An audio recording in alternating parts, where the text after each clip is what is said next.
I just can't find a comfortable headset. I mean, I've tried everything. Literally everything. I got you. Legendary comfort goes wireless. That is comfortable.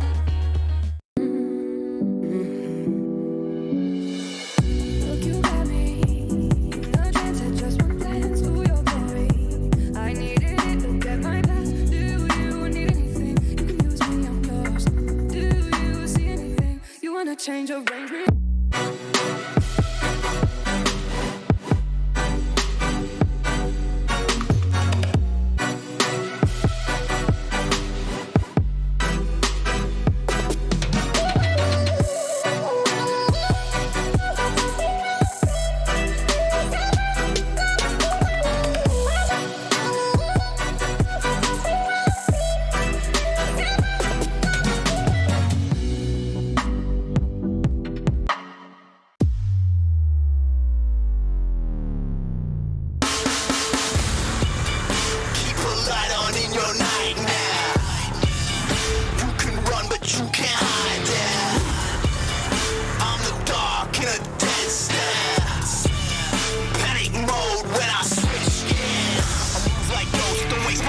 Get out my way, this life costs road, this life's no joke. So don't look back, cause I'll be there in the smoke. Rising out the ashes, the phoenix, the burning, the rage. We'll hunt you right down to the end of your days. And I'll be right there at the top of the maze, while the rats in the sewer stay stuck in the days. So now I'm coming for y'all, whether you're looking or not, you've already gotten involved. Don't take it personal, I gotta finish you off, cause only room at the time for one gun in the drawer.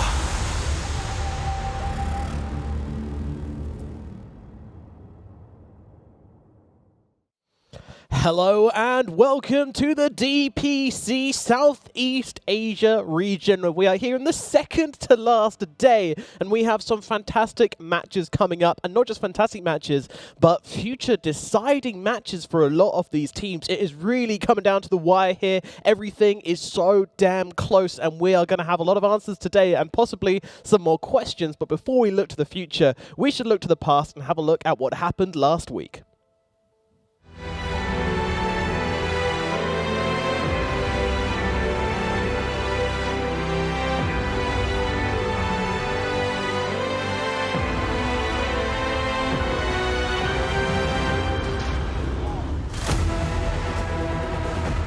start getting blown up real quick, and he doesn't have buyback for 46. They're going to pop the BKB on Yui, trying to go after this Ursa. The Fissure comes through as well as the Totem. Ooh, Rolling Thunder back and forth, finally a blink in. Can they get the kill on a Yui? Yes, they can. It's 23 Savage who takes care of the Morphling. They've got the Totem on top, trying to dive these heroes in the well as GG's already been called. 4 gone with BDZ falling into the grave, and there's the Pango surviving as they tried to finish him off before it ended.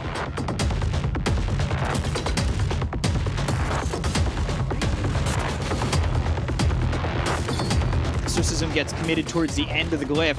Palace is waiting over to the side. Pinamalice comes in. They've got the root onto the Monkey King. They need to kill him twice. They've got the tier 3. They've got the Frostbite. Now the Sunray. Do they have enough to keep him alive? Yeah, with the BKB as well as the Balance Strike. They get the kill on the Samael. They've got themselves the Static Storm out of 2 as well as the Supernova in the middle of the Wukong's command. Down goes Bob and Zenki. 3 heroes gone, as that's going to be a second life coming in for the Wraith King. But buyback used by the Mirana, and you're losing these racks. You're losing your heroes. You're losing everything in this game right now, and there is no turnaround. You just cannot fight into all these abilities.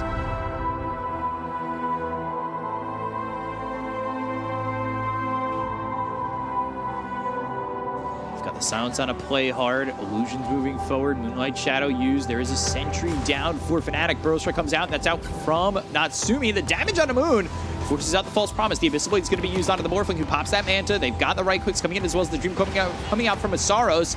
Earth Splitter down. Sleep is there. Raven low. Death Prophet gone. Natsumi, though, he's dead too. He's got buyback, however, and they're going to try and make a move with this. They get the kill on a move, but they lose Yopaj. This is buybacks used around the horn from Neon. They've also got the buyback coming out from Moon. They need to go back, reset a bit. The Death Prophet also bought back, so no buyback on 3 heroes from Neon.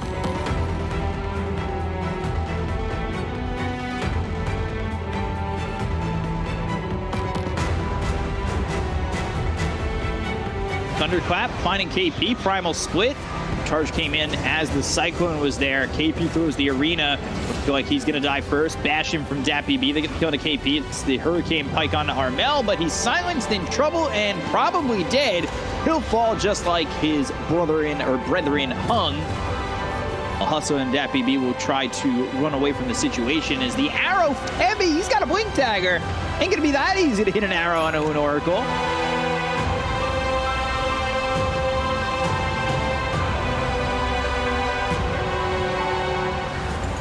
Lift, Spear. Spear with the Arena. That's going to latch Bob. Bob hit with the Abyssal afterwards. He's just chain locked down. Fouls with the BKB, trying to get a kill here elsewhere. As FBZ, I believe he eats the cheese to get the kill into Samael. Once again, they've got 3 heroes dead without buyback. They look over at the Beastmaster. Palace trying to do this 1v the world. He gets the kill on Makoto, but gets hit by the Spear, latched onto what used to be a shrine.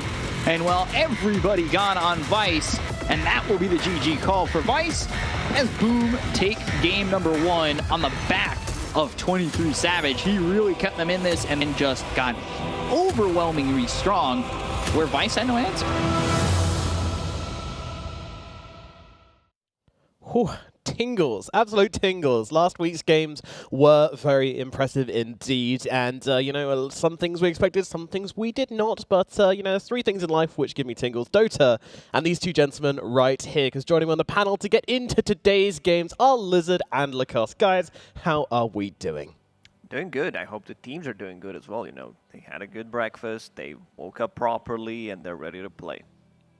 Yeah, and today versus in the first series, it's all about that breakfast. It's all about who slept a little bit better, who prepared just a tiny little bit better, because both of these teams are facing relegation, and there's nothing really setting them apart, on paper at least so far. Yeah. So to get into today's series, of course, we've got 2 matches ahead of us. The first one is going to be Execration versus 496, which is a battle for relegation, as Lizard just mentioned. The losing team will not be continuing in the Division 1, and that carries a lot of weight. Our second series of the day is going to be Fnatic versus TNC, which obviously is going to be a huge match for a lot of different reasons. But you know, first let's quickly mention about how Execration versus 496 is going to be this really important game, because what does not being in Division 1 for next season actually mean to a team? Oh, that's a question. Yeah. It's a tough one. You know, it affects your mentality for sure. Like you're playing with all the big names, you kind of feel you belong there. Then you get relegated down.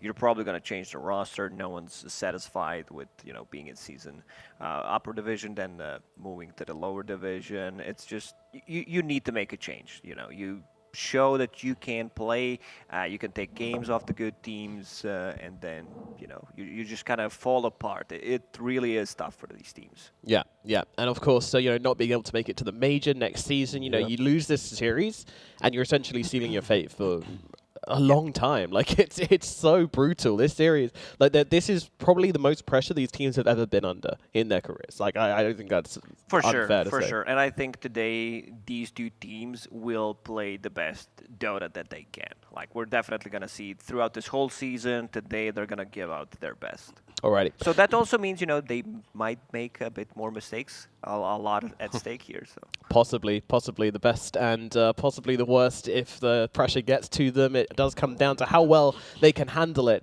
and how much work they can put in. But let's have a look at those standings so we can get a proper idea of how things are looking right now. So firstly, having a look at the bottom, of course, Vice are eliminated. Nothing they can do about that. They are 1 and 6. Meanwhile, Execration and 496 have both only managed to win themselves one series, and these are the two teams which are playing right now. So as you can see, the loser is going to end up being 1 and 6 along with Vice, and the winner will get to 2 and 5, which means they get to stay in this upper division. Meanwhile, up at the top, we got Fnatic and Neon still at 5 and 1. Fnatic taking the victory over Neon last week puts them in the top position currently, but of course, for those top spots, there will be tiebreakers to decide it. Meanwhile, TNC and T1 are both chasing behind them, and boom, all they can do is watch these games and hope beyond hope that the right teams win and the right teams lose, and then they stand a possibility of making it to the major through tiebreakers, which is not a position they want to be in. It kind of sucks to be boom. You know? It's nothing is in your hands, so you just have to step aside, watch the other teams play, pray that something happens for you so that you can still play those tiebreakers and possibly go specifically to the major. because they looked so good in the last couple of series with 23 Savage. That change really made us think, man, what would happen in this region if he was there from the get-go, if he was there from the beginning? But overall, the whole table of these teams that you have just seen, the whole leaderboards, anything can happen. Like, we can have a 4-way tie, we can have a 3-way tie, we can have just a 2-way tie, I believe, between 3rd and 4th. It's still so open, and SCA is such a hectic region that today, I believe, these two series will just break everything. Yeah, but this first series, at least we know we're gonna have a definitive answer. Like, there's no messing around here. For this first series of the day, stuff. You lose, you're out. Yeah, very simple, very straightforward, and because of that, there is so much pressure on these teams. So let's start talking about 496 versus Execration. Obviously, these teams have not been having the performance they would have wanted in the tournament so far, but which of the teams would you give the advantage to coming into this matchup? I'll give it to 496. Execration, they managed to beat TNC 2-0. That was their first game of the season. Other than that, they only managed to take game off Neon and take game off Weiss. So, like, this loss to Weiss kind of cost them quite a lot. When they started this season, they looked, good. A good start, 2-0 against TNC. But after that, everything just fell apart. Like, I had high expectations for this team coming into this league, and other than that, like, they really did not show like any good performances. These two teams are the reason why our job was way more difficult in the SCA region than anywhere else. Why? Because the way they started the tournament, you see Execration coming in just 2-0ing TNC, and you're like, man, this is going to be a wild ride. Then you see 496 starting with 2-0 versus Weiss, and then they take a game off in the series versus Neon. They take the first game off, and you're like, okay, I guess I don't know anything about this region, right? But then everything switches back to normal, and 496 and Execration, sadly, in the upcoming weeks, didn't really have a lot of success. They would still take games off of big teams, like versus Boom, versus T1. They would win one game, that middle one or the first one, but they would never close out the series. But I completely agree with what Lacoste said. 496 looks like a way more versatile team. When you look at their drafts and what they've played, they win with anything. Yeah, They, and Execration, they're also playing in the other tournament, the Moon Studio. They've been losing most of their games, even in that tournament. So, it's not looking hot. One thing to also say, Yo is going back to the mid lane. Ken is out. I'm not sure if that's permanent or not. And Nando is their carry player, at least for this particular series. Yo, he's going to go to mid, right? Yeah, Yo Nando, is going back to mid. Yeah, Nando, I believe, did play with them before, so it's not going to be a huge change for them. But Ken, when he was given his good heroes, he looked like the driving force of Execration as well. For sure. He had some stellar Batrider performances. Alrighty, well, let's have a look at the head-to-head statistics between these two teams, give us a better idea of exactly how they match up against each other. And here we have the winning timings. So, at 40 minutes, they're both absolutely equal.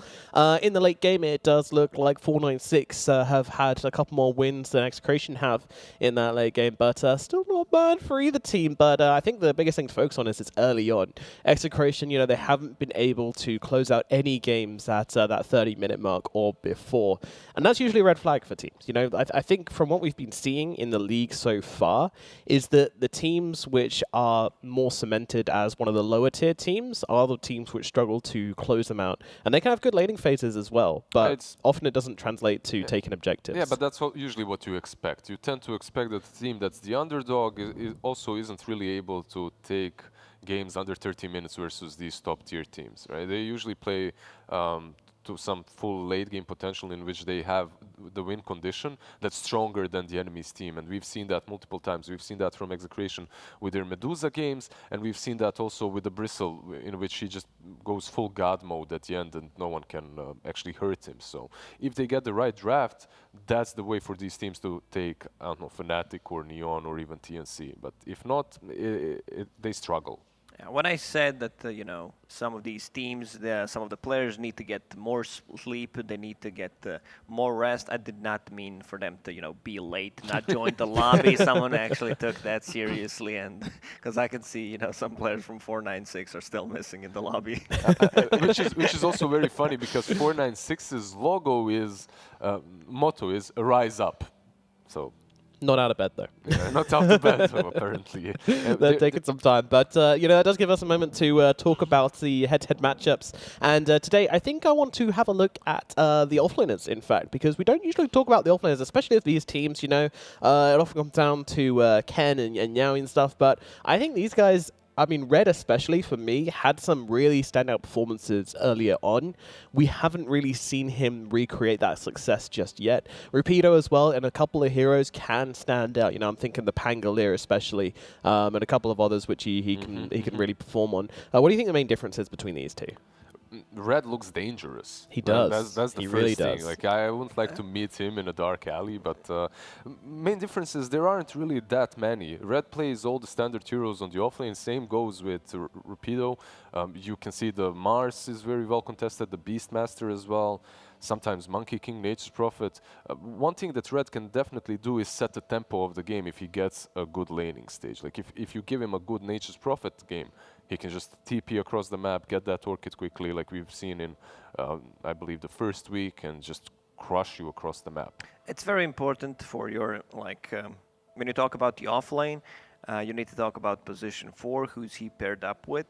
Because, your position 4, whether he's stacking, whether he's going to check the 4-minute rune, the 5th-minute rune, what is he doing? Does he feel safe, making a rotation possibly on a mid lane, leaving you vulnerable? So there has to be a lot of talking, who's doing what at the time. And if you, just don't communicate, if you're not on the same page, like you see your 4 out of the lane, enemy possibly sees them with the ward, start playing instantly, you don't go back on time, you're dead. It's just a lot of feeding. So you need to feel secure what you can do, whether his position 4 is also making a move. So Dota is a very complicated, but in the end also a very simple game. Yeah. One good thing for Red is he does have 2 position 4s on his team, so he's kind of safer in that way, as he has Hustla and Bombi working with. So, if he struggles a little bit, you can see Bombi just taking over that space and getting some farm on either his Winter Wyvern or on Wind Ranger. Yeah, did you check the lobby? Is Bombi's back? Yeah. Okay, because they looked good even with 4-5-8 standing in that particular game with Kanka. and then they moved their carry to position 5. I think it's like a natural transition for carry players to play 5 because they understand like what needs to be done in the lane, so it's much easier. Like you expect them to play the lane well, because if you know what you need from your position 5, you can also play 5. I think it's very similar with position 4 and offlane, right? Like if you have 4 and 3, if you play both of those positions, it kind of comes natural to you to understand what you need to complement the other your part. Yeah, absolutely.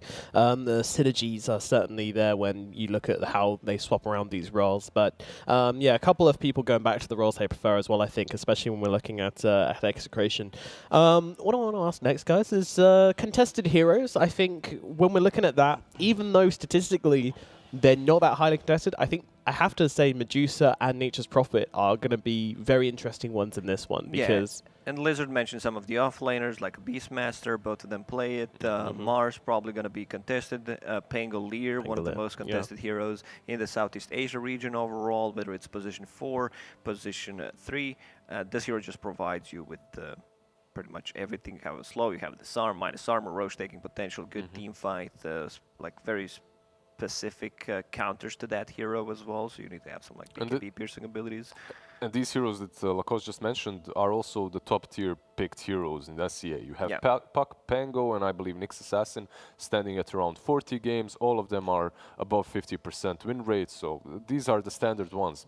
We pretty much see them in every region. It's only the Pango that kind of stands out a little bit more here. One thing they also like, the combination of the heroes, is Keeper of the Light plus Pango or Keeper of the Light plus Storm Spirit. Something that we don't see that much across the other regions, but they really love it. You know, it's like a better combination of what the Chen Storm were a couple of months before, because you can give him mana, you can recall him. Recall got nerfed from 3 to 4, 5, 3 seconds, but still very viable. Yeah, we haven't really seen much of that either. You know, people haven't had a chance to fully experiment with the Storm and Chen. Sorry, no, not Storm and Chen, the Storm and Kotl combination. We have seen it, I believe, also in the Boom game, in which it looked really strong. Yeah. Overall, I think it's one of those undiscovered strategies at the moment, and I probably one of those strategies that can fit Alliance, because they love to play that Kotl. Also, the Storm Spirit may be something that we'll see in EU coming from them, but in this region we have seen it a couple of times already, and it looked pretty good. Combo some Bristleback in there as well, some cheeky little Bristleback on the offlane or safe lane, and you have a really strong combo already of 3 heroes. You certainly do, yeah, you certainly do. And you've got to make sure you don't give that away in that situation as well. You know, that could be pretty vital in doing so. So also I want to talk about the fact that Execration are using a stand-in. I mean, this is, I guess, a trial for Nando, because I really can't see them being like, oh, you know, one of the players being like, oh, I'm busy that week, you know. Yeah, I'm busy right now. It doesn't sound right, you know. They're probably thinking something's not working out. This is a very important match, so you know, they as a team probably think Ken was the weakest link. I'm not sure, it's not confirmed, but you know, it looks like it. There's no way you just swap out the player on the most important match, the relegation match. So. Yeah, could be the most important match of their careers, honestly. Like, it could be huge for them not being in upper division for next season. As we said, if they go down to that lower division, it's dangerous. You go down to lower division, you don't have a shot for the second major as well. It's a really, really rough spot to be in. And it's not just this, you know, DPC league, because I talked about it, that they're playing in the other tournaments, and this is also not going very well for them. So they can see what the flaws are, which things they're missing. So kind of natural progression of the things where, like, you see something not working out, let's try to swap it out, because they had their shots. They had their 6 games so far in the DPC league, multiple games in other tournaments as well. They've been not doing great. Do you think it's good to play all the tournaments whilst you're playing in the DPC, though? Because, you know, you're showing a lot when you're doing that. And, you know, they're going to see Execration, well, they're not doing so well in the other regions. You know, they're probably going to feel more comfortable about it. Yeah, you can also bait them, though. You were playing the DPC, and then you play the other tournament with some different strategies. I've seen teams even roll safe lane Pango in SCA in the Moon tournament. Or was it PN Invitational? I think it was PN Invitational. Safe lane Pango, and if you saw those items, like, you wouldn't believe you would guess a troll or a PL or something, but the other tournaments you just use as a bait. I see. You're bait and switch. DPC, you're playing it safe. You're playing what you know the best, and in other tournaments, you just bait them. Like you have These guys have played 5 games straight of sniper techies. We better get rid of those guys. My biggest issue for Execration does not lie in the fact that they have a stand-in, but the fact that they're moving their safe lane to mid. Now, obviously, he can play mid very well. I believe he's very well known for his invoker as well. Can play mid. Can't play mid anymore for Execration, but Yowie can, and Yowie, and we'll see just how well he does after quite a long time of not actually practicing it. He's been playing that safe lane for the whole league.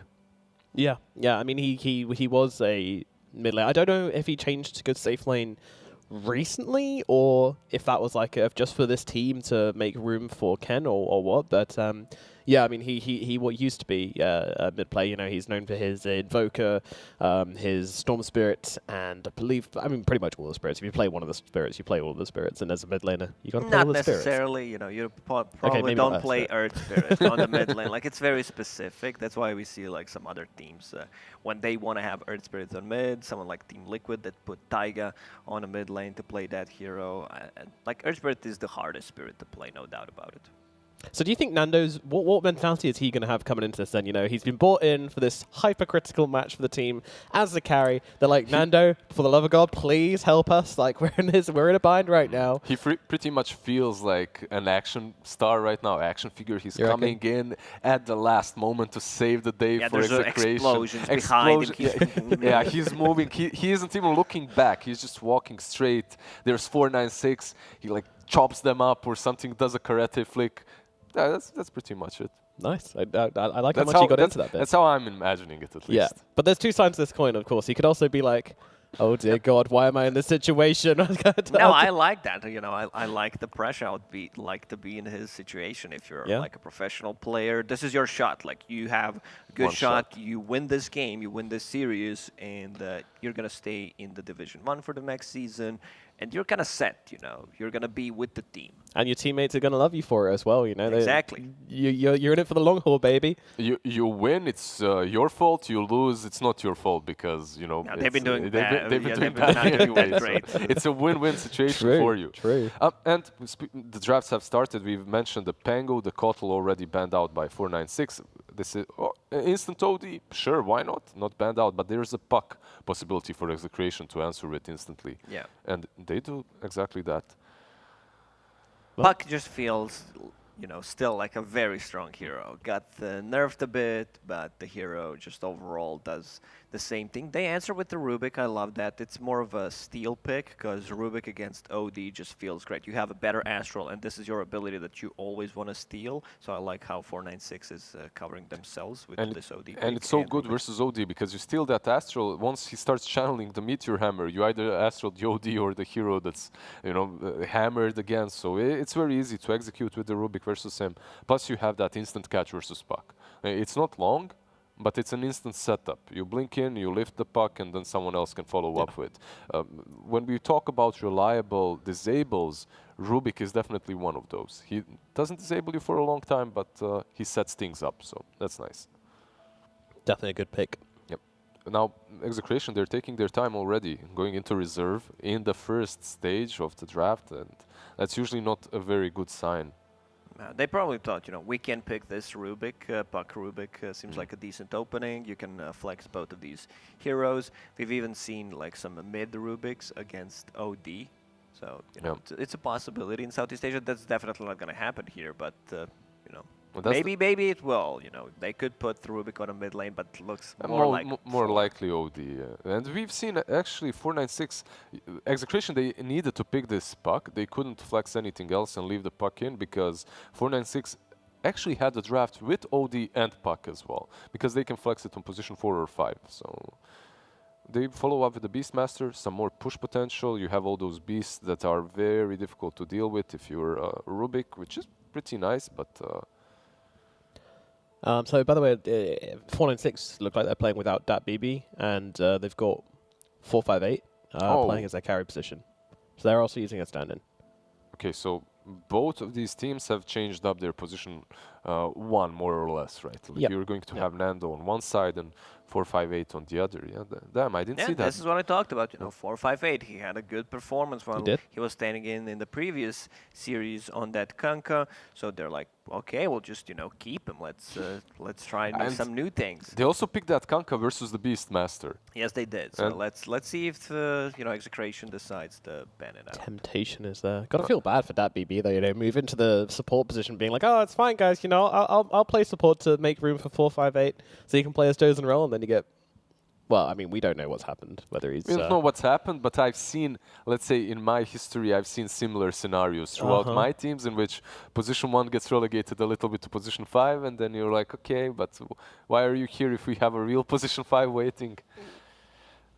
Once those relegations start, they're trying to move you from your position. Something's cooking. Something's going behind You the don't curtains. feel There- good. There's some talk when you're not there, Exactly. so you have to fear for your place. You're in on the team. boot camp, you're playing, you suddenly see 4 of them sitting at the kitchen table talking. You turn, they turn towards you, they all stare at you. It's No, this is where you avoid the eye contact. Like pretend nothing's happening. What I find absolutely maybe a bit brutal is that Nando's actually at the Execration boot camp, so they've already gotten rid of. He's moving in. Yep. They have something on their. I guess that's some twitter.com execration data. Is that it or no? Yeah, Facebook. I think it was. And Facebook as well. Yeah. Smart guys, Smart guys. A little bit of ads here and there. Free placement. Easy peasy. Okay, Crystal Maiden followed up by hustle. 496. We have seen this hero comboed with Pango most of the time. Pango obviously won't be available this time around. You have that Frostbite to use against the boars and the summons of Beastmaster, but yeah, we'll see how it will go. This is most likely your position 5 now that 496 have picked.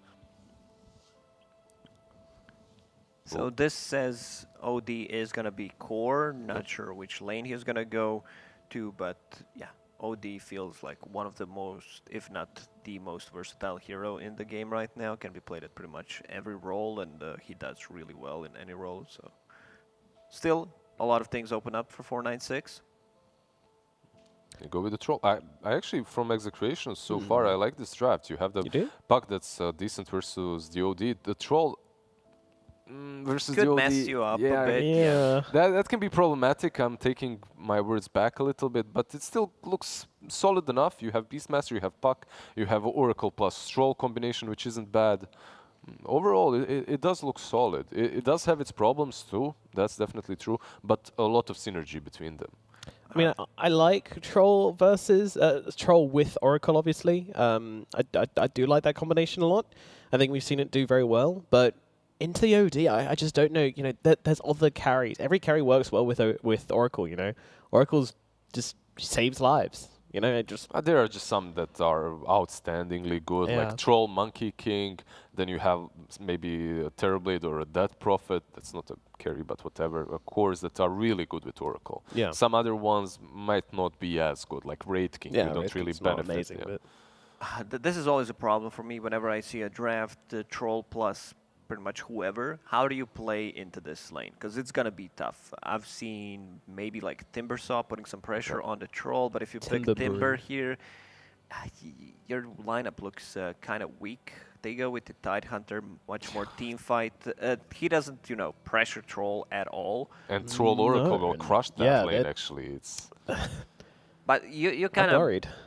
You kind of already feel that you're going to lose the lane no matter what you pick. So you just, let's pick some team fight. Let's make some stacks for the Tidehunter. This is how he comes back into the game. Troll is going to free farm no matter what. Most importantly, what they're getting with the Tide as well is some defense versus the Beastmaster, right? Once he starts getting those Necros and all the beasts coming in, you can set this big watermelon up front and he just anchor smashes them away. So that's kind of neat.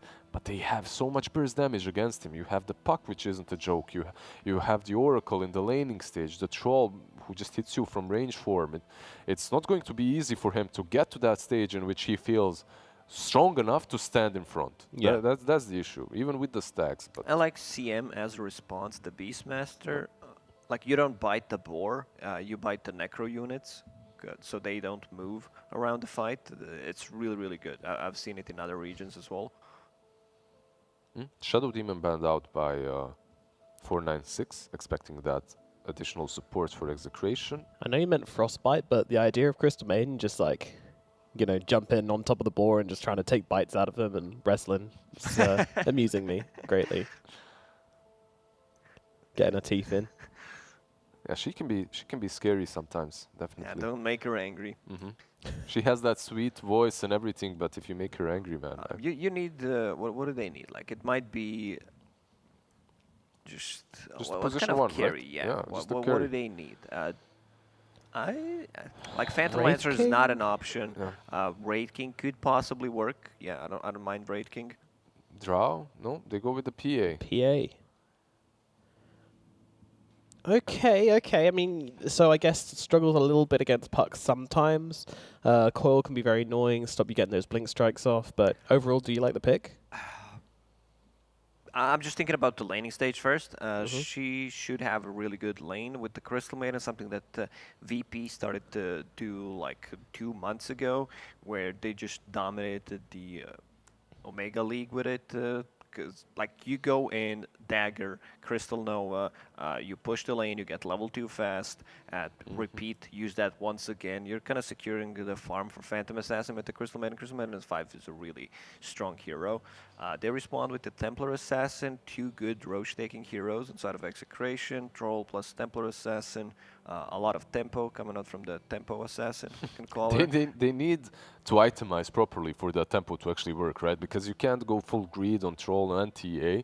It might just backfire. But yeah, they're relegating Puck to position 4. Guys, it's time to button me up with them tasty predictions. Let's hear it.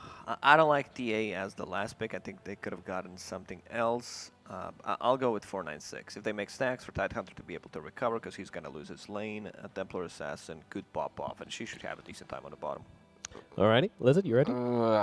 Can we get Black in? I can jump in and I'm give my summoning prediction. Black. No, Can we call Black? Let's see what he thinks. I'm gonna go with 496 as well, because Hung Hung on OD is just like a specialist hero for him, and they haven't countered it at all. So that's what I'm saying. Is that enough to sway you in our favor, Lizard, or are you joining the? You gonna balance the scales a bit? No, I'll balance the scales. Alrighty. In the wrong direction, I guess. So you're not. I'll go. Yeah, that's not balancing the scales. not what that means, but I'll okay. imbalance them. I'll go with 496 as well. Alrighty, 3 for 496. Let's bring in our casters, B Cup and Black, for a very quick prediction from these two before we get into the game. Guys, what are we thinking? Not a big fan of TA. 496. Boom. Okay, that was really quick. Keep up. I'm out of stories. I'm trying to think. You guys were coming. Guys, there's smoke. There's Game smoke. We're starting. Game is starting. Yeah, 496. Sure. 496? Yeah, you got Alright, it. just follow the crowd, you good little sheep. Alright, we'll hand it across to the both of you. B Cup and Black, take it away for game number 1. I am a sheep. Yeah, I can see that on your head. Bah. Oh, 5-man smoke Oh here. god, Red already in trouble. Goes in with the Anchor Smash. Fortune's End followed up, rooting up this Tide. They will get the kill. Yoi getting credit for first blood. And now they look over at Hung, trying to right-click away and get the kill on a Rapido, but he walks away safely. Loser Yorb coming across. Maybe a chance to get a kill onto the Phantom Assassin. Slowed up, rooted, and taken out. I'm going Could be a Execration, third. by the way. Yeah, BDZ looks like he might survive this. Very fire. Finally, Hung gets himself and his team 1, but he ends up getting traded by Nando. There might be another one. There might be. Rubik on the run. Fortune's End once again. They've got the root. Nando continuing to run, trying to catch up to Hustler. Might be one the other way. No. All right, luckily we all went Execration. Yeah, you know, I was pressured into my Yeah, okay. my okay. choice. Yes, blame the circumstances. I didn't have a lot of time to think about my answer. Yes, you and, did. You had like the entire draft to think. No, I didn't. You got to see the entire draft before you make a decision. It's got to be well informed. Well, but then you also got to stick to your decision. Well, I got told I was a sheep, so I don't want to be a sheep. And production, am I allowed to change my answer? No, not after that start. Maybe if it wasn't, if it was still 0-0, maybe you would be able to, but nope. I'm live predicting. You're done. See a quick pause coming out here. OD against TA, haven't seen that matchup in a while. Shouldn't be terrible for TA, to be honest. Should be one of the better heroes against the OD. So that should be good for them. But like Troll TA, it's very physical heavy, and it's quite easy to itemize against that. Right. I'm never a big fan of lineups that have like two cores that do the same thing. And it's like picking Sven and TA, same thing. Like they both want to farm Ancients eventually, and they're just going to take each other's farm unless they're really dominating the map. Okay. Not the biggest fan of it. I was wondering a little bit on how you were going to elaborate on that one. But the thing is, you know, it can work if you're like snowballing. You can get a fast blink on TA. You can be the playmaker, and a Troll can be the one farming. It's just, it's not what TA wants, you know. Yeah. And it's not what Troll wants to do either. Like you want to go a little bit greedy, start farming up fast, and then start fighting with your team. But we'll have to see how they do it. I mean, they definitely got away with a lot to start the game. They did, for sure. Those 3 kills, I mean, especially 2 of them were on TA. That's a big boost for his laning ability. We also saw like games prior in the Southeast Asia division where we get those 5-on-5 fights. It was the one with Neon where they ended up getting the early medallion and just ran through the other team because they were able to get, you know, an ultra killed at the 0-minute mark. I feel like a lot of these teams are actually not really prepared for these fights, you know? They're just smoking up there, or maybe we'll find one guy, but they're not ready for like, oh, what happens if all 5 here? Do we just run away immediately? What's happening, you know? Which is kind of interesting considering the fact that we've seen it so many times. Happens almost every game. Yeah. Yeah, in both regions that we're covering as well. I'm not too sure about like the EU and CS and stuff, but China, SCA, it happens a lot. I would say I more expect 5 to be there than just 1. Yeah. You just gotta be ready for that. Yeah. Okay, he's not going Astral at all. Interesting. Be careful, one more hit here. Ooh. And not going Astro at all for the moment, still building in the Meteor Hammer. Yeah. I mean, there was a cooldown nerf on the Q, of course. Oh, God. Oh, wow, one more hit. Gotta be real careful here. And the orb is good against TA, unless the mechanic was changed. Refraction gets taken off 2 charges with 1 orb hit. I'm sure we'll get to see that interaction eventually. South getting hit him with the here. orb, please. I don't think he wants to step up. He's got like no health. Well, now he can. Come on. You want to do it? He's risking quite a bit here. Oh, with the orb. With the orb. Hung under the tower. He's playing with fire. Oh my god. Oh, the sideways. Playing with fire. He really is on just the cusp. But no more mana on TA for now. I'm surprised he's getting away with so much. My Another god, orb careful. hung. Still just trying to fight here. Astro Imprisonment, first level on it.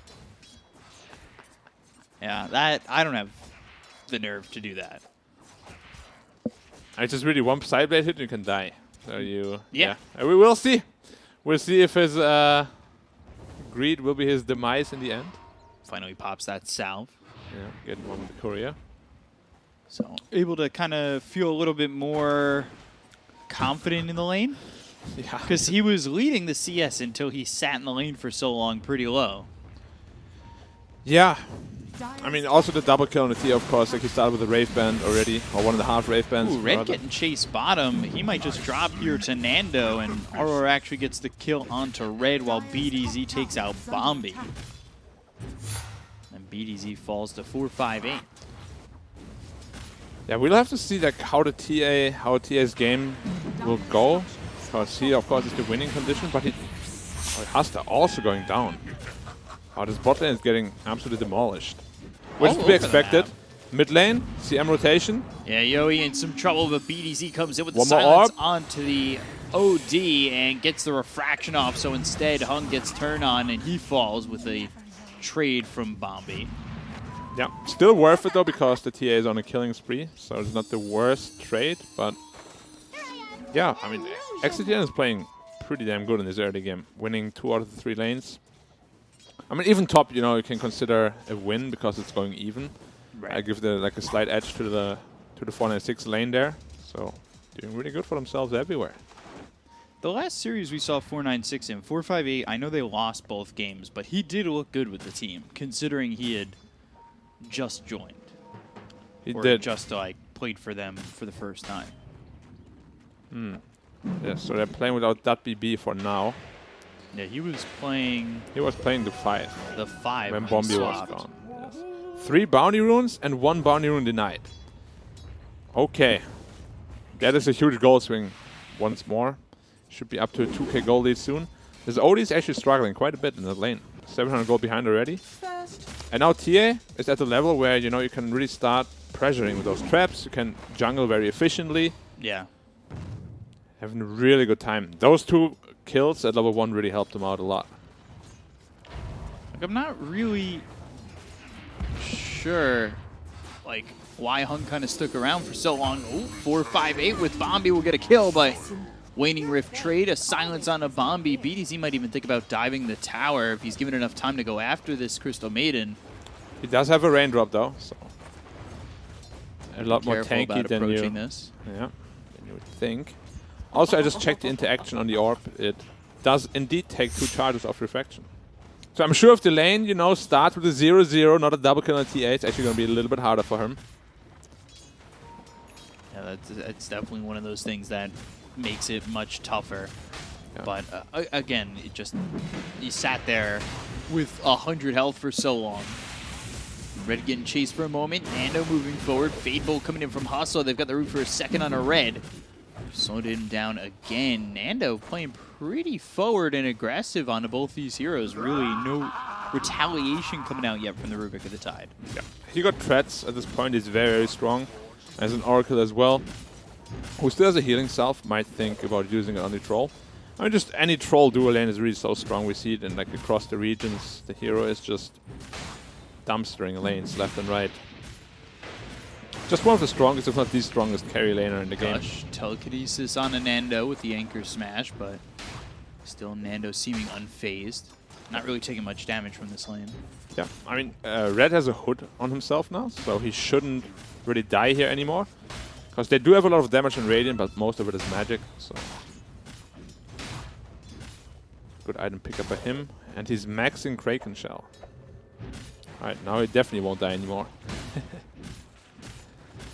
He won't die, but is he going to be mid lane, rotation, 3 heroes. And they go in onto the TA. Yoey in some trouble, and level 6 for Bombi. He got blown up super fast. It's again Bombi. Like, I don't know how he reached level 6 so fast. It's like -7. He's the same level as Odie almost. Dream Coil used on to Red. He'll snap it, gets rooted up. Gush onto Nando, trying to run but won't make it back to the tower. And Puck is also level 6. There's a lot of experience on these supports. Yeah. I mean, they traded a lot of core kills on the Radiant offlane, so I guess it makes sense. That both of them are quite high level. Yeah, I wasn't really expecting Bombi to just be able to walk up, and I don't know if the TA was either, be able to walk up at minute 7 with a freezing field. Yeah, I don't think the Tide expected to be coiled either at minute 7. No. I support Puck. Yeah, it's definitely not your everyday kind of scenario. Yeah, that was unexpected in a couple ways here. Yeah, Beastmaster maxing access, by the way. Interesting. Only 1 level on the 4. Red getting got again, silenced up. He's very tanky though. Ends up popping the hood and gets under the tower. Even with 3 heroes here, they're unable to kill him in consecutive bouts. Yeah, very tanky on the Tidehunter with that hood and raindrop. Very hard to bring down. PA not having the best game. Will have a lot of catching up to do. Odie, the same really. Like, the heroes are pretty reliant on having a good lane, and they didn't really have that. Going in on rotation again. They've got the Dream Coil down.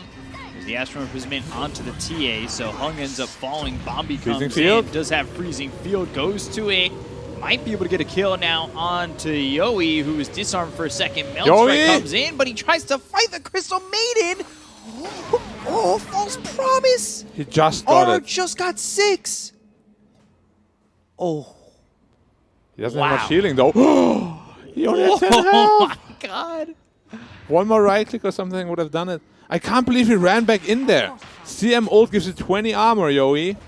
You don't deal any damage as a TA there. You gotta be careful. Man. Bombi almost solo killed that TA. It's actually crazy. did it the first time too, and he had freezing field. Yeah, and that false promise came out at the last millisecond. He just got level 6 and skilled it. I can't believe he got that off. I was not expecting him to get that level 6. Yeah, unfortunate. I would have loved to see Bombi get that kill. It would have been like level 9. You know, a super early BKB kind of plus 5 CM. Why not? I actually can't believe he's so high level. Rubik is only level 5. He's almost 8 already. Yeah, BDZ is too. They're both kind of sticking neck and neck. Yeah. Troll going Dream Maelstrom. Coil used on Hustler. Waning Rift back and forth. Fairy Fire though. Did get the silence on a BDZ, and if it gets Frostbite, he's dead. Yeah, they've got him under the tower. Hustler playing him. Yeah, Frostbite, of course. You know, when you're rooted, you cannot jaunt out of the orb. It was a pretty good bait by Hustler too. He didn't panic at all. He waited with the lift. Didn't stack stuns or anything until the very end. Yeah. He kind of baited him in, you know, thinking, yeah, maybe you can kill me. But he really couldn't. Meteor Hammer online, by the way, and they smoke up right away, but they have been spotted. Radiant is disengaging immediately. They move out. Tide pressuring bot tower. They really need to open up space for the Phantom Assassin. Like, look at where 458 is compared Astral? to TA or the Troll. And Astral, Meteor Hammer, that comes through, lands on a Rapido. False Promise, Sanity's used. Yoi comes in, hung in trouble. Fortune's End and a couple more clicks to get the kill, and the freezing field, no chance this time. Rapido still dies after. Maybe that freezing field works if Tide has Ravage and can get into a decent spot, but that was unlikely, even though he doesn't even have it skilled. Yeah, TA did go for the Blink Dagger, by the way, just to be able to fight early. And the Troll also went Maelstrom, so both of them went for the not so greedy route, just to be able to fight early, because of course they know this PA, you know, he needs his Battle Fury, he needs a couple more items to be really able to fight. I'm a little bit worried about his OD. Like, it's not really a flash farm hero, and as we've seen, he's having a rough game. Would you be more willing to prioritize Tide's farm and just kind of have hung back into this more 3-ish utility OD build? It's tough to say because you will need that OD to really deal the damage in the mid game.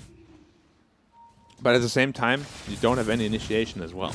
Right. Like your Tide needs to build up to a Blink Dagger. He got blown up. Caught. 4 heroes down here. Dream Coil used. Yoi's got the Blink Dagger. Like, they just have more than enough damage to get this kill. And PA still looking for a Battle Fury. Yeah. I mean, it's not the worst timing ever. It's going to be like 16, 17 minutes at the pace it's going right now. It's just so hard to play when you don't really have a space maker. You know, Odie needs to farm, Tide needs to farm. It's just overall, yeah, rough scenario for them. Because as we said, they needed to win the lanes. Did not because of the level 1 engagement.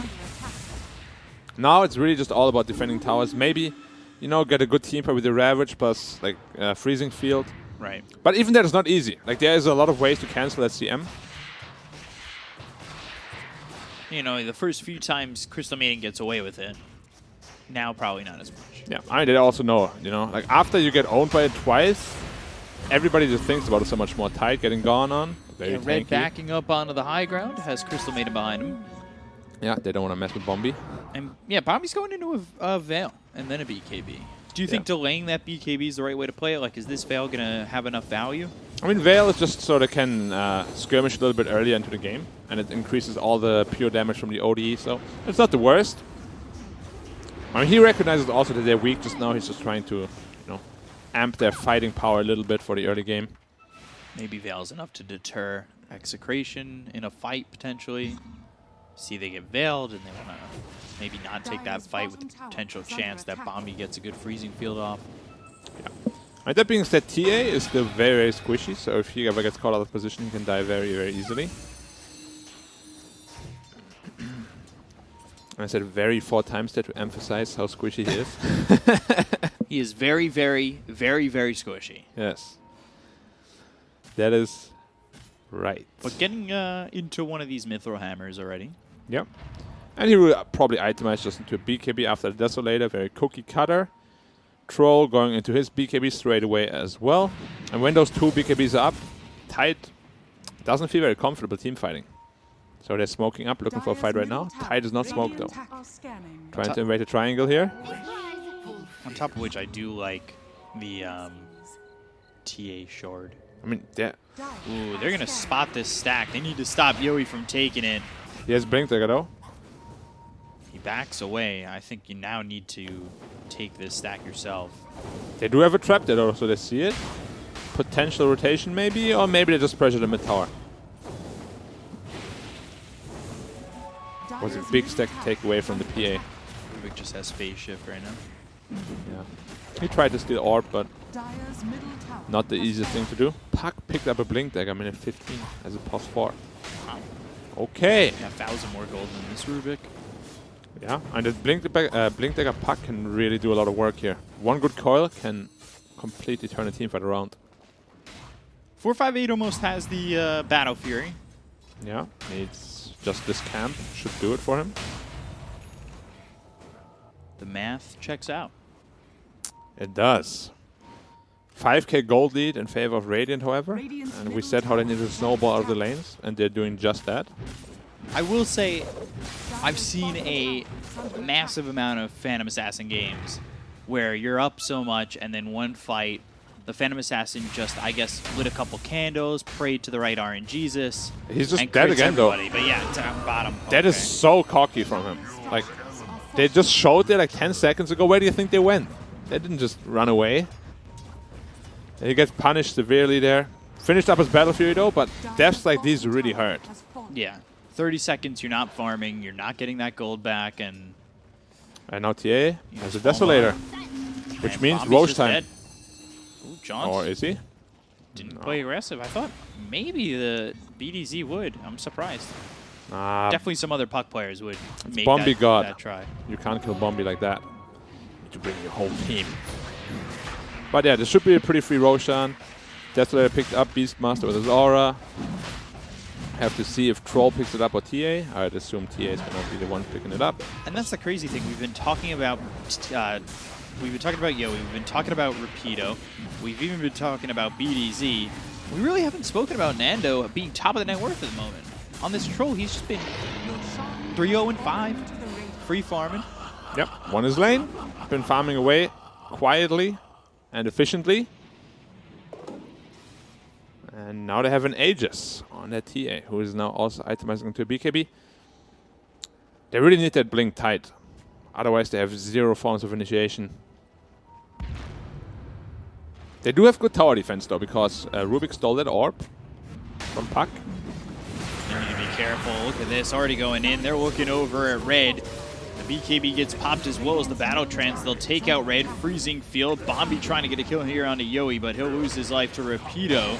They bring a couple over to try and, well, fight back, but they both get hit by the Dream Coil, and, well, OD snaps it, and Hustler dies in it. They chose to reinitiate 2 versus 5. I mean, that was never going to work, and they get punished super hard for it. Yeah, I'm not sure. That might just result in a high ground push here. They still have Ravage, though, and OD ult, but if they're not fast, they have a lot of building damage on the Radiant. Yeah, I think this tier 3's gone. Tower. Already have. Okay, they're backing off. Really backing off. Yeah. I guess they don't have Battle Trance. They do have an Aegis to still work with. A little bit afraid of... They just want to make me sound stupid. I said that tower was gone. Yeah. Almost gone. Half health. You're not wrong, though, you know. I think they could have pressured the tower a bit more, too. They do take the outpost, though. Pre-20. Meaning no experience for the Dire.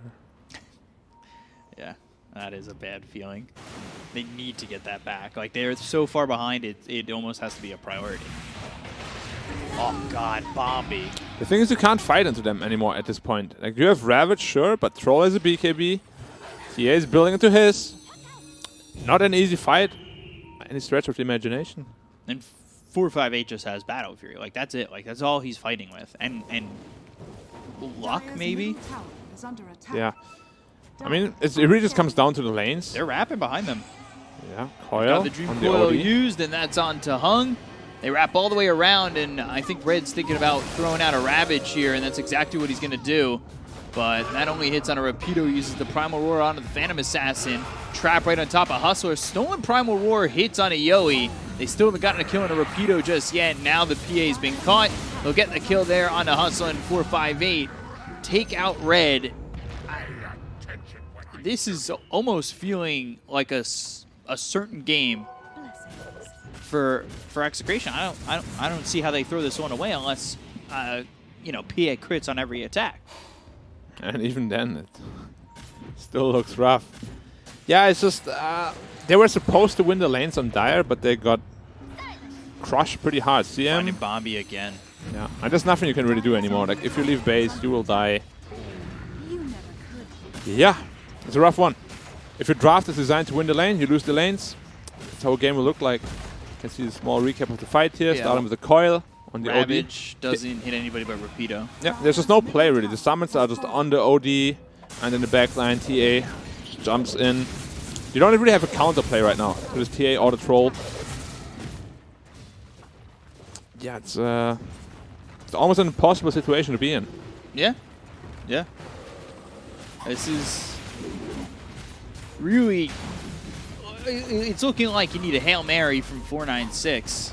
They're going to go after Nando, but no he's chance. Got BKB. He's got the Oracle behind him, so you know he's got multiple saves, especially once he gets that Battle Trance up. Freezing Field, not going to last long. BKB's been popped by Nando. And they've got 4-5-8 in trouble.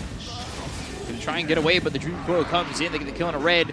They buy back on the Crystal Maiden. BDZ's in with the Waning Rift, and now again, 4-5-8 is just trying to leave. Troll's in pretty deep, but I'm not certain that the team's not going to follow to try and stop him from going down. Like, they're just getting the kill on a Bombi. They've taken out Hung.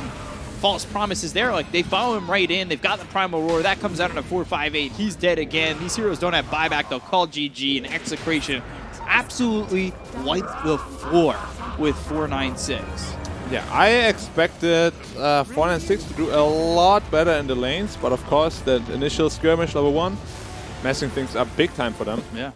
TA getting a first blood double kill. Level 1. It's not something you would like ever really see, you know? No. Yeah. As I said, you have a draft that wants to win the lanes. You lose lanes that you shouldn't. A game can look like this very, very easily, you know? There's not really much to it. I feel like they got 2 free kills on the TA even with the Bombi rotations, you know? He played really well, but ultimately, no chance. Yeah. It just felt like that starting fight was all they needed. They get a big boost from it. They move forward from there, and it felt like the confidence was just gone from 496 immediately. They died a couple times in lane, and it never came back. It never looked like they were going to turn that around. Yeah, and looks a little shaky for them. But yeah, have to see what the analysts have to say, because we don't know what we're talking about.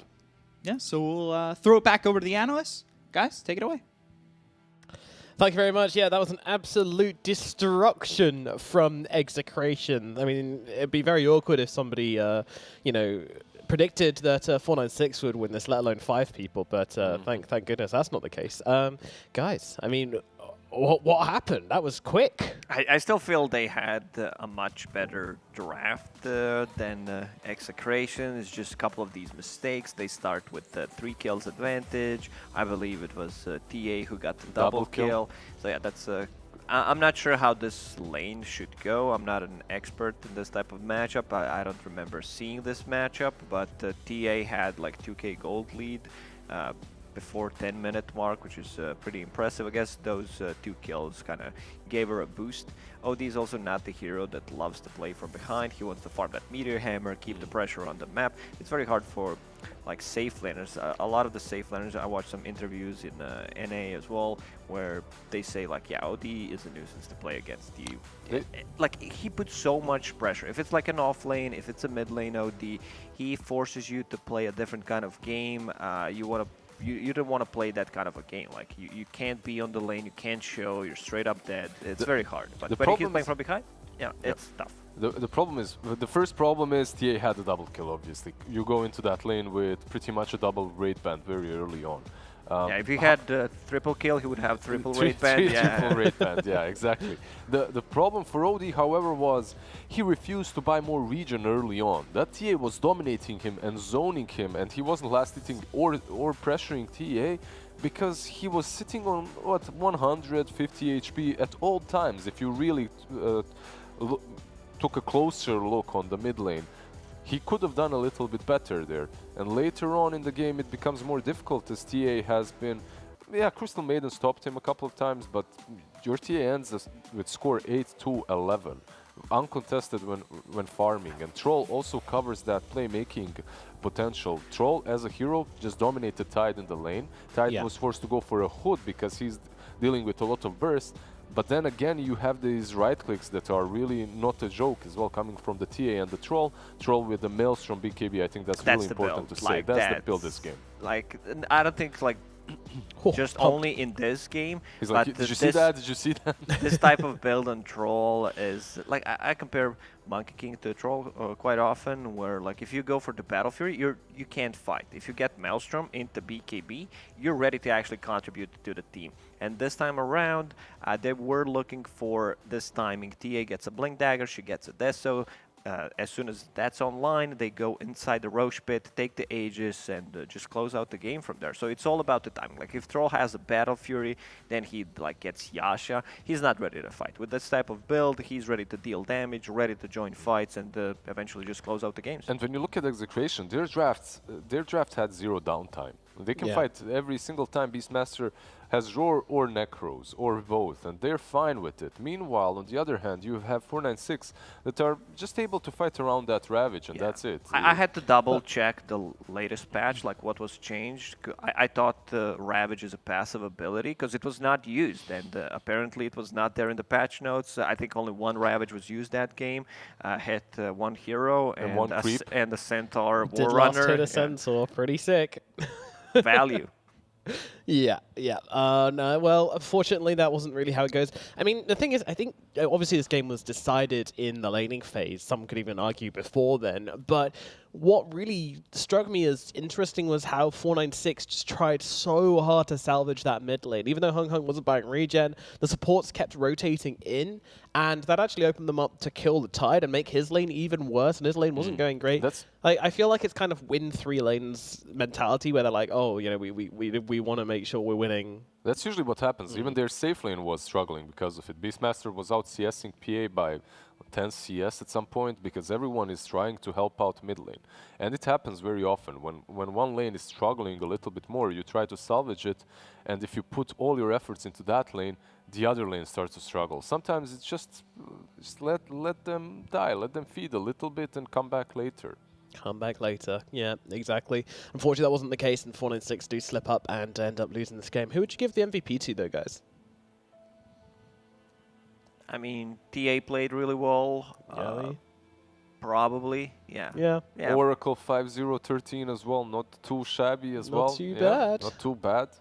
Like Troll with the great itemization, understanding when he can join the fights. It's hard to It's a team MVP. Exactly. Yeah, Just team Execration MVP. get the MVP. Nah, just give it to Nando. He's standing in. He's the new one. He also just won. Yeah, gotta boost his confidence. Boost his confidence. Yeah, it's definitely MVP Nando right there. And he also went Maelstrom BKB, instantly queued up that Sanj afterwards. Perfect build. Yep, you liked it. Cool. All right. Full thumbs up for Nando then. And full thumbs up for Execration as they take the first game in this best of 3 series. Of course, just to remind you guys, the loser of this series will be not joining the upper division next season. So there's a huge amount on the line here. Relegation is at stake. This best of 3 means everything to these teams. And 496 need to find a way to turn things around. Can they do it? Well, you have to stick with us to find out. But we are going to throw it over to a break, after which we shall be back with the second game.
I just can't find a comfortable headset. I mean, I've tried everything.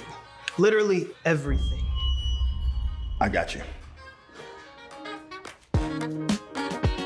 Legendary comfort goes wireless. That is comfortable. Look, you got me. No chance at just one glance to your glory.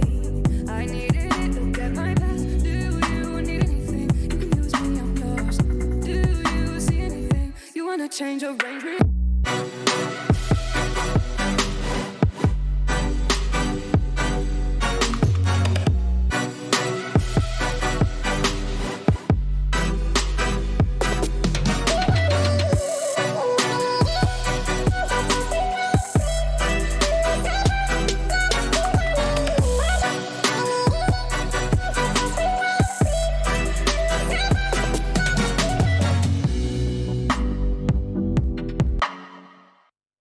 Hello and welcome back to the Dota Pro Circuit, where we are here in the Southeast Asia region.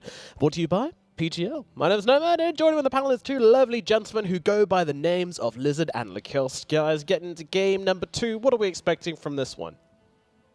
Oh, man, they need to go all in. Like, whatever you were hiding throughout the season, if you had any strats left, if you had something that you think can work out, it's time to bring it out, like right here, right now.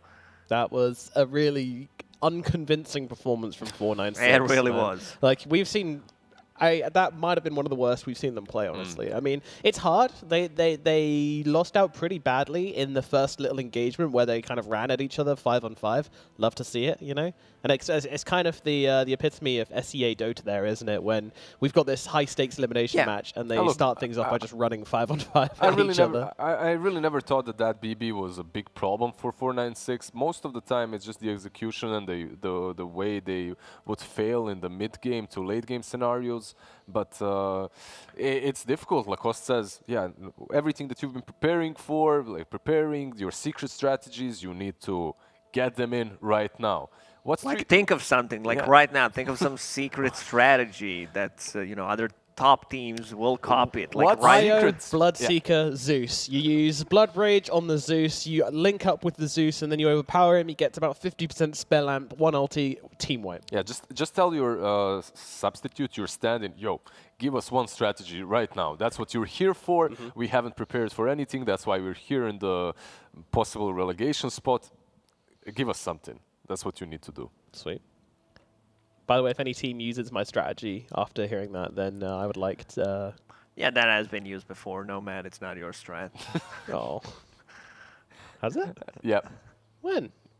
Back in 2015, probably. Oh, well, this is patch, new patch. It's okay. Mine. It's mine. I'm claiming it. So you're copywriting it on this patch. Gotcha. Yeah. Talking to my patent attorney Did you hear about his new global strategy, AA, Spectre, Zeus, Nature's Prophet? Wow, never heard that one before. Never heard of that before.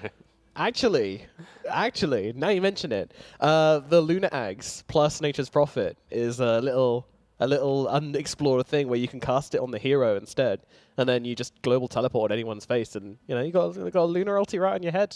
Wherever you global lunar ulti, and someone stuns the Nature's Prophet, he stands in place, doesn't deal any damage. You're an innovator. He doesn't TP. Yeah, I mean, Lacoste is a hater. I'm an innovator. No, man. You know, I've been playing this game for 15 plus years. I'm pretty much seen it all. Yeah, that's the problem. When you open up your Steam profile and you see like 20,000 hours on the game. And it's not those, 20,000 AFK hours. Yeah, like but the real ones. These are the real hours of Dota being played. Okay, Execration opening up with the Earth Spirit. Let's do shit type of a hero. Can make stuff happen. Always feels good. The reason why he's so popular across all other regions. Just Earth Spirit feels good. Like whenever I don't know. Maybe it's just me. I see this hero. I go like, yeah, this draft looks good. They have Earth Spirit. Yeah, Earth Spirit already winning. Are you ready to vote for Execration at the end? Not yet. I need to see 9 more heroes. Okay. But so they did pick this Earth Spirit before with a combination of Darkseer. So that's something that they love me some Darkseer. Man, I'm really hyped. I think Darkseer is one of the underpicked heroes. He has so much potential. potential, especially if the enemy carry like doesn't provide with any kind of pressure on the Darkseer. Let's say you're playing at the PA. PA is gonna farm. Darkseer is gonna farm. No oracles, anti-mages, nothing like that. Exactly. You're good, right? Yeah. Exactly. And the keep brings so much to the table. If you can't deal with those illusions, Vacuum is insanely good spell. Combine that with like +1. They go with the more simple stuff. And when you have someone like Rapido, Rapid on the offlane, Darkseer, obviously, it fits the team, right? So they can make him even more Rapido with Surge if they pick Darkseer. A rapid Rapido coming at you. All right, so Puck and Earth Spirit also pretty solid already. You have the coil, you can kick them out, which is nice, and Puck overall just feels very strong. Snapfire? Well, this is it. Huh? This is what we talked about. Like, just pick something that we have not seen. I don't think we've seen a single Snapfire in Southeast Asia and so far. How many Mars Snapfire combos were so popular just like a month, 2 ago? This was the pick that you would go for, that you would open with your draft. But it's been dead for quite some time. Snapfire, well, Snapfire got nerfed. She got hit pretty hard. She got hit with Aghanim is like, kind of dead item. So much investment because like the damage on the Aghanim Scepter was insane. It was much higher than the ulti for some reason. However, all these things said, as a support, it's still viable. Like when you have a Mars on the offlane and that setup with the arena. I just completely stopped playing that hero. I don't see it in any of the pubs. I don't see it being picked. It just feels like a dead hero. Nerfed too hard. Interesting that 496 ban out the Oracle. This for me screams Darkseer on Execration now. Yeah. It could possibly be. You know, it's a lot of good combinations. Good laning partner, Earth Spirit Darkseer. You can snap the coil with multiple things, Vacuum, or just a kick from the Earth Spirit.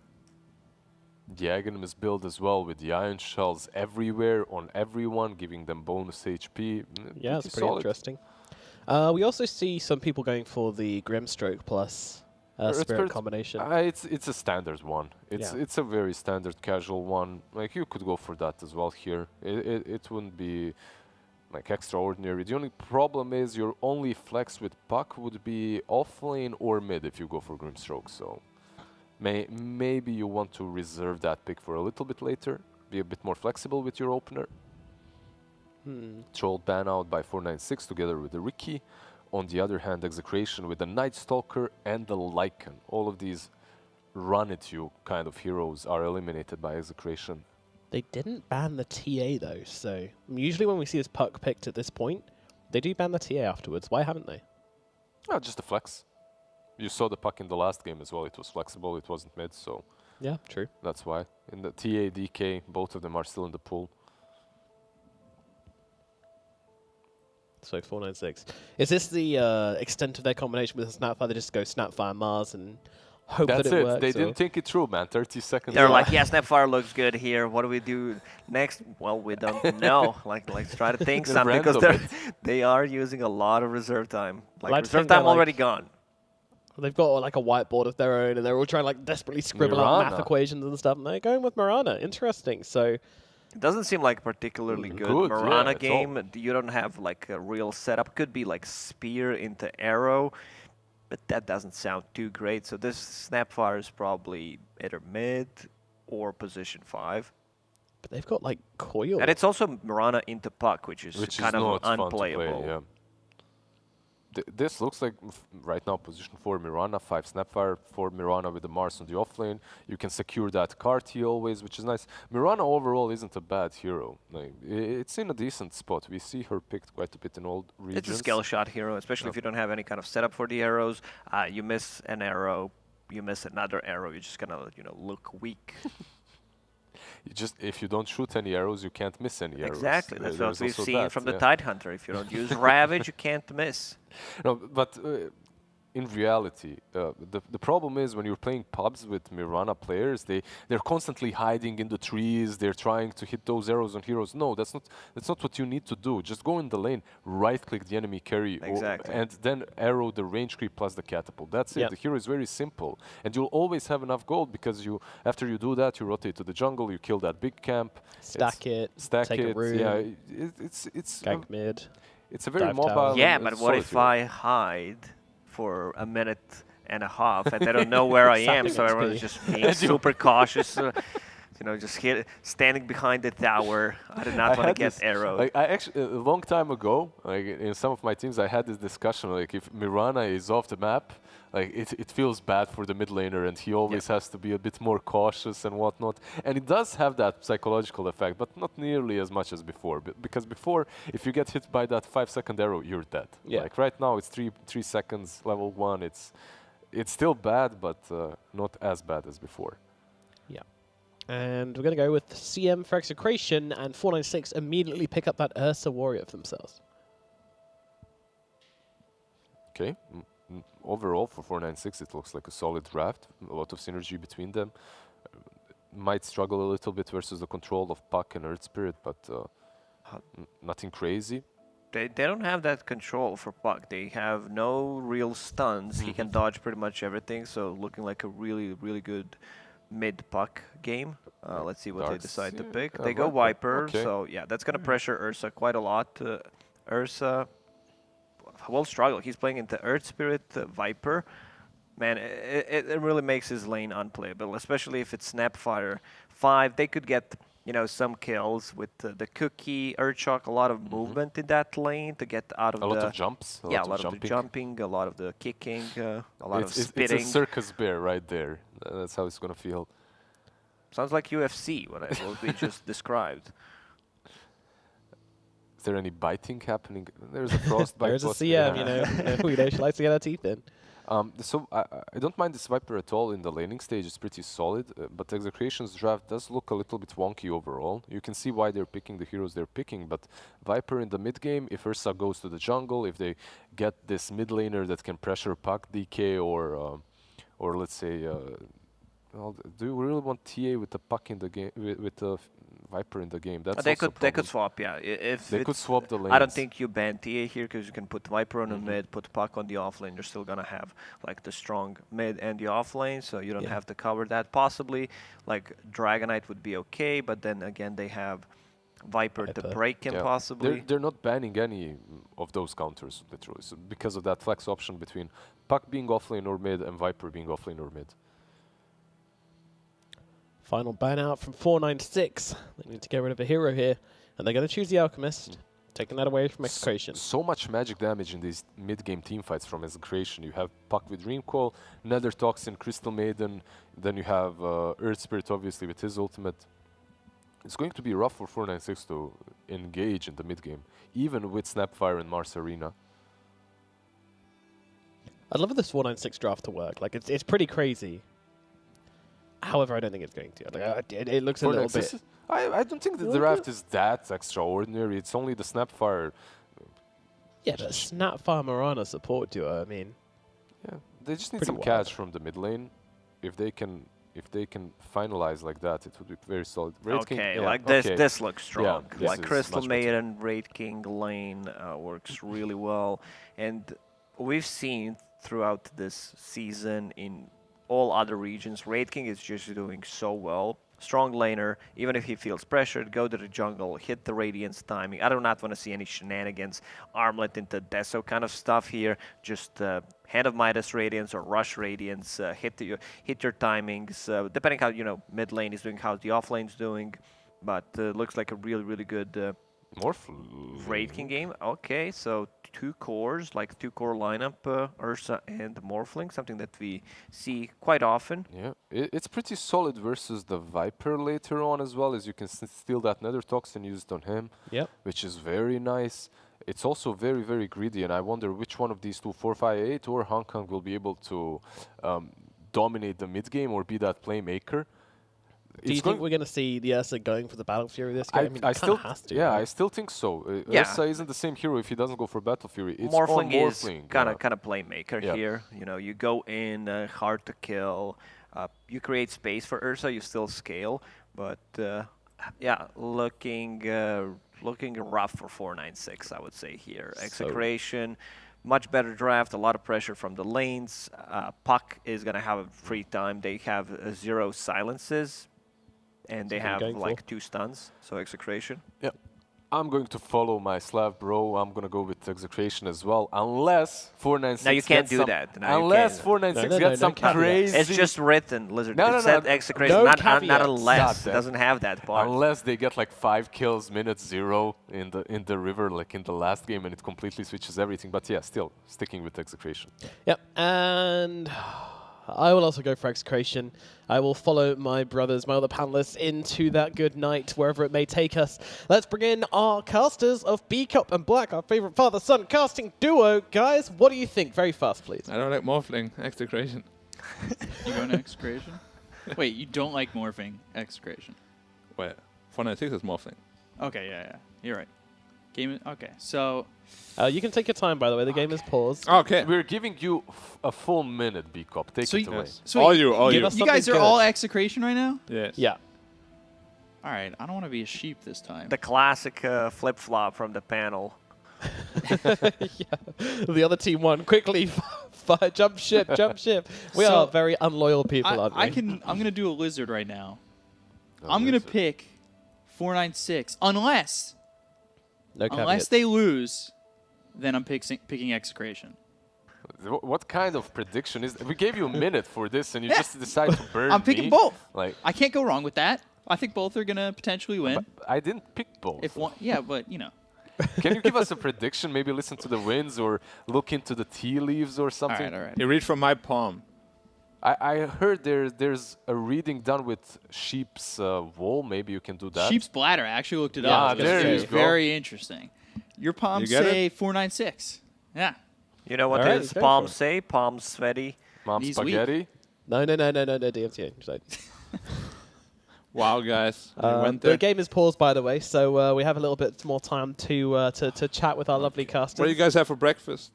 I can tell you what I had for dinner. Like that's Sure. a much better story. You know the story because we were playing together when it happened. So I ordered kebab, gyros, shawarma, whatever you want to call it, and Martin. And the game's live. Thanking it up to B-Cup and Black for Back to game you number guys. 2. Nice story, bro. I'll tell it later. I kind of wanted to hear the end of this. Take it away, B-Cup and Black. Yeah, thank you for that attempt of making us entertained, but of course he was too slow. Yeah, you got to be quicker. You know, you got to be able to get the stories out really quickly. I know the story was really good. Give It's the a shame we didn't know. play-by-play. Yeah. He'll give us the second half. 5-man when we go smoke back to again. him. Will it work out this time? Oh my god, there's so much tension here. Tension. It actually does Brewing. work out. Yeah. Well, I don't know. They didn't go for Bombi, but they will seemingly get red again. We'll get the first blood. Yo, God's Rebuke, and, well, they've got all the damage needed to get a kill onto red. So I'm going to switch over to Execration. I just want to say, Yoi in both games, and Bombi is cooking down. They do have a role available soon. Not Under gonna the tier 1? Oh, he doesn't even have roll. No, I'm going to stick with 496. It's okay. He's denying his own ward. And that's the second game in a row where Yoi just starts with a free frost, but feels good to lane mid when you have a free null talisman. Yeah. This has already been a good start for Execration in both games, Yeah. which is fun. And you chose 496? Unless they lose, then I chose Execration. That is right. Arrow. But only Fury swipe, so should not be able to really amount to much here. You say that, Unless... but Bombi comes in and Cookie. he lands that Okay. cookie, and they'll Well get done. the kill on the BDZ. That was actually a really That good was play. lined up real well. Yeah. Little fire snap cookie. Those are really hard to bake, I've been told. You tried before or not? No, it's a hard recipe. What's the main ingredient? Flour. It's a cookie. It's dough. Or you can make That's- cookies and all sorts of stuff, but okay. Yeah, but that was the easiest answer to lie with. That's great. Hung over mid this time with the Morphling. Yeah. He did not have a good lane in the first game, so I'm really interested to see how this works out for him again. You can see he's just eating a lot of harassment. This matchup is Puck favored until 3, and 3 onwards it's Morphling favored, so as a Puck you really just want to look for rotations. He's getting low. Waveforms aggressively. Fairy Fire, Phase Shift. Not going to get the kill. One more orb. He still has a Fairy Fire though, so. Needs to be careful while Hussa up towards top. He's dead to Rapido as well as BDZ. We die is all I heard. And then he did die. This is This lane, I think, could play really aggressive for Execration. Viper, Earth Spirit, if you move up a little bit too far, roll into a couple of right clicks. Ooh, waveform, waning rift, right clicks in the tower. You got outplayed there by Yowie. Outplayed himself a little bit. Yeah. Yowie, good recognition, skilled silence immediately. Jumped away a little bit, dodged one auto tackle phase shift. Good job by him. And Hang again. We have seen him, you know, his over-aggression being punished a lot of times in the past already. And here, one more time. Yeah, that was very overzealous. I don't think being behind already with the fact that Yowi's got that first blood, you know, he's working with a kill here. Like, playing aggressive and then losing your life is basically the nail in the coffin on the lane, right? Yeah, I mean, I said he's stronger level 3 onwards. That's literally all you have to do. Just wait until level 3 and you're gonna be good to go in the lane. You can't die anymore. You have way more damage to last it and deny with. That's all you gotta do. He chose to be aggressive, you know, take a risk that was unnecessary. He got punished for it. Taking some really costly unnecessary risks. Yeah. So what I like about this Execration draft, as they go onto Bombi here, spear into the tower. Oh, that was interesting right there. The spear under the tower from Nando with the Fire Snap Cookie. Bombi looks like he will survive.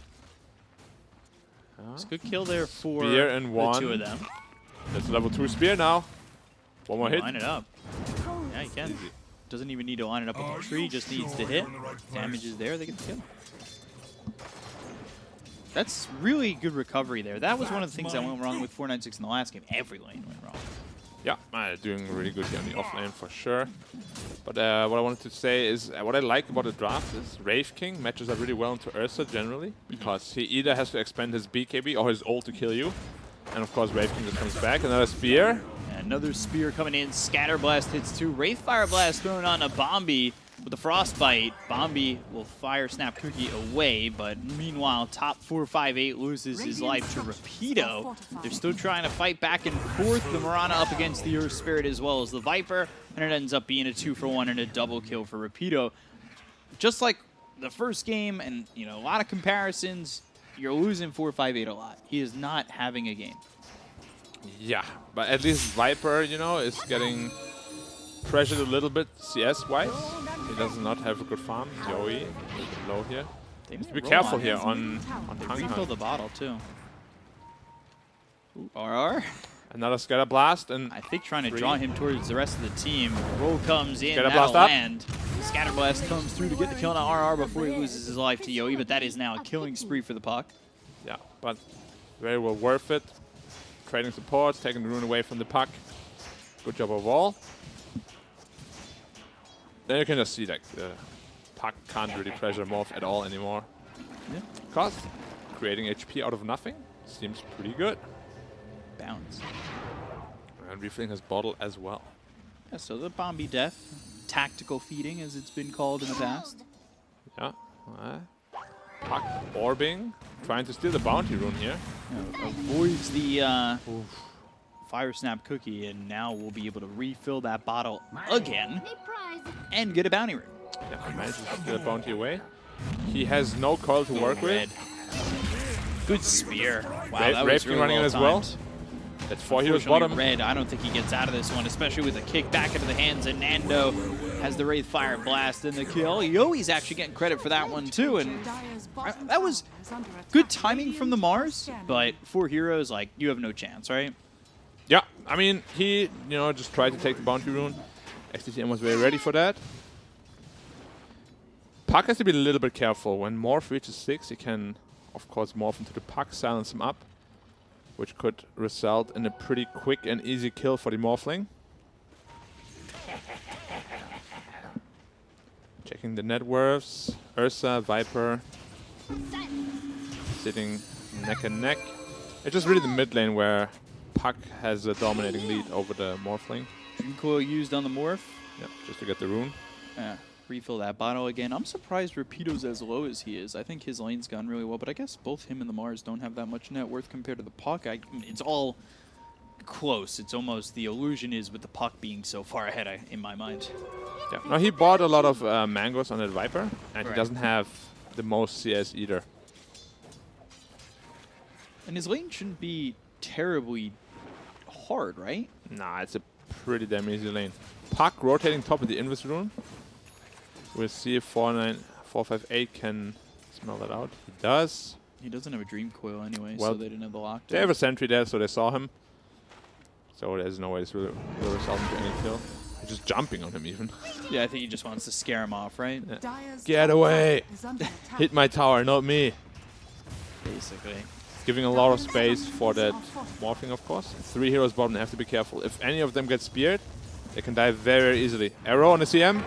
Yeah, they catch Crystal Maiden. They'll get the kill here on RR. It's a long-range spear that secures the kill onto the Crystal Maiden. But while this is happening, 458 now in trouble because Dream Coil is going to be up in 4 more seconds. He has enraged though. 458, he'll enrage, but Rapido not afraid to Arrow. stand his ground until the arrow comes in. This seems like just a given on a spear as he's inside the arena now. And, well, Rapido falls to red. Good rotation there from 496. Setting up mid lane. If the roll hits, he might be in trouble.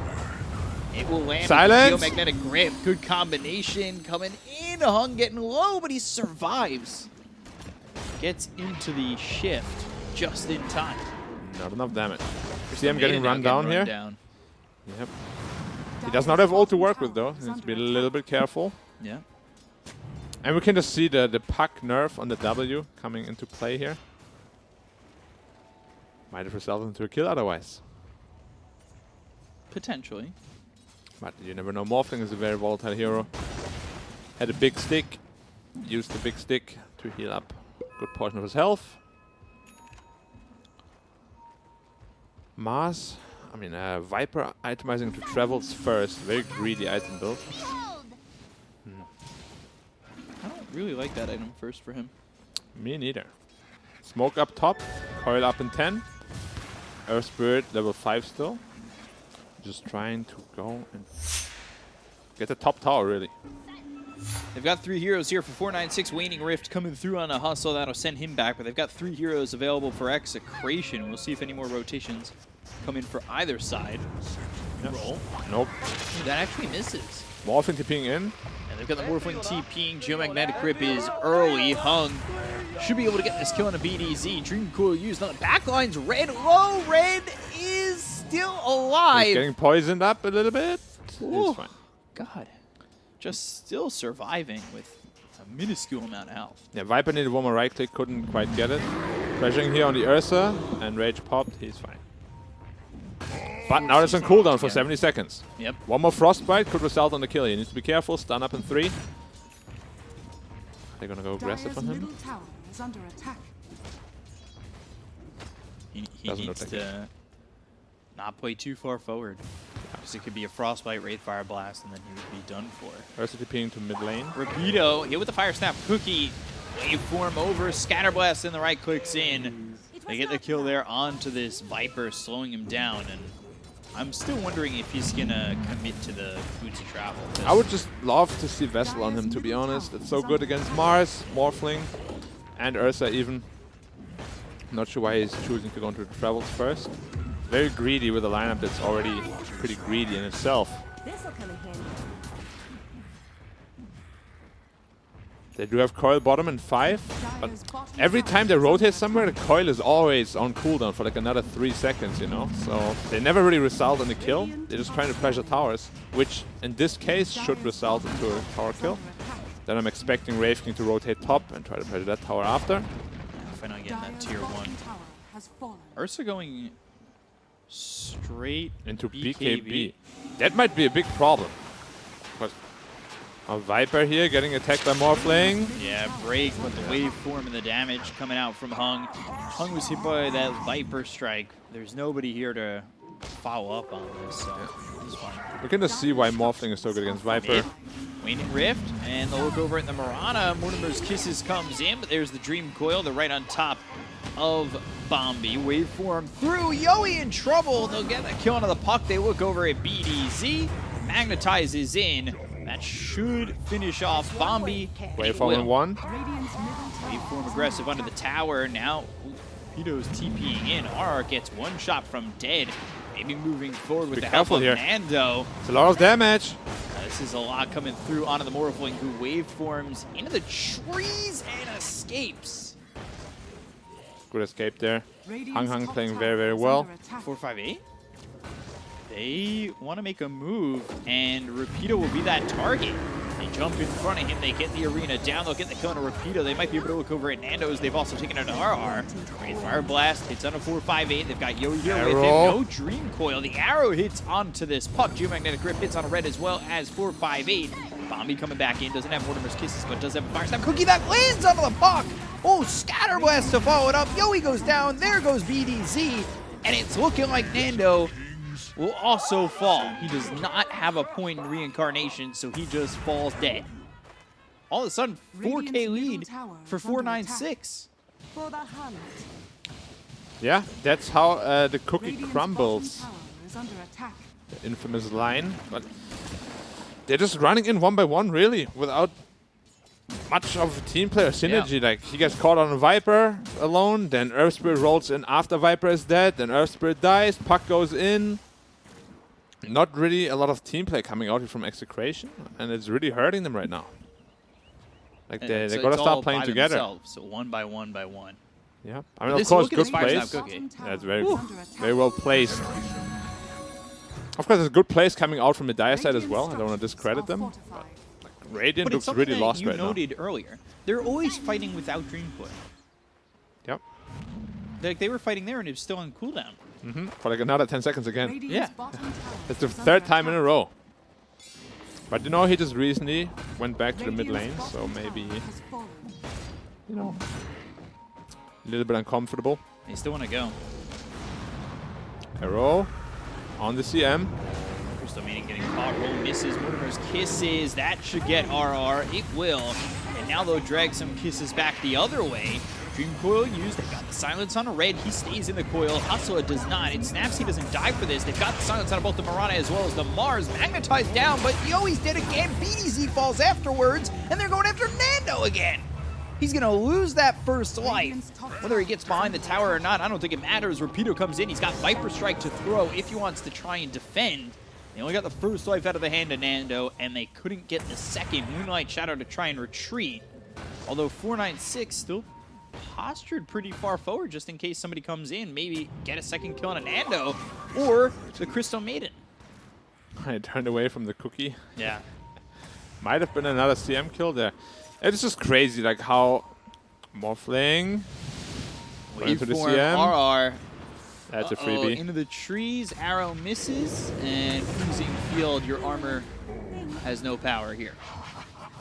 Yeah, I was gonna say it's amazing and incredible how different these two teams look in game 1 and 2, respectively.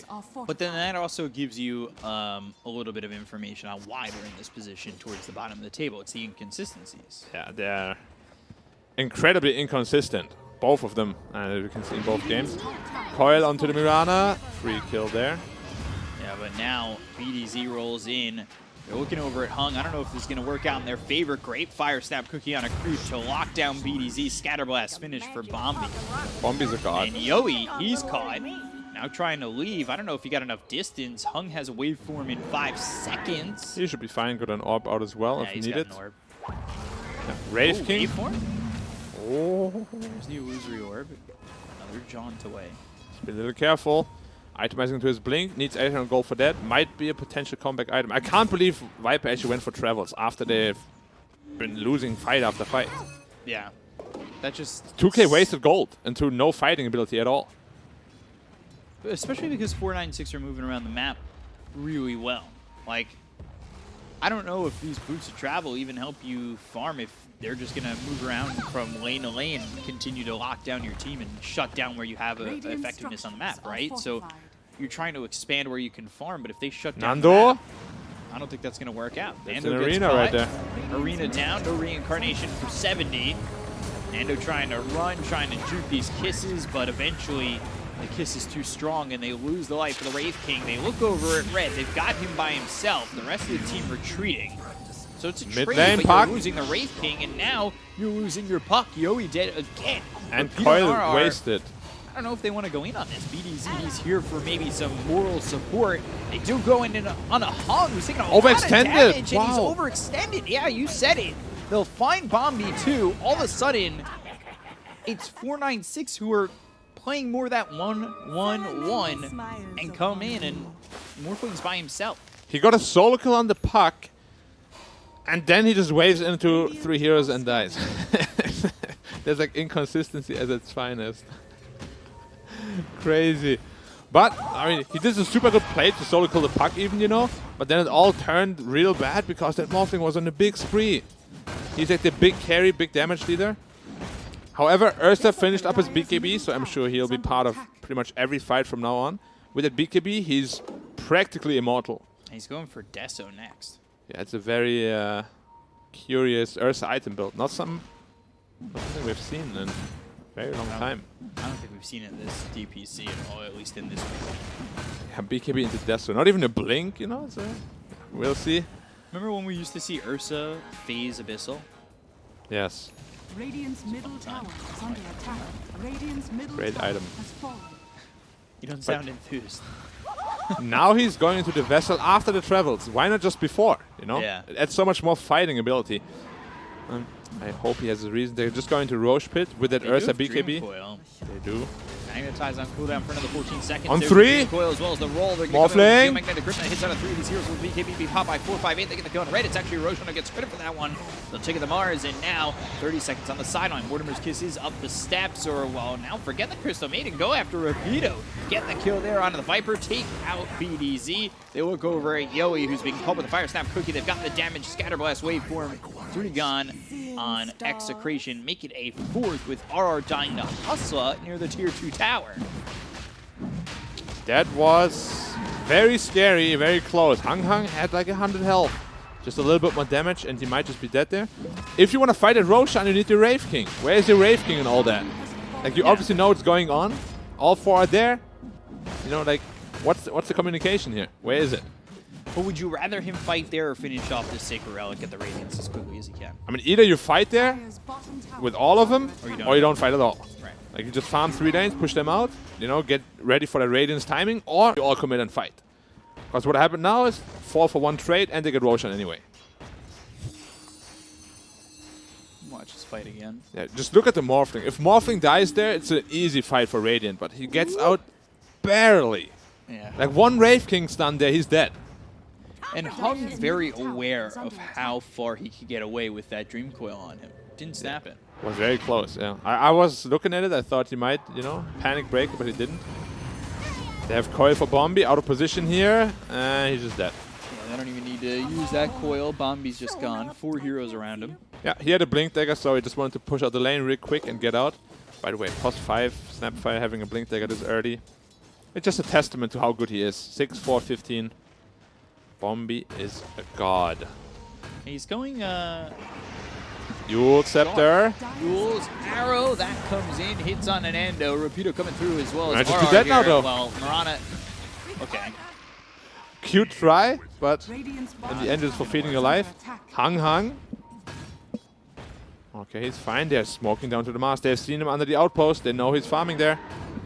Oh, They're gonna find him. it's broken. This is a problem. They're gonna get another kill. Wow. 496 have now kind of given away 3 kills. Yeah.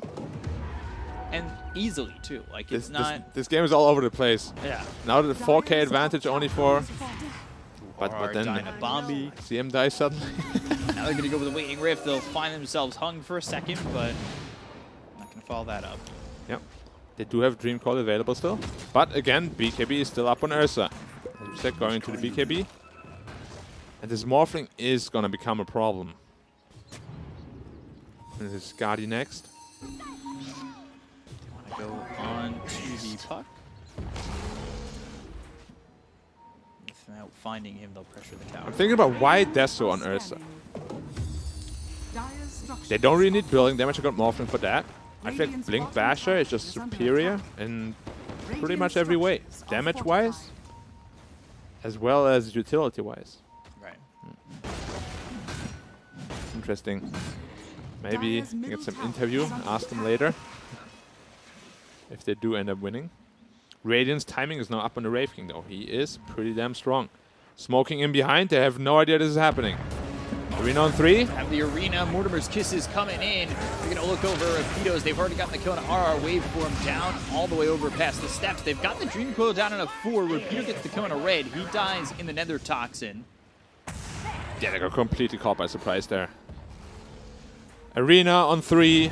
Starfall on 3. Cookies. I mean, just play that fight super well. They do end up losing the Mars, which is...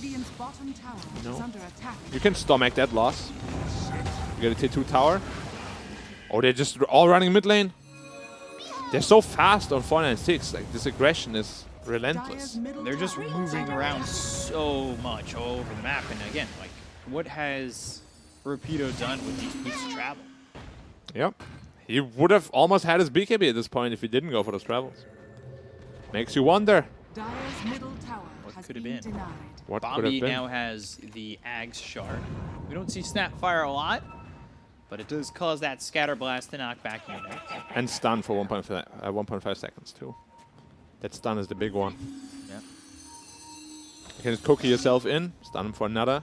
Maybe we'll see the Scatter Blast here. Oh, didn't line it up. They're going to go for Bobby. He's in trouble. He blinked in. They kick. Arrow. All right. Gets onto the cliff and will be joined by BDZ. Yep. But he doesn't have to stay there. That's Coil. picked up by the Ursa. Onto Dream the Coil Mars. Used onto the Mars. He'll go to the Arena. He's vesseled up. Now no one Poisoned can up. enter. Roll once again. BDZ onto the back lines. He's focused. Hit by the spear. Viper Strike comes out on a Hustler. They get the kill on a BDZ. And now they'll focus their attention on a Yowie. They find Yowie here. He blinks away, and on the opposite side of the fight, RR trying to get a freezing field out that will kill off 458, but he's not successful. And 458, he's dominating. He is doing really well for himself. He picked up the Desolator, as we spoke about. Puck trying to cut the creep wave, which of course with the W nerf damage is not as easy. You need to hit those creeps at least once. Oh, Wraith King top if he gets caught. Radiant's courier has been It should be fine. Dire are scattered. Yeah. But 4 and 6 didn't make the best usage of their ages. You know, they didn't make the best out of it. And now it's expired.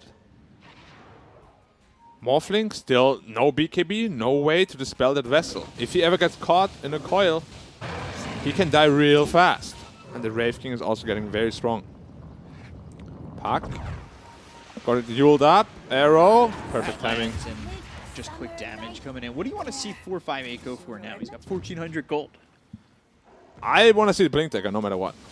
Probably just Blink Abyssal at this point. It just feels so good on Ursa, you know, because if you have a Basher and Blink, it's pretty much a guaranteed bash. Because you hit so fast, chances are you're going to get a bash. Yeah.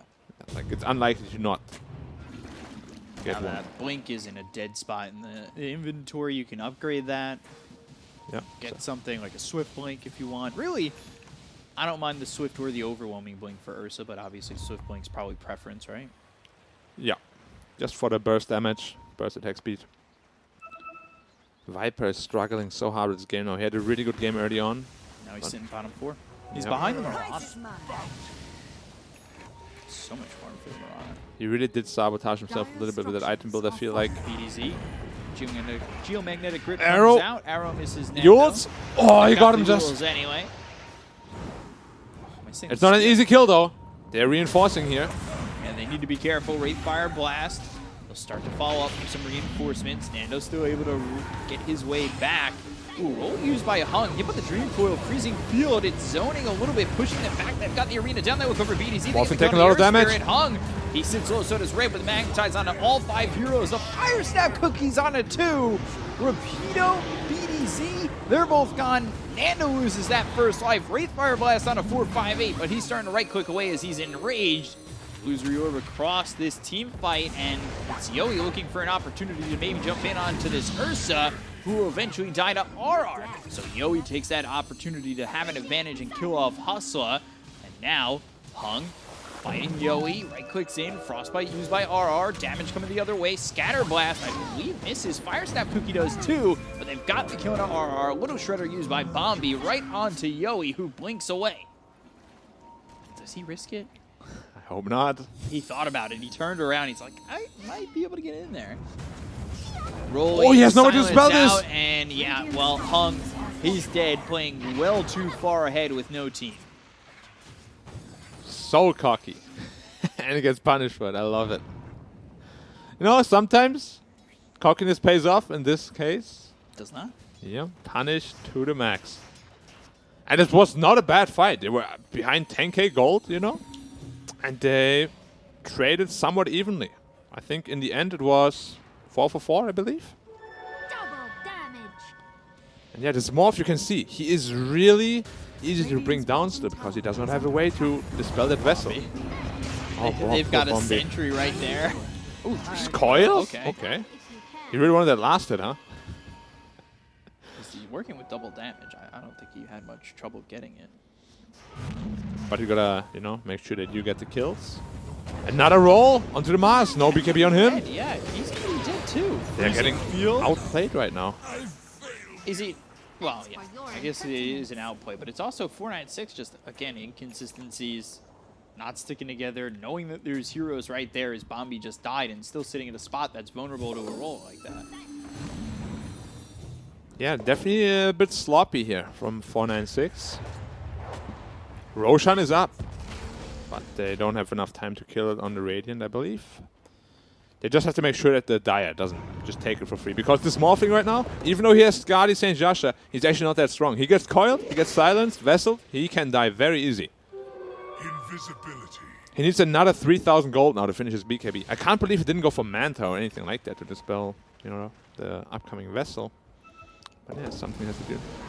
Or even the silence. Yeah. Interesting. The geomagnetic grip is what got him killed last time. Yeah. And of course we're far away from there, but level 20 Earth Spirit, you know, his silence is 6.5 seconds long. Crazy long duration. That really is a long silence. The longest in the game, I believe. Shadows take us. Mirana ult. They do have a sentry down though. Try and catch. They've got the arena. They'll land the spear onto the Earth Spirit, get the kill on a BDZ. Arrow flying forward, and did that hit the Crystal Maiden? No, it didn't. It came close though. They've got the Yules, and up in the air is this puck. It goes into the phase shift. Why she got bashed by away. Roche? Roche just being And Viper's dead. a killer there. If he was able to bash, yeah, they get the kill on a Rapido. Hun continuing to go in onto the Viper. I don't think they should concede this Roshan. They need to buy back, they need to go in. Right now, if you give up this Roshan, you give a big advantage to the Dire. And it's so late already. And he got the Roshan kill at least, but Viper did buy back, putting him further down in the net worth. Like, if you want to buy back, you got to do it immediately, because you know they have Ursa and Morphling. They're really fast at Roshan. Yeah, Now Aegis cheese to work with. Aegis cheese. I felt like they had quite a good timing with this Wraith King, you know, he was very strong, but they're kind of just happy farming away. Have to see if that ends up biting them or not. They could still take it late, right? Execration? Yeah. They can, but Ursa as well as Morphing together are quite scary when it comes to late game. Of course, two of the strongest late gamers in the game. I'm just very worried about this Viper. He's falling off immensely, and he's not, you know, getting anything really. He just bought back for nothing. Dropping further in the net worth once more. Lotus are picked up on the Mirana now, so they do have a way to dispel the Vessel and silence on the Morphling. Just gotta be in the fight. Sometimes we see Hustle getting taken out first. Middle tower is under attack. Yep. And now we see the power of the Deso. Push right into those buildings. This'll come in handy. BKB almost finished for the Morph. And I believe Ursa going into the Abyssal. He's not too far away from picking that up either. Yeah, Wraith King almost finishes AC. Just needs 100 more gold, which is a pretty big power spec too, especially against a Desolator. Pretty much just negating it completely for your entire team. And Skeleton's pushing in the tier 2 tower as well. he now has it. That's a lot of skeletons. Yep. Because he took the Skelly spawn talent. Yep. 14 skeletons, no problem. Easy towers. I mean, look at the damage that he's doing under the tower. Hung has to come in and clean this up, but that leaves the rest of the team by themselves. Arena down, BDZ goes with the Geomagnetic Grip. They'll look to get the kill on a hustle. They'll take him out. BDZ ends up getting traded. They've used the arena. They're on the run. They've have the Yules out onto the Ursa, and they've also got the silence on a Bombi. So now around on the Ursu, pops the BKB, trying to turn around and fight this one. Spear lands Nando. Oh, he gets locked up for a second. 4-5-8, backing off, eats the cheese, gets kicked back, hit with the Geomagnetic Group as well as the Waning Rift to silence him up multiple times. Rolling now from Hung. They get the kill on a BDZ. They're working with the freezing field over to the side. 4-5-8 finally falls, but there's Hung coming in. Looks over at Rapido, finds the attention onto the Viper is enough to get the kill. Waning Rift silences up the Mars, but it looks like they might leave RR by himself. Ravking needs to fight this. He's Nando strong. trying to fight. Wraith Fire Blast comes in. Bombi ends up dead to Yowie, but they get the kill on RR. They'll buy back on this Snapfire. Right click's coming in. The Waning Rift silencing up both the Mars as well as the Morphling as Nando goes in with the Wraith Fire Blast, gets the kill on a Red, and now he's on a triple kill here on this Puck. And he's level 25. Coil available again. Make something happen. Waveform, Illusory Orb, both jaunting the opposite way. Where's Snapfire Ravking? just bought back. Yowie trying to get this kill and take out Bombi. He's in a lot of trouble, silenced once again, and there's the Illusory Orb up onto the high ground. Yowie is zipping around and playing them. He got him. Finds himself Bombi and will get the kill. He's down for 90. Phase shift avoiding the arrow, Illusory Orb the opposite direction, and instead it's misdirection as he blinks the other way. Where's Ravking and all that? He just walked the opposite way and farming his own jungle. It's actually ridiculous. I feel like they could have killed the Morph as well. Yeah, there's definitely an opportunity to do that. And Yowie is just styling on them, you know? Like, if you see it as a carry player, you're just gonna join and have fun together, you know? But as you said, Morphing to beat bottom, they immediately initiate onto them as soon as they see their TP. And Mirana dies instantly. So all the items are completely useless, and then they take the fight 4v5. But of course, Morphling makes his way over eventually. As we said, the Puck and Ravking is too much to deal with. They do kill all the rest, but those two heroes alone, they just do so much right now. 458's getting kited so hard in this fight. Yeah. I mean, it was really hard to take the fight to begin with. He used ult to just get away, he used cheese to just get away, tried to use BKB to just get away. He never really fought with these items, you know? If he actually man fights with these items, he can do a lot more. But yeah, this Puck is... He has an Octarine core now. So, less cooldowns. He already has a quickening charm anyway. So. And an Arcane Rune. What are cooldowns? Does it even exist? Morphling to ping top, going onto the Wraith King. He gets stunned up, now disarmed, hit with the Waning Rift as well as the Geomagnetic Grip. They've got the silence out of Hung multiple times, and the Spirit Vessel yules up into the air. Not going to go any further. And now it's only a 5k lead. Yowie, what? Whoa. He has an Arcane Rune though. Almost permanent phase shift. Yeah, but they're just going to go after RR. Ooh, freezing field over to the side. They get the kill on a BDZ. Hung moving in, right clicks through, gets a double kill. Now focuses his attention on Rapido.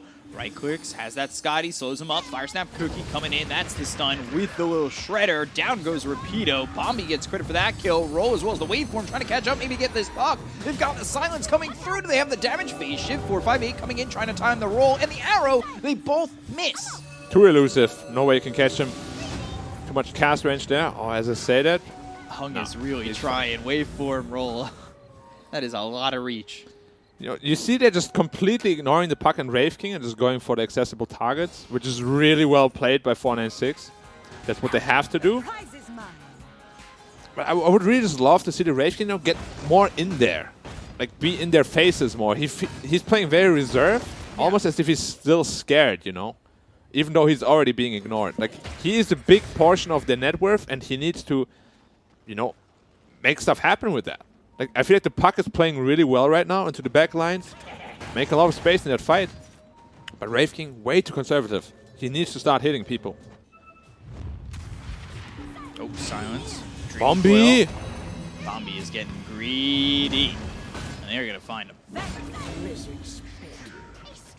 Another one for Yowie. Who's now going to the Aghanim Scepter rather than finishing the Octarine Core. I like it. I I was going to agree with you there. Makes a lot more sense too. Well, they've got these 3 BKBs now for 496. I think the timing on it's right. Yeah, I mean, if that morph ever gets puck coiled, you're in trouble. Because that thing lasts 8 seconds. And with the St. Joshua only 6. Oh, he has a Titan Sliver as well. So, what, about 5 maybe? Well, it's still a long time to lock down a BKB morph. And he already has it completed. Agon Scepter online. He has to be careful though. He did get silenced by that morph who turned into the Earth Spirit. It almost ended up killing him. And his spear can also still kill him very easily. So even though, you know, he's making it look easy, it's not that easy. Yeah, you get a silence there with a spear. You're in trouble. Abyssal Blade picked up for the Wraith King. Yeah.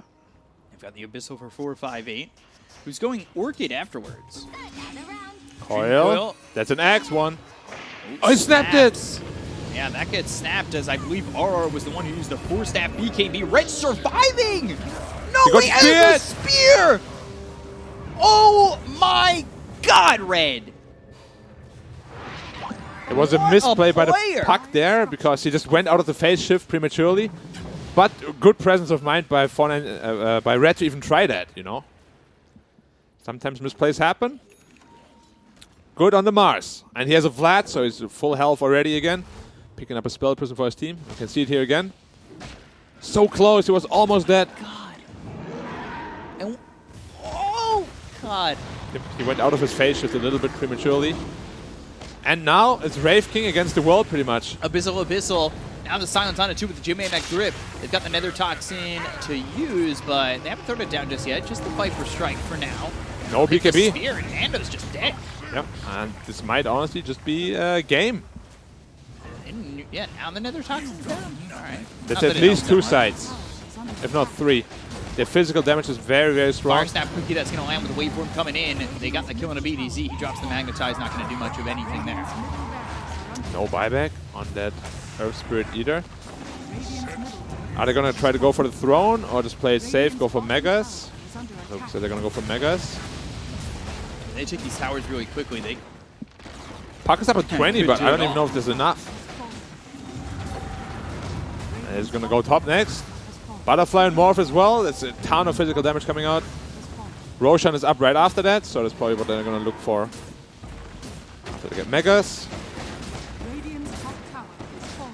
I don't even know. Do they have to leave? They don't have to, but you know, the Roshan is up. I feel he's going to come in. He might get hit here. You need to be careful.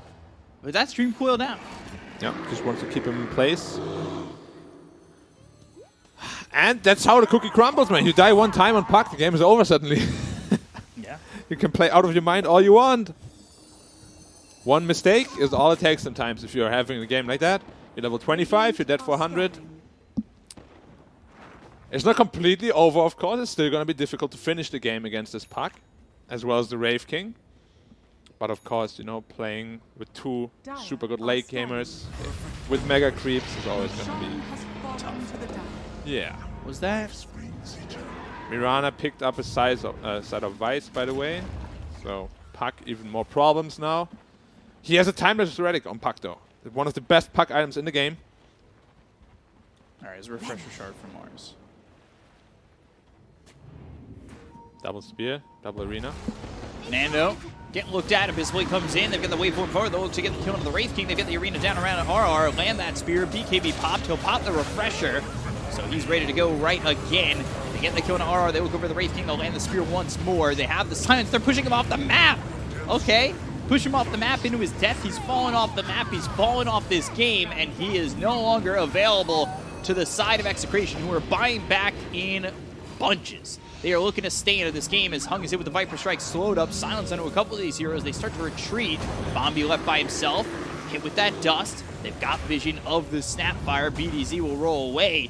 These heroes are not dying on 496. The Abyssal Blade's used on a Yoi, and they'll get the kill onto the puck, dead for 2 minutes.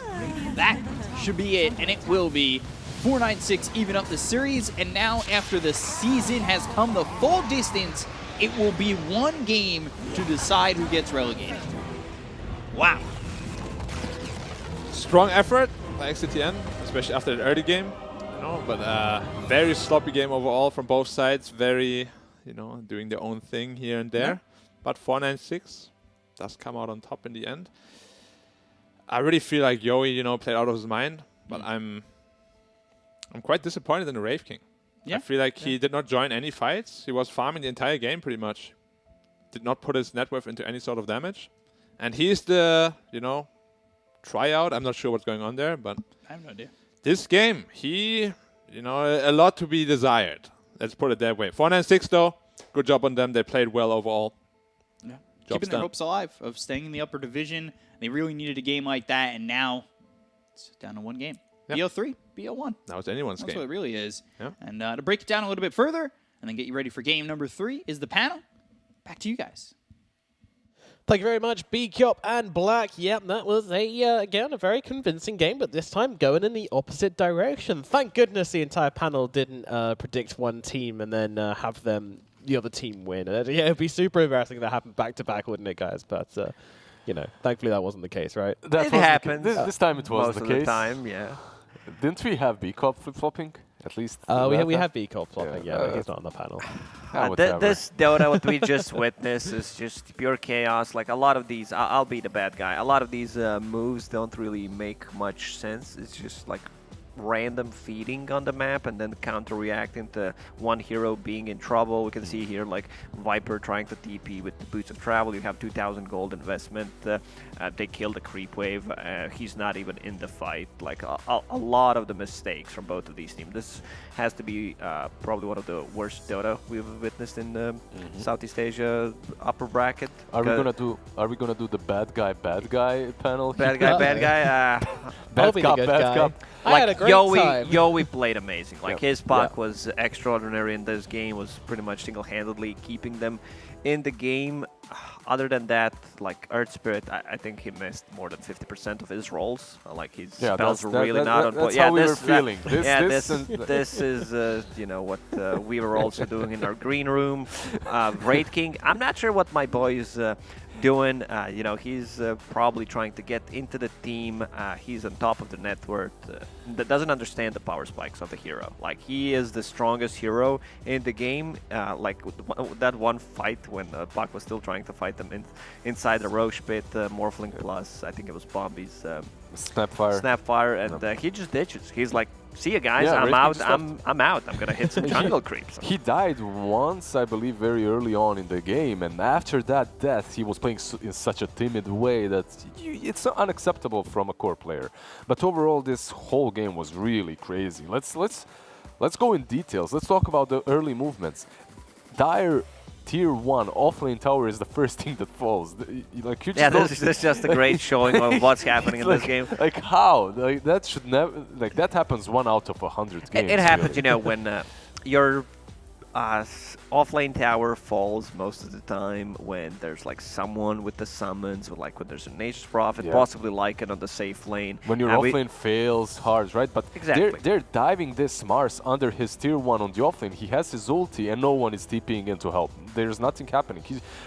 Red is just there fighting them off for 5-10 seconds. I want to talk about the itemization a bit in this game. Ursa, first item BKB. I don't think I've ever seen that before, at least in the last year or so. It was a build back in the days, but I don't see why he would go for that kind of item. It worked though, like early on. Yeah, if he went for Battlefield, because the rest of the team was doing well, they were just keeping him in the game, so you need to pay back your team somehow, not by going BKB. If you get Battlefield, you're going to have BKB in the next like 3-4 minutes if things are going well. I just have a feeling both of these teams are big braining one another with their big brain plays and big brain ideas when it comes to itemization as well. Morphling not going for anything that dispels the Vessel or the Silence, and still doing quite all right. He had, what, Skadi SNY at some point? Skadi SNY into BKB. That's so much gold, and he still feels completely killable as a Morphling on that mid lane, because you don't have... and there are so many different builds that are popular on him. Either an early BKB, or you get Yules, or you get Manta. We see all these three items that work really well on him versus the Vessel. You counter the Vessel and the Silence. He doesn't go for that. It still works for him, obviously, but mostly because... you don't even have to do the job, Nomad. You can just be silent. We'll do the talking. Big Boy Wraith King was just in the jungle He did use his taunt a lot. You know the dance. What is that dance called? I don't know. This one. He was doing that a lot. I don't know what it that is, looks but like. yeah, maybe a dance competition for a A Raid King dance-off, instead. yeah.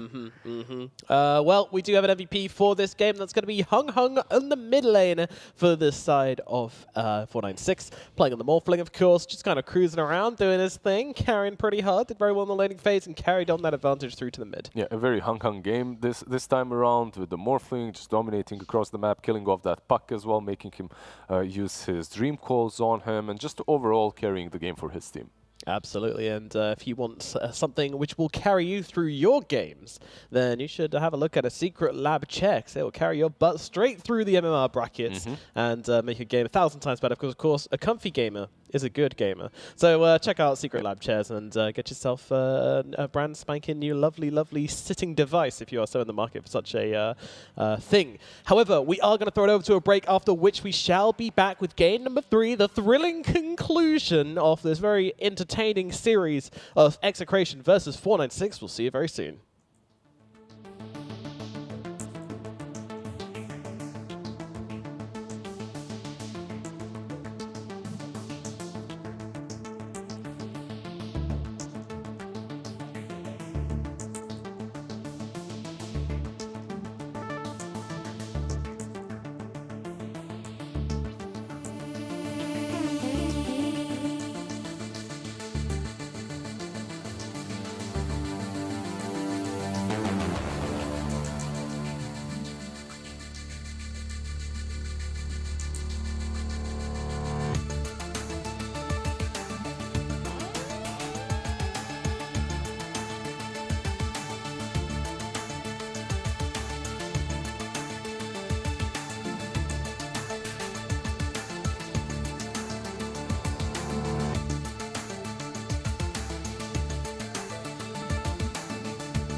Hello there, and welcome back to the DPC SCA region. My name is Nomad, and joining me on the panel to jump into game number 3 is my loyal friends Lizard and Lacoste. Gentlemen, getting into the third game. Actually, you know what, Lacoste? I rudely cut you off earlier. Firstly, I would like to apologize, and secondly, I would like to hear the end of your kebab story, because I was very invested in it. Oh, We all that were. one. So yeah, I ordered a kebab yesterday, and it took an hour to arrive. I was wondering like what's going on. My translator's not working in the app, so I like have 5 options. I check all of them. Like I recognize the French fries. I'm like, yeah, sure.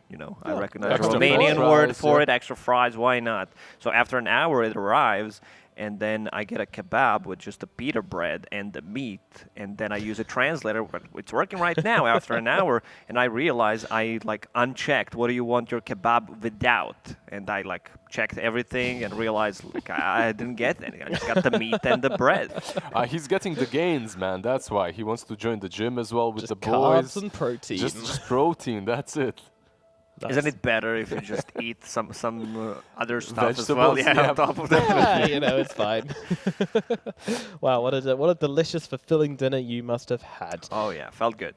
Well, we are into game number 3 now, and both teams have shown a lot of shakiness in this series so far. I think it would be...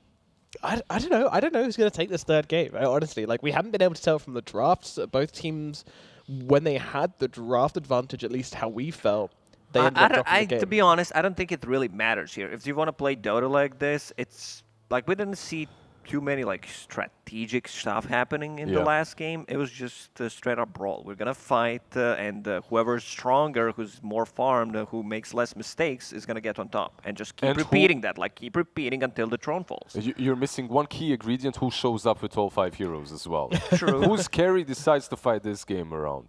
Okay, so both of these teams, like we've watched them throughout the league, and they've kind of looked very similar. 496 maybe a little bit more versatile with their heroes, but overall in these 2 games with all the stand-ins that they've got, it looks very even. Who shows up to the fight, that's the one who wins it most of the time. All right, here we go. Here's my my Galaxy Brain advice. I'm going to suggest that Execration, okay, playing with Nando. Okay, our Wraith King didn't really turn up much in the last couple of fights in that game, which kind of led to their downfall, even though the puck was playing at 110. So what they need to do is they need to draft themselves an IO. And that way, he doesn't have a choice. You just bring him to the team fight. No. No? If Disable help? You mean if he plays the IO? No. Someone else plays the IO, just relocates him in. I was thinking a different route. They pick Legion Commander for him, and then you want to fight. Like, you want to get that damage. Like, you never with Legion Commander want to farm items, unless you're griefing Legion Commander in the jungle, Hand of Midas, Iron Talon. Yeah. We've seen the Huskar in the jungle. Please, let's not see Legion as well. The comeback of that meta would be a very painful thing to go through once again. Do you miss junglers? No. Oh, do you miss junglers, Lacoste? I do. I think there's potential, that some heroes could be played at jungle, like 2-1-1-1. It's just doable.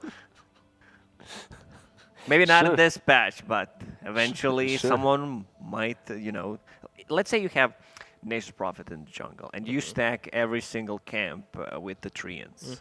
But you need some levels first, like you only have like 2 Treants at the start. I don't know if you are watching Reddit. There was a guy that stacks like whole jungle with Shadow Demon, which is pretty insane. Pretty sick. Yeah. Was it? Yeah, that was a long time ago as well. I remember that video. Yeah. No, it was posted like a week ago. Recently Yeah. as well. Yeah. There's always, like every patch, there's one dude that recognizes all the patterns with Shadow Demon and whatnot. Yeah, I can Do you figure it guys out. remember, like my favorite and one of the guys that I learned from was AUY. Do you remember his Kotal jungling? His The tutorials are so good. Yeah, the good old, not necessarily tutorials. Back then he didn't make them. It was just watch his games. It used to be Keeper of the Light, minute 12 Aghanims. Keeper of the Light, speaking about him, banned out. Banned out, Once again, with the Pango. Earth Spirit banned out by Execration. Interesting. Actually, speaking of the Shadow Demon thing, we had a game, a pub game where one of the cores demanded that our Shadow Demon support do that for him. I was like, just try it. You'll get a couple. But anyway, we have the Mars picked up by Execration as their first pick off the draft. Yeah, we'll see if they manage to combo it with something that was as neat as that Snapfire in the last game, even though it didn't look amazing from Bombi. It looked good enough. Like Yeah, because you're constantly fighting, you're gonna get the most out of the hero. I'm just looking at this Earth Spirit ban by Execration. They had it in the last game after performance. In the last game, they're like, yeah, maybe we should not pick it, so let's ban it out. just to make sure. Just to make sure that we can get the hands on it. I still feel he missed like 50% of his spells. Is it the nerves? What do you think? I don't know. I don't know what that is. Earth Spirit, however, is, you know, one of the hardest Dota heroes, the master, to even start playing. So It's maybe it doesn't interesting. feel that comfortable on the hero. Maybe it's the nerves. It's a relegation game. So I think it's the nerves because they played the Earth Spirit before and it looked much better. So I can't really see a player that's playing a position 4 in League 1, in Division 1, not being able to use Earth Spirit. That's the cookie cutter position 4. That's the hero to go to. There aren't many 4s that can't play Earth Spirit, at least to a decent level in which you're hitting your spells. So Oracle by 496, this is something that's very popular in the Chinese region. We obviously do see it in SEA as well. Combos well with something like a Troll, with a Monkey as well would be pretty solid this game. Death Prophet is an option. Just a very good opening. So is the Mars. However, Mars in the SEA region has very bad win rate. Very high pick rate, but like 30% win rate so far, which is actually very interesting. Yeah, it is. I mean, why do you think that is? Not sure. The hero is pretty solid. Didn't get nerfed. Didn't get nerfed. Like, usually he's picked with very strong combos like Phoenix. It isn't like he's played by the underdogs. He's played evenly across the stage by the favorites and the underdogs. So just bad performance. Also, one very interesting statistic. I'm turning completely into Nahaz. Can production put me a gray beard maybe over here? Some gray hair as well. Puck and Nyx Assassin have 80% win rate in games which end sub 30 minutes. So if the game is lasts less than 30 minutes, Puck and Nyx almost always win it. Gotcha. Which is very interesting. They snowball really hard. Yeah. Which can be said for other heroes that also have very high win rate in SCA. Those heroes have like 20% win rate sub 30 minutes, which is interesting stats. Pangolier is the one that I'm talking about. Nyx got nerfed. Like, he doesn't have a break ability anymore. His ulti is 10 seconds longer. I did get a gray hair right there talking about all these stats. I need to. Oh, you're just getting old. You're getting gray hair from being old. Well, we don't need production to do any kind of shenanigans with it. You know what? How I know I'm actually going old? People in pub just tell me, "Stop playing, man. You're old. You're too old." I'm not kidding. I got the first time ever. I got that. Why are you playing? You're a caster. How old are you? You're like 27?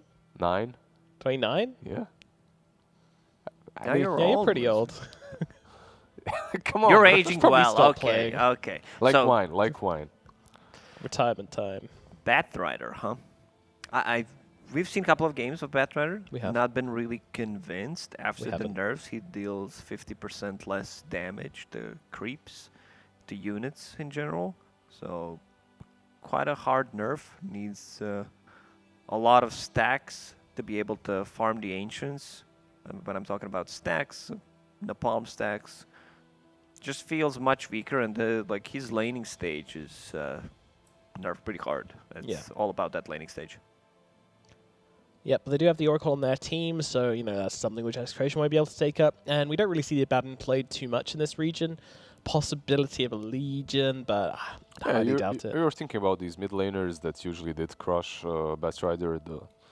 If you want to relegate Puck to a different position, you can pick a Quap or Storm mid lane and just deal with him that way. But overall, not a big fan of Batrider, even though we did see him take a couple of games, win a couple of games in the last few days.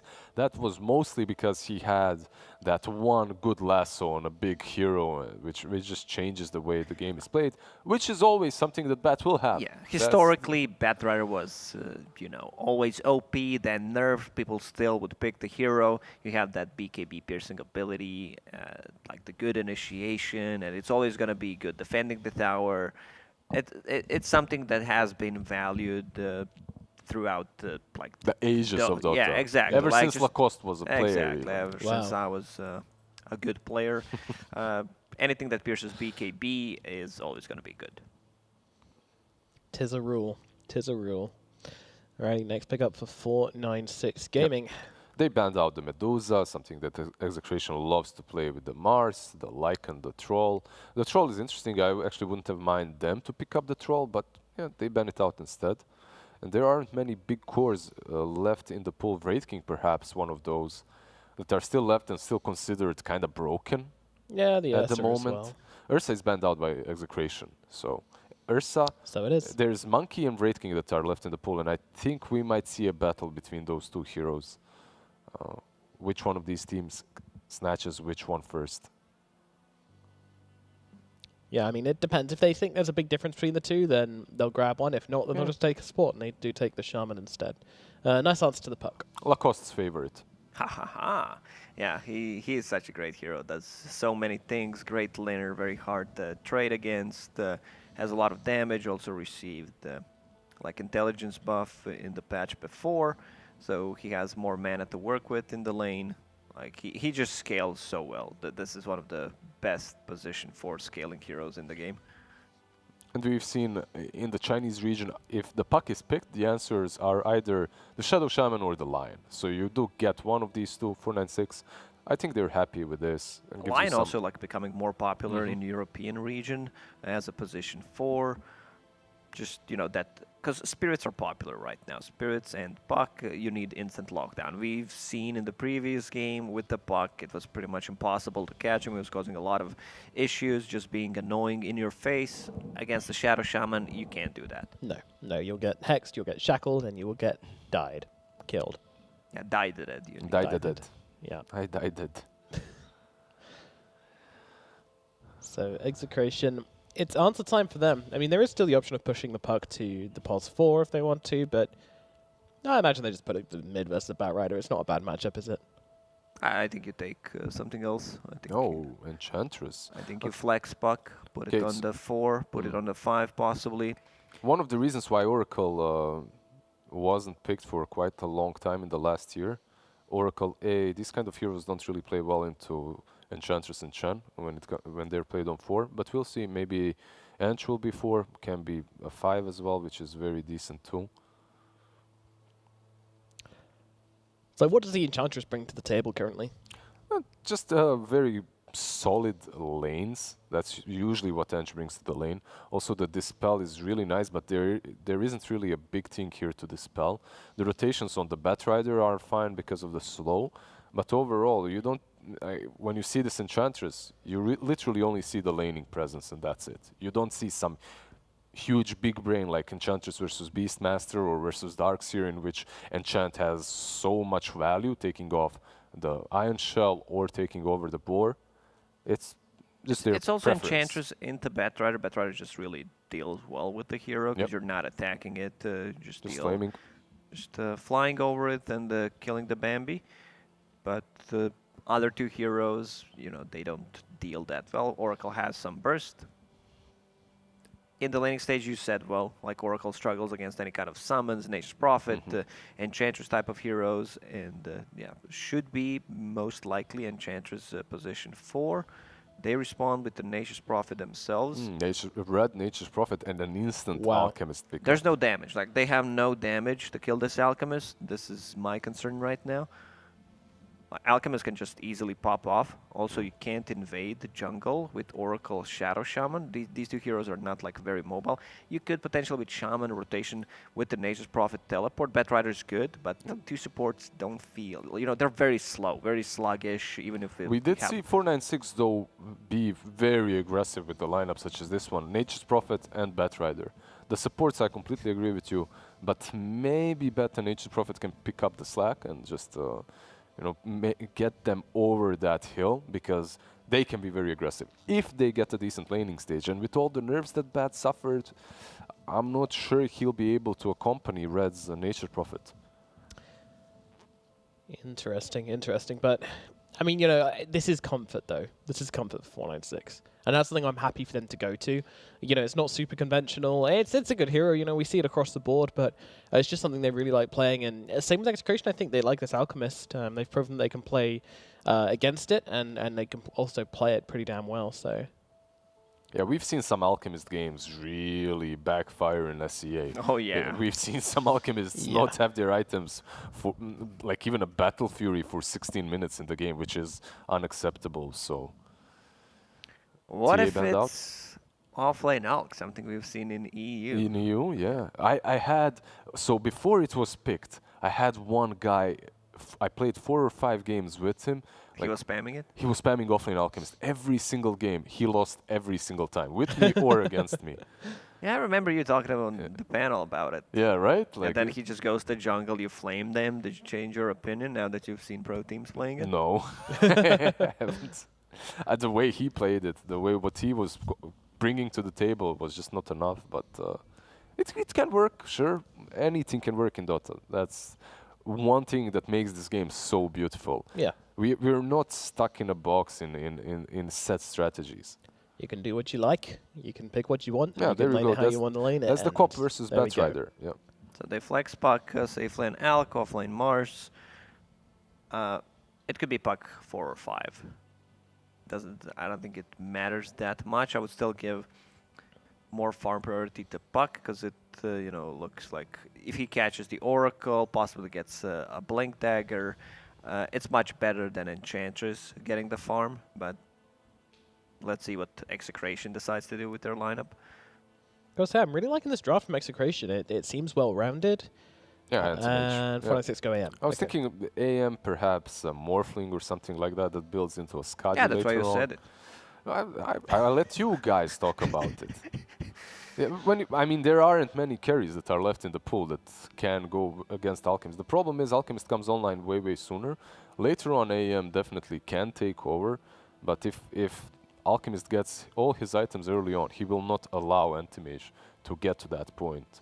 Well, it's a battle of pressure. I'm going to have to ask you guys for your predictions for game number 3. Who do you think is taking the series, the game, and also the upper division slot? I'm thinking I'm having a bad read on these teams and the way they play. You can see the Windows loading wheel going around. All right, I can go. I'm done with thinking and actually trying to make sense of this. So I've got a coin here. Heads means I go Execration. Tails means I go 496. And we're heads. I can't remember what I said. Execration, that's it. I'm going Execration with full confidence.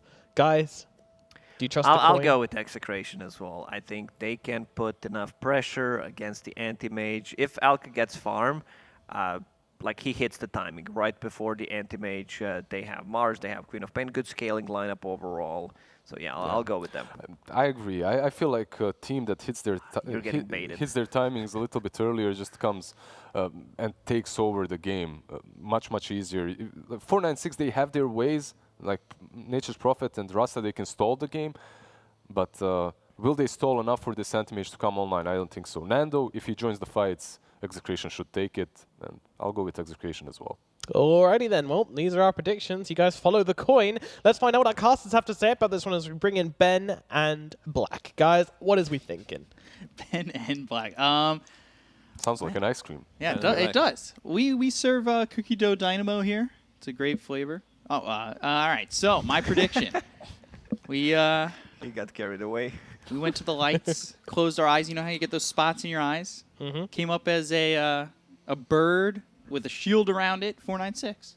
All right, Beacon going for 496. Black, what is he saying? Execration. Execration. Guys, you guys are... I mean, I'm just going against you because you're leading. Okay. So I got to make up, the difference somehow. If you win this, you win the whole thing. What can we do, man? All right, 4 for Execration, 1 for 496. Beacon and Black take it away for game number 3, the finale of the series. Yeah. Realistically speaking, though, AM does not fare well against an Alchemist lineup almost ever. But, those two teams are really chaotic. Maybe Alchemist will die once or twice randomly.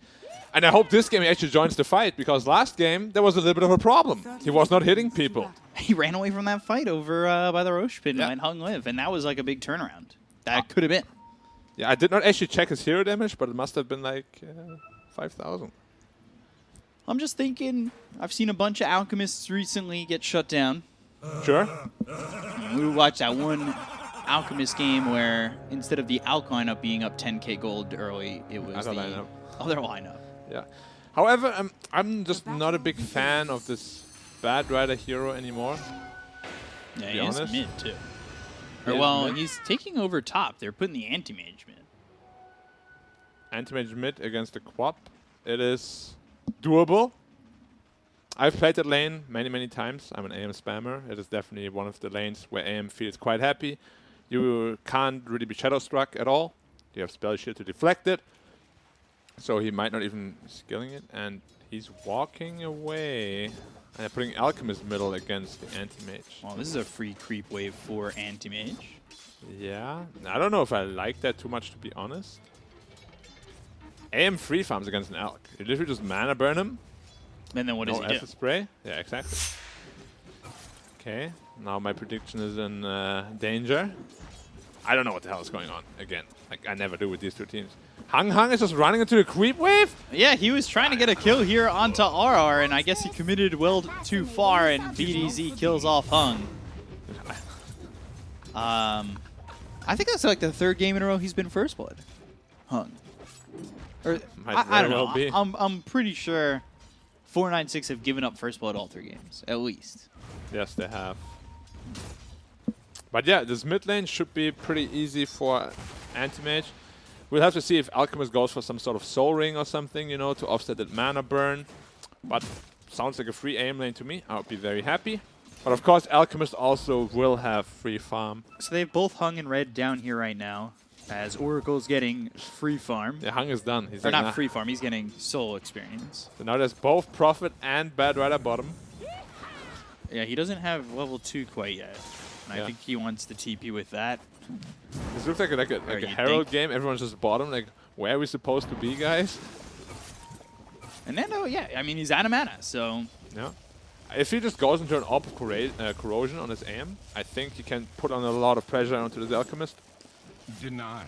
Oh, look at the denies. This is actually like 12 one of and the 6. freest aim lanes. Yeah. Like, I can't believe they give that to him. So now they'll bring Red up towards top. He used that TP to, you know, keep the teleport scroll available to him if he needs to move. Yeah. Like, if anything, just put the Mars against the aim, you know? Not the Alchemist. Yeah, that wouldn't be too bad either, would it? Yeah, I mean, Mars Well, is I really mean, good he's against not it. going to end up using God's Rebuke or Spear, but... We'll say 458 sitting here pretty low. Yeah. He should That's have the only a thing that makes me nervous. little bit of regen, though. Does have 3 tangos to work with. Rotation over, and that's the Queen of Pain. Not sure if Wait, why is 458 Quap will here be now? expecting that, but... Why well, is they're Quap here both now? here, and... I guess... dual laning mid? Nando is like, alright, you take it, man. I don't know what's happening. It does mean that 458 needs to be a little bit more careful. Doesn't No spell shield. steal the spell shield because he was up against the Alchemist. Yeah, but even then, you still wanna... Well, we'll see. Ends up biting him, but He's he's taking a lot of tower. yeah. Yoi's just right by the tower, taking shots. And now Oracle TP's in. This is the weirdest, one of the weirder starts I've seen in a game before. Yes. Yes. And now he's got the spell shield. Too slow. Dyer's courier has Didn't been get it. killed. But he's going to go on Yoi for a second. Shot Blink is popping. aggressively. Yeah, I'm not sure why. Like now, Alchemist is top. I guess they just want to have the Alchemist Prophet matchup, but you could have had that to begin with. Yeah. Because Prophet was bottom anyways. Why did Alchemist run middle? Alright, I mean, I guess now they have the matchup they want. But now AM is a lot higher level than the Quap is. So the matchup gets even harder for Quap. And he's 19-9. And a region rune. Healing power. The perfect rune. A healing power. Going after Yoi once again. Out of mana on a Quap. And, well, Bombi comes over. Could land a Fortune's End. Like you said, no mana available for Yoi. Purifying Flames, and 458 gets the kill. Anti-Mage is having a great time. Yeah. And Alchemist is 19-1, but his start was, you know, stymied earlier on. I mean, Alchemist is still, you know, sitting at 20 CS, so it's not too bad for him. Yeah. But yeah, I really can't help but think it would be way better for this Alchemist if he started bottom. Fortune's End once again, or Argana Hustler. Yeah. It's very easy to set up. Those two supports. Now AM, completely out of region, out of mana though. The seeds of fortune.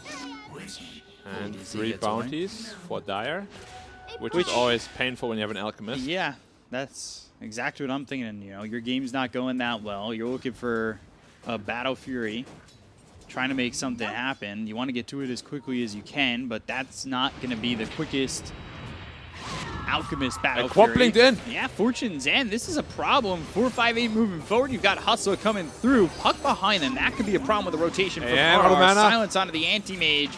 And now he's the one who falls, but Yoey. Oh, no, Bombi. Oh, all right, they got the puck. I guess you're mortal then. That's giving it right back. Diving towers. Well, we've watched like 10 tower dives already. In 60 minutes, yeah. And there's only 6 kills. Refill Quap's bottom. Yeah, checking the rune, 6 double minute damage rune is bottom. bottom. That could help this Queen of Pain. Yeah, probably gonna... I wonder if Queen of If Pain AM blinks swaps in on- there... Oh, Alchemist getting body blocked. They might be able to get the kill. Purifying Flames, Nando gone, and slowing down that Battle Fury even further. And now he's got the ulti. So now you can't just stand and trade. And Puck's just there, level 3. Not sure that's the best route about it. I mean, I can't make any sense of this game. We just have to see how it plays out. My analytical abilities hit its limit. Now the Queen of Pain comes back. So blink away, Hustler. Got some wards down, and that's in the Radiant Triangle. Yeah, you always want to make sure that you keep tabs on where the Alchemist is. He now Stacks. TP'd bottom. You want to make away sure from the stacks. Yeah. That. Yeah. Alright, the Quap TPing bottom. Trying to set up here on the kill. Hung Double in damage trouble. rune. And should be dead. Yeah. One more gonna hit. be an easy kill. One Ooh, more I hit. Say that. He cancelled his attack animation. Does he? He's dead. He's alive. No, he's alive. Yeah. Yeah. He'll The get down to Quap like cancelled his 30. attack animation. He was mid-attack and cancelled it. Wow. Yep. Now Prophet pressuring top. And if they start taking out these towers and shutting down where Nature's Prophet or Alchemist is able to farm, like this is just going to feel worse and worse. Yep. They do not have Arena yet either. They don't have Coil. They don't have Arena. It's pretty easy to spam out this tower though. The Orb as well as Spear, Rebuke. Pretty damn easy. And Alchemist is still sitting at the top of the net worth as expected. Yeah, Aim I'm is also just- having a good game. If Nando dies again, is there a chance 4-5-8 gets his Battle Fury first? I mean, I hope not. That would be a huge problem. Hex. Shackle, level They're going to 3. have a Fortune's End, so this is a long time to have him shackled up. Whoa. Wouldn't have killed him. He was going for the Mana Void. Yeah, but wouldn't have killed him. Yeah, not a lot of mana gone. is under attack. Fair enough. I was doing that. Me Fortune's too. End coming through. Spear doesn't latch, but he's blocked by creeps. Red can't keep up for the moment, but tries to get those treants in Yes, Fairy front. Fire. And does he have the damage with Purifying Flames? Double Purifying Flames does not finish off Rapido. He's happy to get the help. Shackle Arena. onto RR. Hustle on the run. Hung coming in. Oh, Rapido throws down the Arena, but he's just going to burn out to the Firefly in the right Good click for couple. Hustle.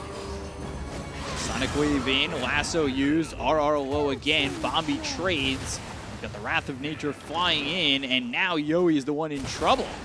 He's got a blink in 2 seconds, but the Purifying Flames, now BDZ, he's gone! Oh no! Execration! It is all on the Alk at the moment to try and make up some of this net worth. This Oracle is owning. Yeah. Now, Bombi is so clutch. Like, he always has He's enough level mana somehow. 7, dude. Look at that. He's like 2 experience away from 7. Yeah. Let's the watch fight this started again. very awkward. I did not know that the Bad Rider is here. He gets the Arena on 2, I believe. Yeah. It's a good Quap ulti coming through. Ringing their It's 2. eardrums. It doesn't hit Bombi on the back, though. Does not hit Bombi. Bombi also looks like he's disengaging, but the Prophet is TPing in, and he's like, oh wow, Prophet is actually TPing in. And then he just keeps Purifying Flames. Purifying Flaming. Yeah, I mean, He just dealt so much damage that fight. Probably single-handedly carried that, to be honest. That's going so well for 496 in that aspect of it all. TP in. Spear hits onto Red. Nando comes in. They really need to get a kill. They don't have Dream Coil again to work with. The Arena does lock in Red. They've got the Waning Rift, the Silence. Ooh, Oracle, can he get the false promise off? Pose. He tried. Now might be in trouble too. Spear. It latches, but he still has false promise. Does he have the time to get it off? No, he doesn't. Now that was good for Radiant for once. Yeah. But it just seems to be like the story of the series, really. One team takes a really good fight, and suddenly the other team takes a really good fight. It's like never going one way, really.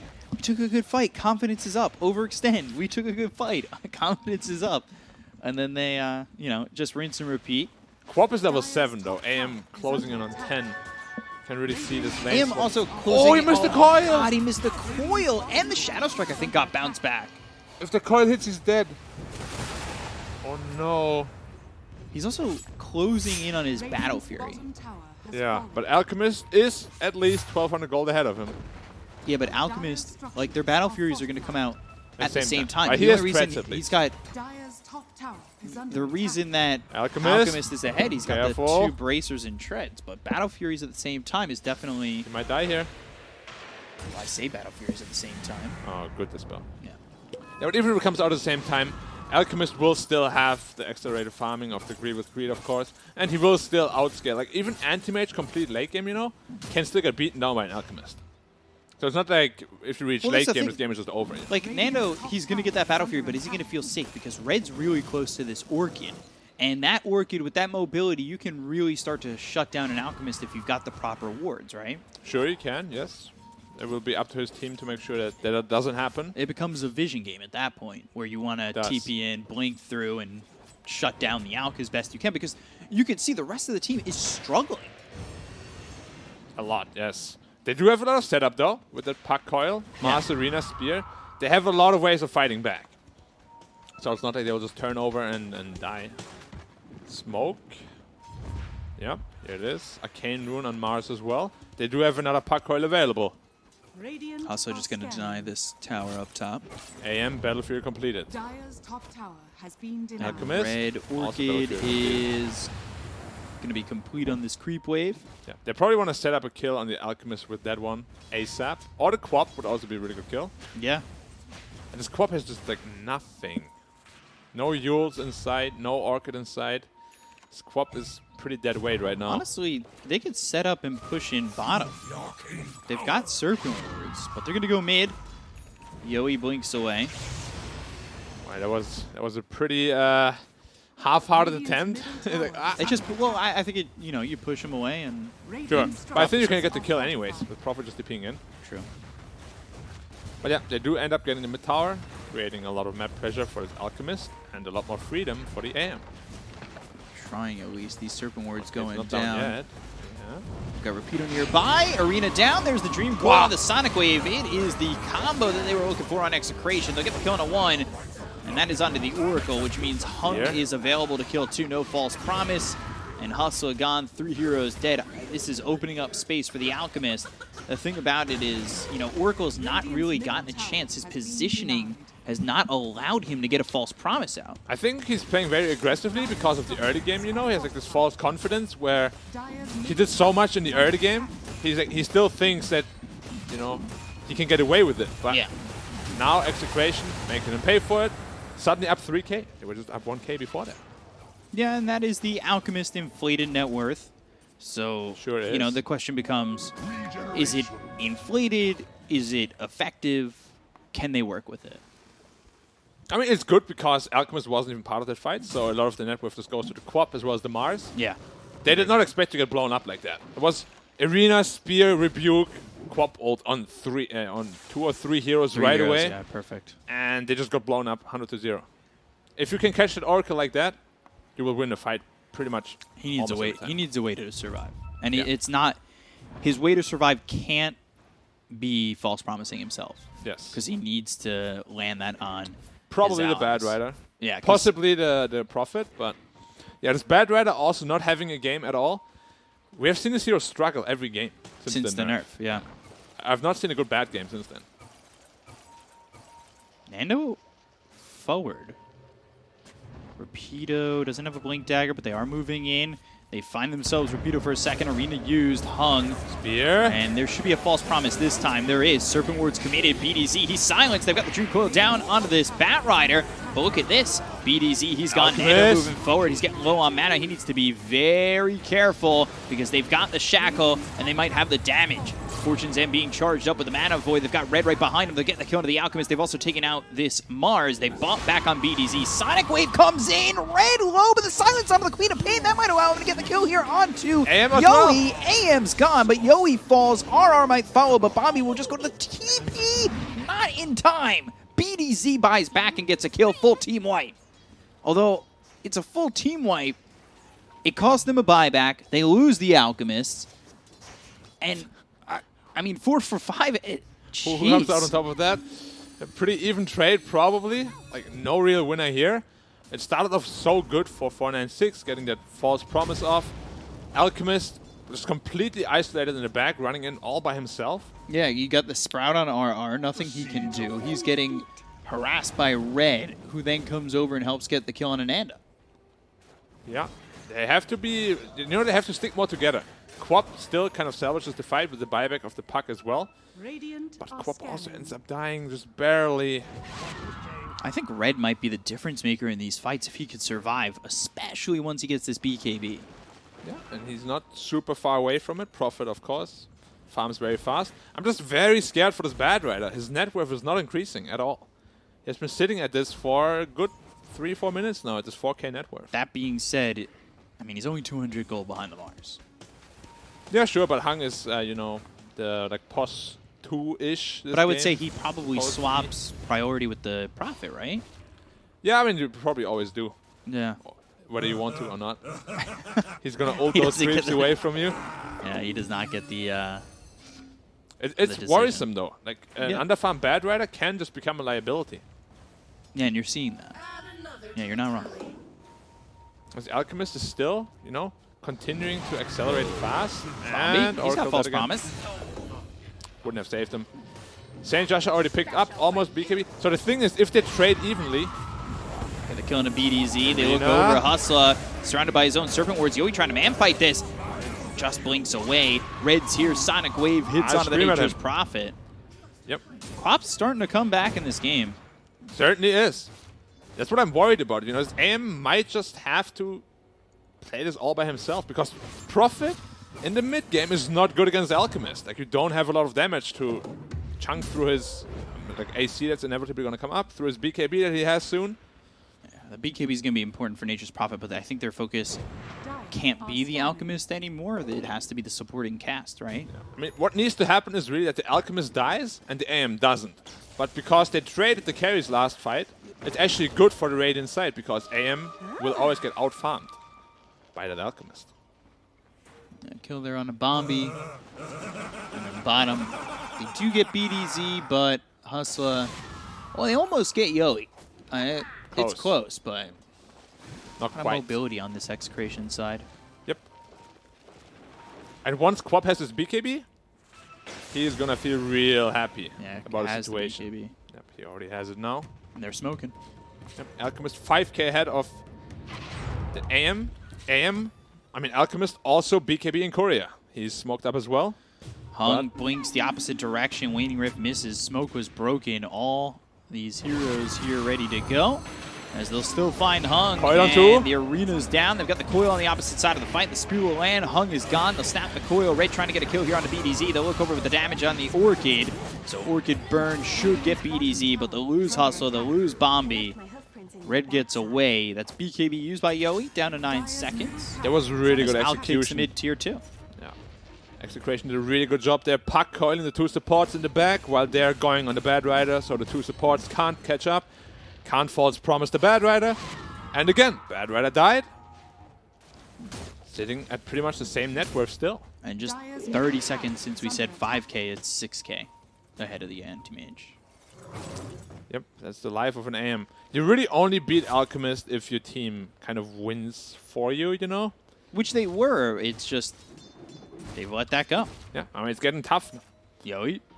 Ooh, counterspell slow from 458. No coil, but silence. He doesn't have Orchid yet. 458. Hit with the silence, and Spear comes in. Skill shot. But he doesn't have Orchid yet. I meant he doesn't have Manta yet. Alright. Serpent Ward's committed on Ench, but doesn't die. Arena up in 3. Yeah, Red needs to get out of this one. Orchid on cooldown. They've got the silence still onto Rapido, but now that it's not a silence on him anymore, he's got the Arena. False Promise on a Red. Bombi will die. Spear connects him over to the side. They've got the June Coil locking down Hung. 4 heroes dead on 496. And 458, I mean, he's still gone for 25 seconds. The only one alive is Hustle, who looks like he'll get chased down. And it should be another team wipe for the side of Execration. Making it look easy suddenly. And again, it feels like the same problem Execration has last game, but this time it doesn't really matter much because the 4 heroes are really good at fighting by themselves. Alchemist was not part of any of that. Yeah, and now he was just farming away. Red, he's fallen behind. The Queen of Pain had such a lead on the Queen of Pain. Yeah. I mean, Mars is pulling further and further away on Hung. Like you said, his game seems non-existent anymore. Alchemist still just farming away. Almost has his AC completed. Once that's completed, it's probably just Roche time, high ground time. It's very hard to defend against these heroes. Caught again. Yeah, Flame it's Break, just so tough to play for trying him to survive and trying to juke, but Nando's here. He'll get involved for a second, throw that stun, and gets a one-tap kill. Oof. Everybody tipping Hung. Yeah, Hung's game is done. Probably mentally as well as in Dota. In this game, it's at for 0-7. relegation. Like, you need to... Gotta show your A game. Yeah. So show some urgency. Yeah. It's always tough to have these games. Like in a game 3 especially, you know. When it all comes down to it. AC now picked up on Alchemist after the top tower. BKB finally there for Red. Yeah. But that's already into an AC of the Alchemist. Now the physical damage suddenly doesn't seem so impressive anymore. Okay, top tower down. Will it transition into Roshan right after? We'll see. Hustler going on the quap here. It's Queen of Pain caught. Spear comes out though, and that's going to save Yowie, who blinks in aggressively. They get the Kona Hustle. They look over. The False Promise can be used on himself. BKB's been popped by Red. And, well, Bombi trying to survive, goes to the TP, and he gets the TP away. Actually will lives. survive. Surprising. Huh. Alchemist is hitting the high ground on the top lane. Everybody's connecting. This might just be a tier 3 tower. It is. It is. There's Might nothing be they more. can do. There's BKB. Yeah, Spear they need onto to the force AM. it out. They've got the spear that hits onto the anti-mage, gets that counter spell, blinks away. They've got the lasso onto the Queen of Pain again. They're going to go. Oh, God, Mana Void. That quick kill. hurt. Yeah, I probably just want to disengage after that tower, you know. Red just wants to go in. Roshan. Ooh, Orchid comes out onto this puck. Yules. Goes up into the air. Fortune's End. And the Jaunt? He should be dead. Yeah, he should still be dead here to Hung. That's not a bad couple of kills from 496. Yeah, especially on that AM. Getting closer to his next item, finishes Manta Star already. I thought they would just back off and do Roshan together, but instead, you know, they're playing by themselves, getting picked off one by one. They gotta be careful, even though they have a big lead. It can slip out of their hands real fast. Yeah, Anti-Mage is 1-2 items away, maybe, from bringing it back, and he's got 2,300 gold under his belt. Yeah. So the problem with Alchemist against AM is, if AM ever catches up even closer to net worth, he can kill the Alchemist team much easier than Alchemist can kill AM's team. Right. Simply because of the blink. He's going to build an Abyssal Blade relatively soon, I'd assume. Just these BKBs are going to be tough. BKBs for all 3 cores on the side of Execration. Yep, it's certainly going to be BKB a next tough for the ask. Anti-Mage. And yeah, I just want them to do Roshan right now. That would be absolutely perfect. They don't have any way to fight into it, really. They have 3 BKBs. If they're together, they can't lose. If Red can get this AC, I certainly feel nice for him. Yeah, it will nullify the Alchemist's AC, and it is going to Roshan. Good call. And 496 is going to trade the bot tower for it, most likely. Or will they? Probably. But of course, this Alchemist with an Aegis. Maybe even give it to the Quap, you know. We'll have to see what they I mean, they decide haven't to do. been close to killing Nando in a while. He's sitting at 114 health region. He's going to take up the Aegis. I think I would have liked it more on the Quap, simply because Alchemist seems pretty invulnerable at this point. over. They'll commit to the tier 2 tower, get that. Radiant's bottom tower. BKB are still 1,000 gold away for the Bad Rider. If they fight before that, spell disaster for them. Oracle getting caught out here. Antimage is close to his BKB. Yeah, they've gotten themselves killing Bombi. No doubt about it. Arena down, false promise. Maybe he survives on the TP. Hustler dead to Yohi. They got one regardless. Now the question is, does Bombi survive? Yeah, he does. Yeah, he's great. Easily. Tis mine.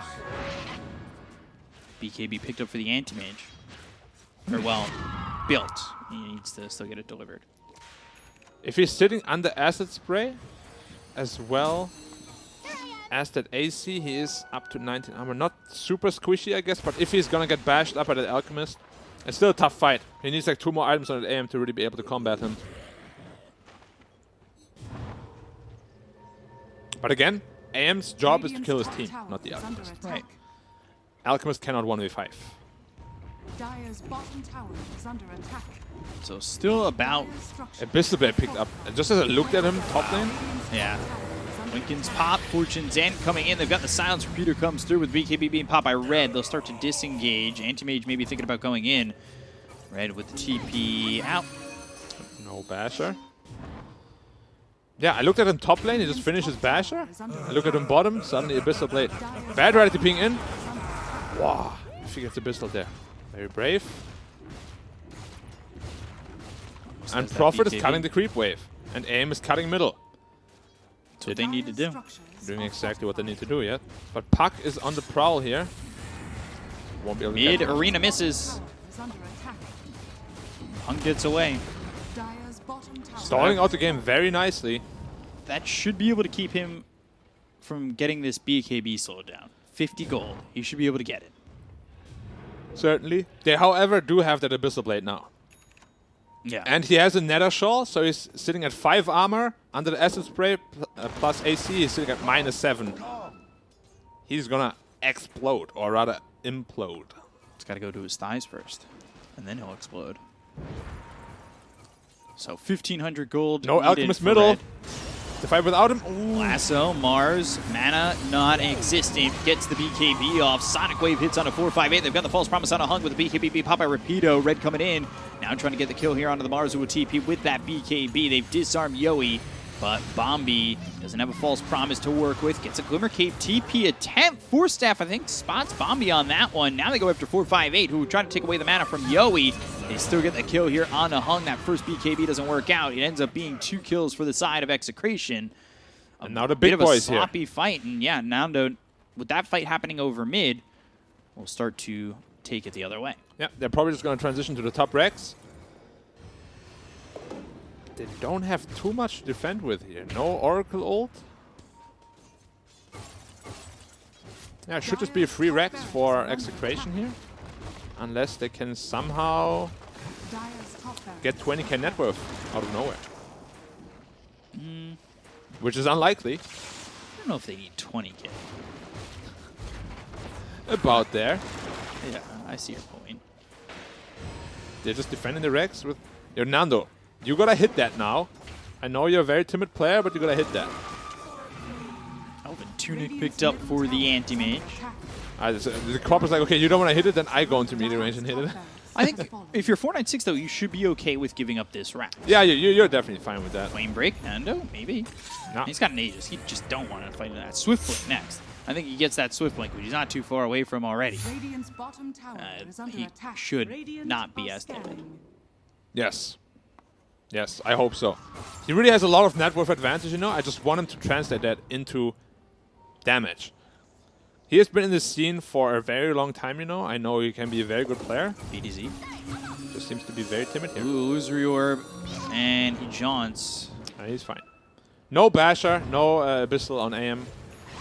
That's what he's going for. He's going for Abyssal. Hustler pops the Lincolns, gets the Hex, tries to TP out, but the Waning Rift is there. They've also smoked up. They're trying to catch more.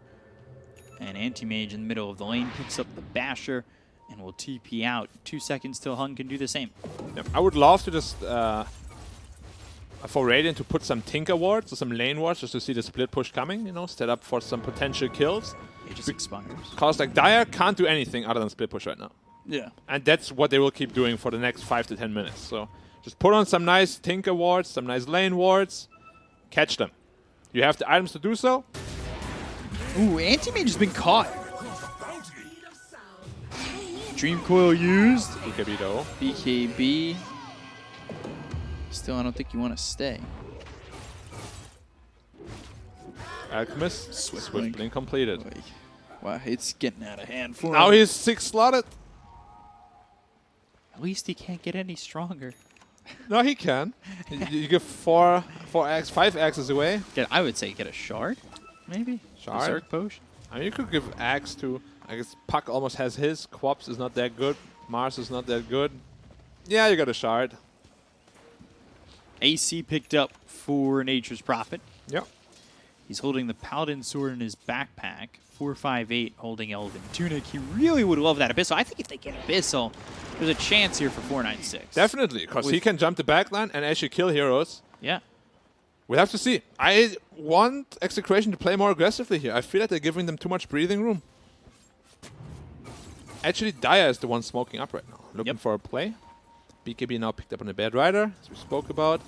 Blink Adderlands also on a Shaman. They do have potential to catch out heroes by themselves and bring them down easily.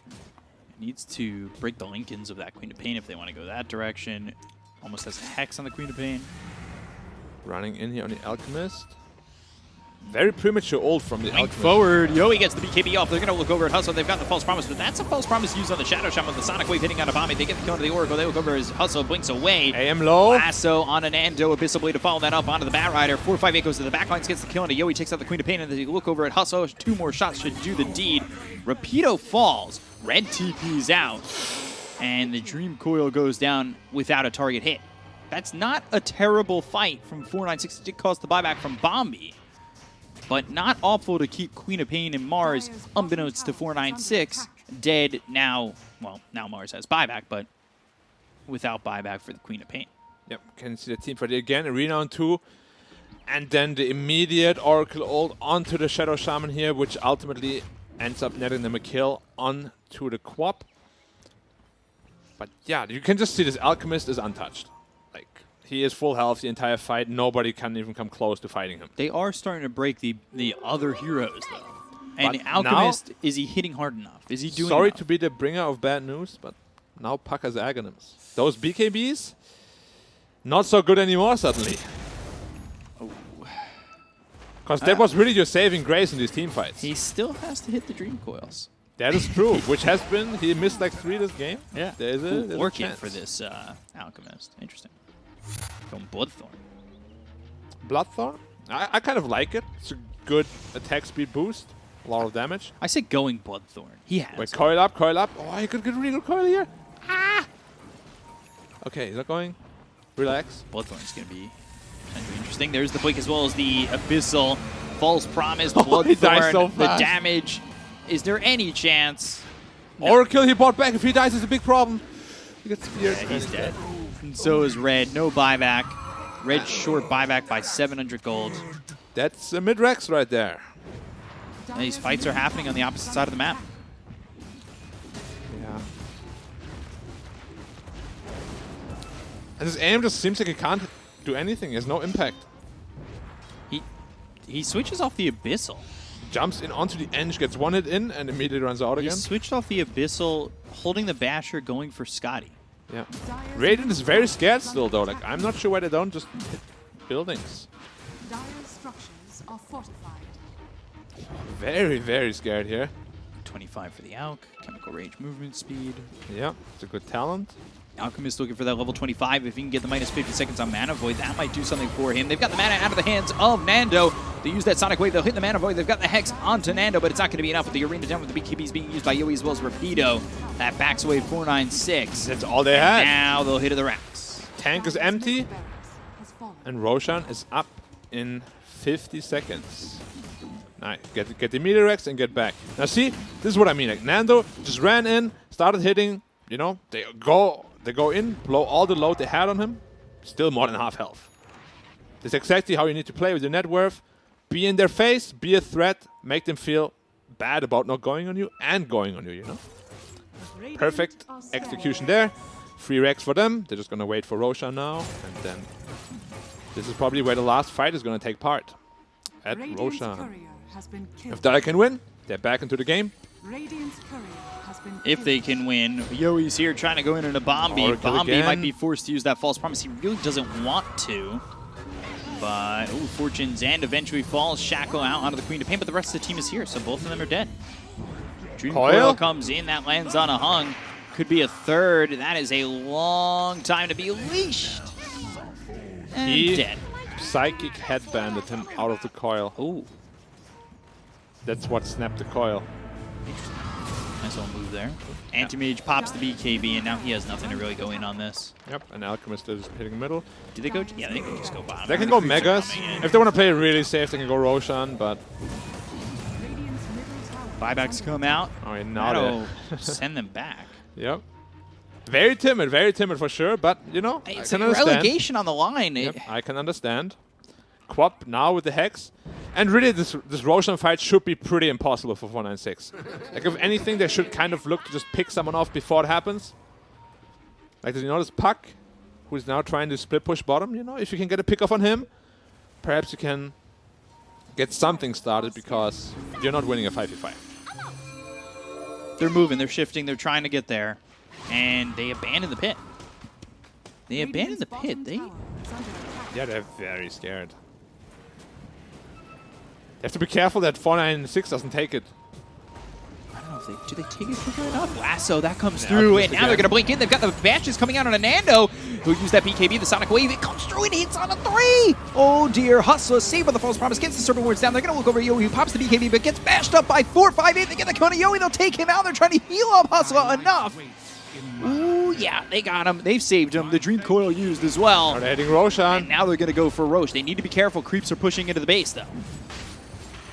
They're going to look for this. Quap has no buyback. They're going to look for the blink as well as the spear. You'd think so, but now they've got the silence. They're going to hit him with the flame break. The Abyss Blade comes out. They get the kill into the Oracle. They're going to use the Mana Void. That's going to hit on a couple of these heroes. They get the kill on a Red. Now they're going to look with BKB being popped by 458 going after Nando, but just doesn't have the damage. Shackle on top of that. Red buys back. He comes back into the fight. Looks over. Is rounding up RR. 458. Can he get the kill? Nando low. He's gone. He's got buyback, so he's back into the fight immediately, but they're going to go again onto the Mars. They'll take out Rapido. He does not have buyback. RR. He's low. He's gone. Double kill here for Red.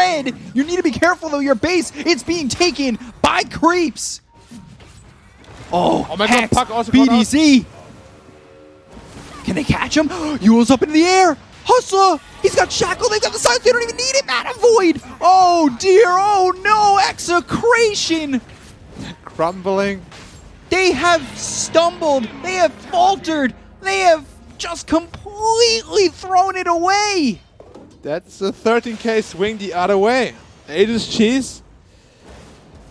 Oh my. No buyback on the Puck. No buyback on the Mars. 17k lead. You bought back on the Alchemist. That is a win condition now for 496 to save their spot at the upper division. That is a big fight and a big commitment coming out from Execration. Mars still there for 40. Puck there for 40. That might net them a mid-rex here. No, if Nando was timid before, now I don't even know what he's going to do without buyback.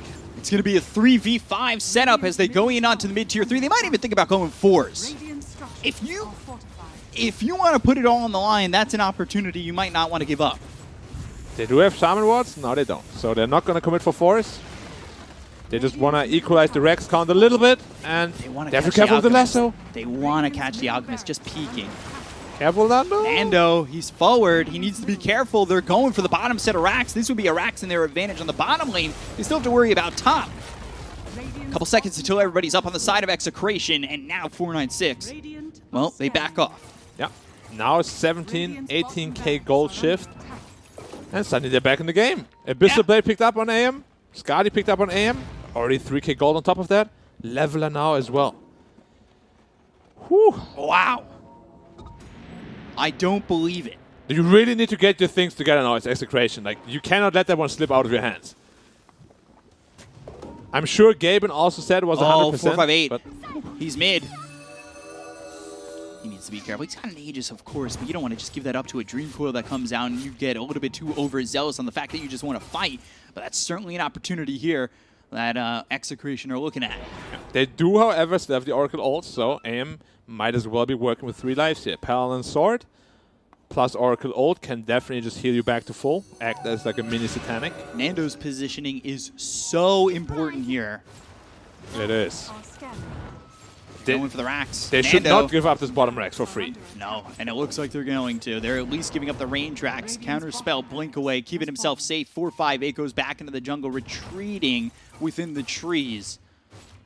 Staying safe with the rest of his team, who are postured and set up just in case Execration smoke and try to come and chase that anti-mage. 30k gold ahead just 5 minutes ago, now covering in their own base. Yeah. In fear.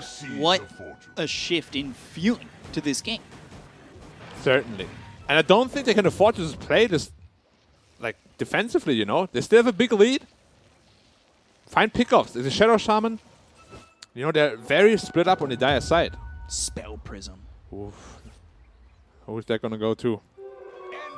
Probably Hang.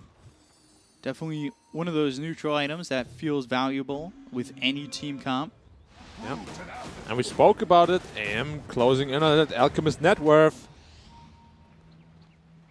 30,000 net worth here for the anti-mage. Going into the Satanic. Has the BKB in the backpack right now. And here it is. It's Ags time for Alchemist. I don't know if that's the timing you want to be at. You know, giving Ags away, does it ever feel as strong as you think it is? They don't really have a great Axe carrier other than the Puck. Maybe? Puck already has one. Maybe he just gives it to his Puck so he gets 4.2k gold back.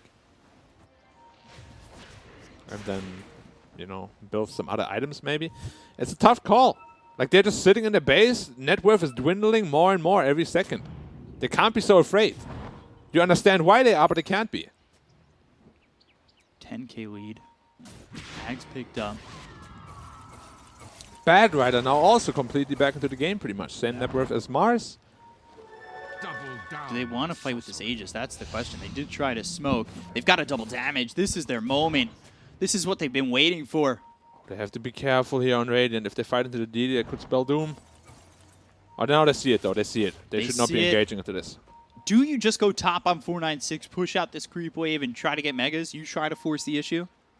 You don't have to. Like, the way this game feels right now, if you're 496, you probably also feel that way. You're in complete control. Yeah. Like, Radiant is super scared.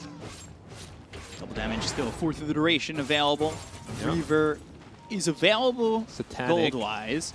To finish that Satanic, you just want to make sure you have buyback, and the Aegis expires off that, though. They know the timing! They've got the silence! They've got the kill perfectly timed by Execration! That was perfect! The horn rang, and he was gone! Oh my god, that was absolutely perfect! You could tell he was not expecting that. His BKB, you know, Aegis ran out. Another target, maybe Hung. Yeah, they found Hung.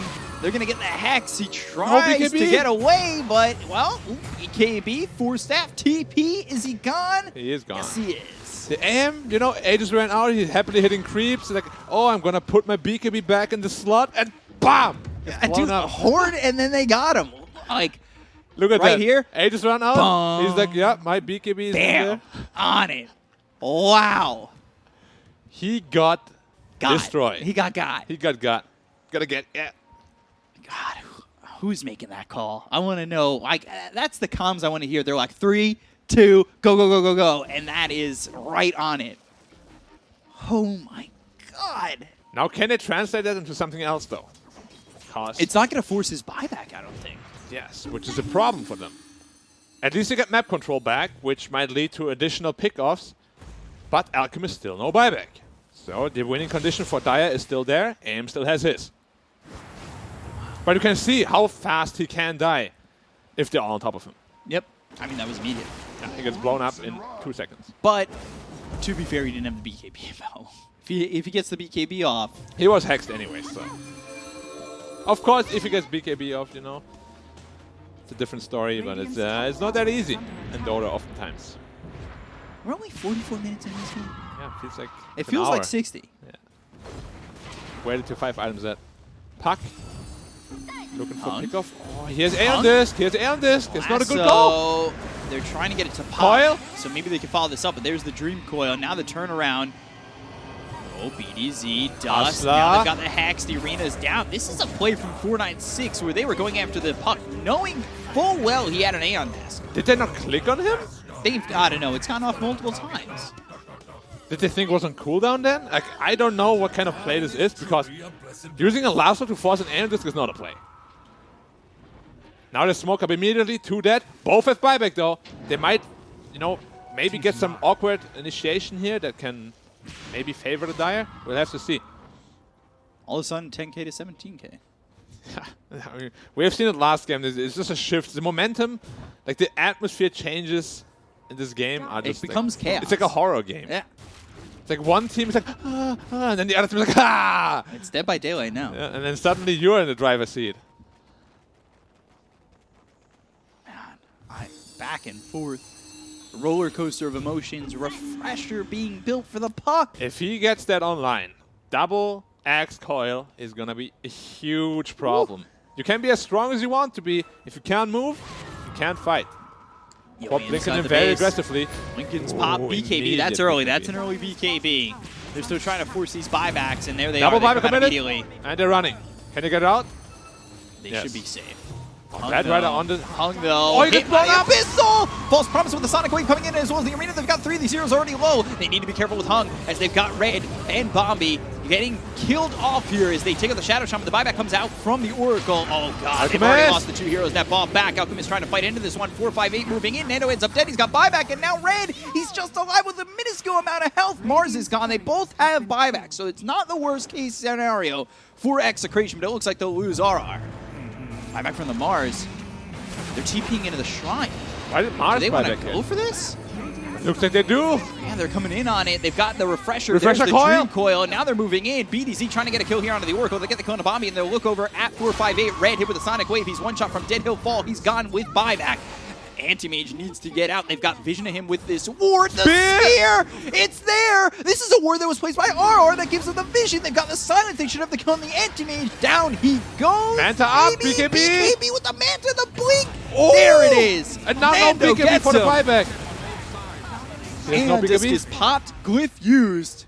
It's still a 2v5 situation. AM is back, but he has no BKB. He can't fight.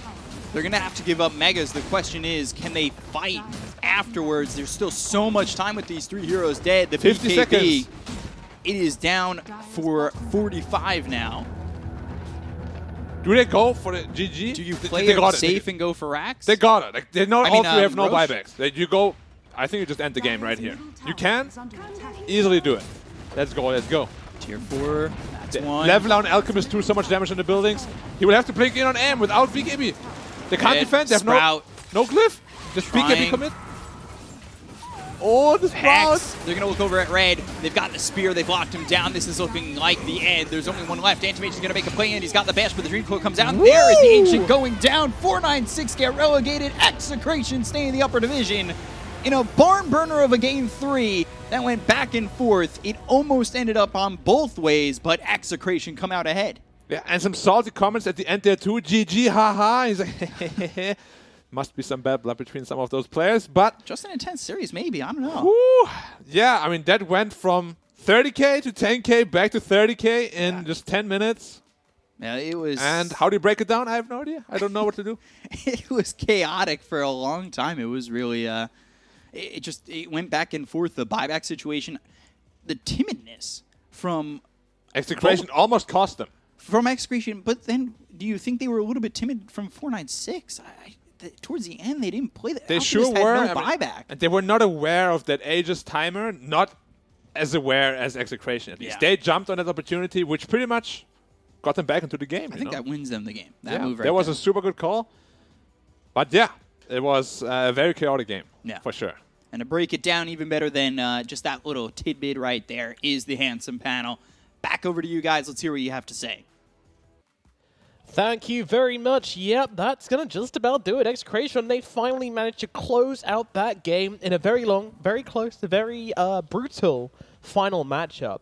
But that does indeed mean that Execration are through to the upper division next season, and 496 will be going down to the lower division. So commiserations to 496 fans, but huge congratulations to Execration for being able to close this one out and finally cement themselves for a second chance at the major next season. And this series was, this game was the embodiment of the whole league, of the whole Division 1. What happened here in SCA in this last game, man, this is... Whew. It was bananas. Managing to kill off that Alchemist is where it all started for 496. They managed to get that Skadi online on Anti-Mage. That's a huge power spike versus the Alchemist. They kill him next to the pit.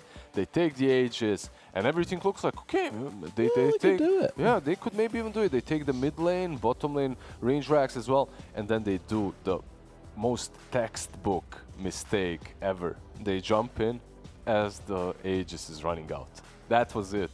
Yeah, they were not aware of that, the Aegis timer, as Execration was. It's just like a game-winning move. You could see Anti-Mage. We're probably going to see that one. It's still not the fight we're talking about, but Anti-Mage doesn't even use his BKB, doesn't put it from his backpack into the inventory for like 5-6 seconds. Didn't probably even realize that his Aegis is gone. They were like, yeah, this is the timing.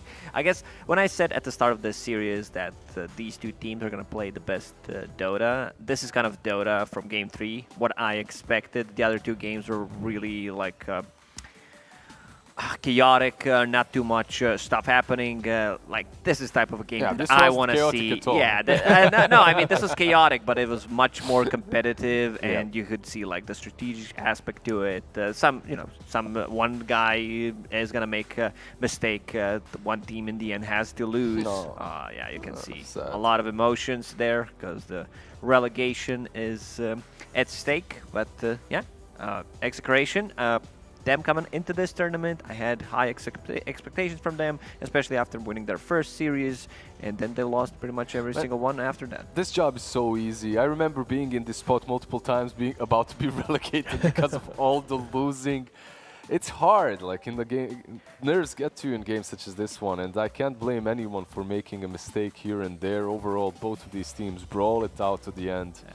Wise man once said, when it's an Alchemist game, it's an Alchemist game, and it was. Yeah, look at this. This is what I want to see. You know, some emotions, some high fives. Fist bumps. Showing us his biceps as well. Yeah, the left one, the right there one. as well, you know. Flexing a bit. It's not shy. It's not shy. He knows there's ladies watching. This game also shows, you know, how much of these, like, even though it looks like a small nerf to the Batrider, it's a big one. I still feel this hero is kind of in the middle. He's not a top tier pick anymore. Poor guy. Poor guy. The bat is out, unfortunately, along with 496, man. I mean, it was decent showing. What do you think they looked stronger with 458? I wouldn't necessarily say that they look too stronger with 458. Maybe if you give them some time to adjust to him and play a lot of games, then they might look a little bit stronger than before. But overall, it's a very similar situation like before, and I think they would have been maybe even stronger if they just kept the same roster and continued with it. I'm not sure what the problems were. We haven't been informed.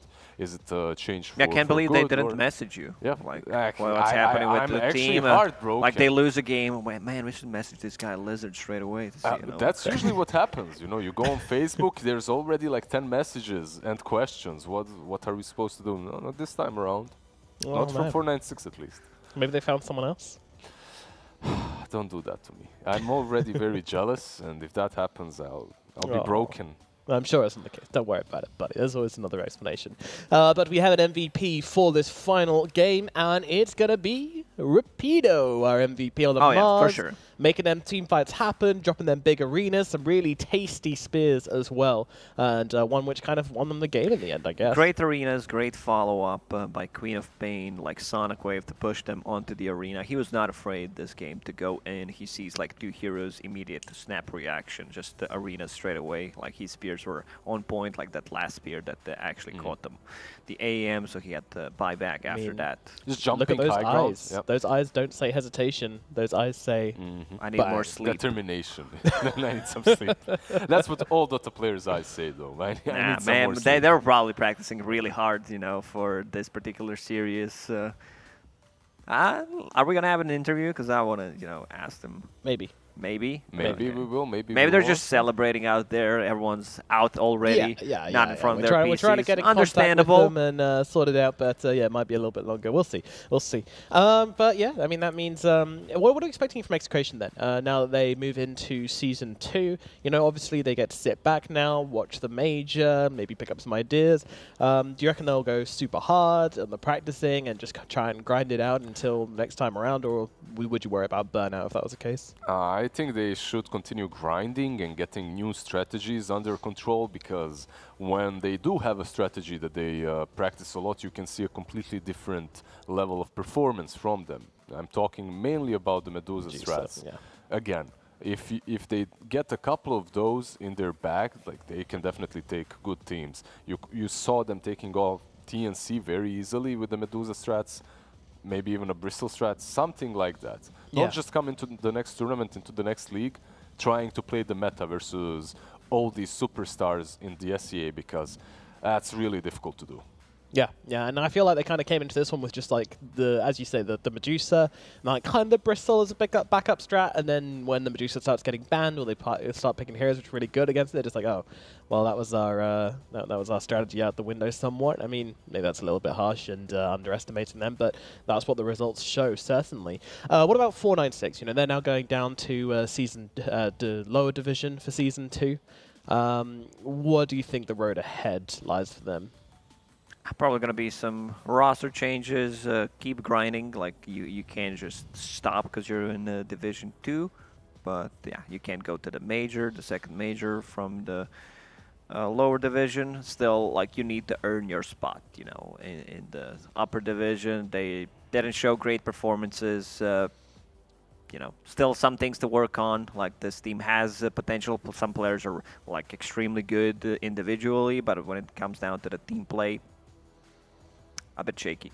A bit shaky, yeah. I mean, it's a shame, though, because we've seen 496 play much better standard of Dota than this, you know, in previous tournaments, in previous events. You know, I think back to the league where they were playing, was it the We Play leagues? Yeah, Omega League, I believe they played. Yeah, and they played really good. They played really good. Inconsistency, You know? that's the biggest problem, the biggest issues that the team in Dota face. Like, I think good example is Viking from Europe, who has been like top 3, top 4 in Europe for quite some time, and now they're also relegated to bottom to Division 2 in the next season. So, you know, it's just inconsistency. Like, you would expect from a team like that, you know, to do some great things, but yeah, there's a couple of thing changes. Patch comes out, maybe you don't practice that much, and you can feel the difference. You certainly can. You certainly can.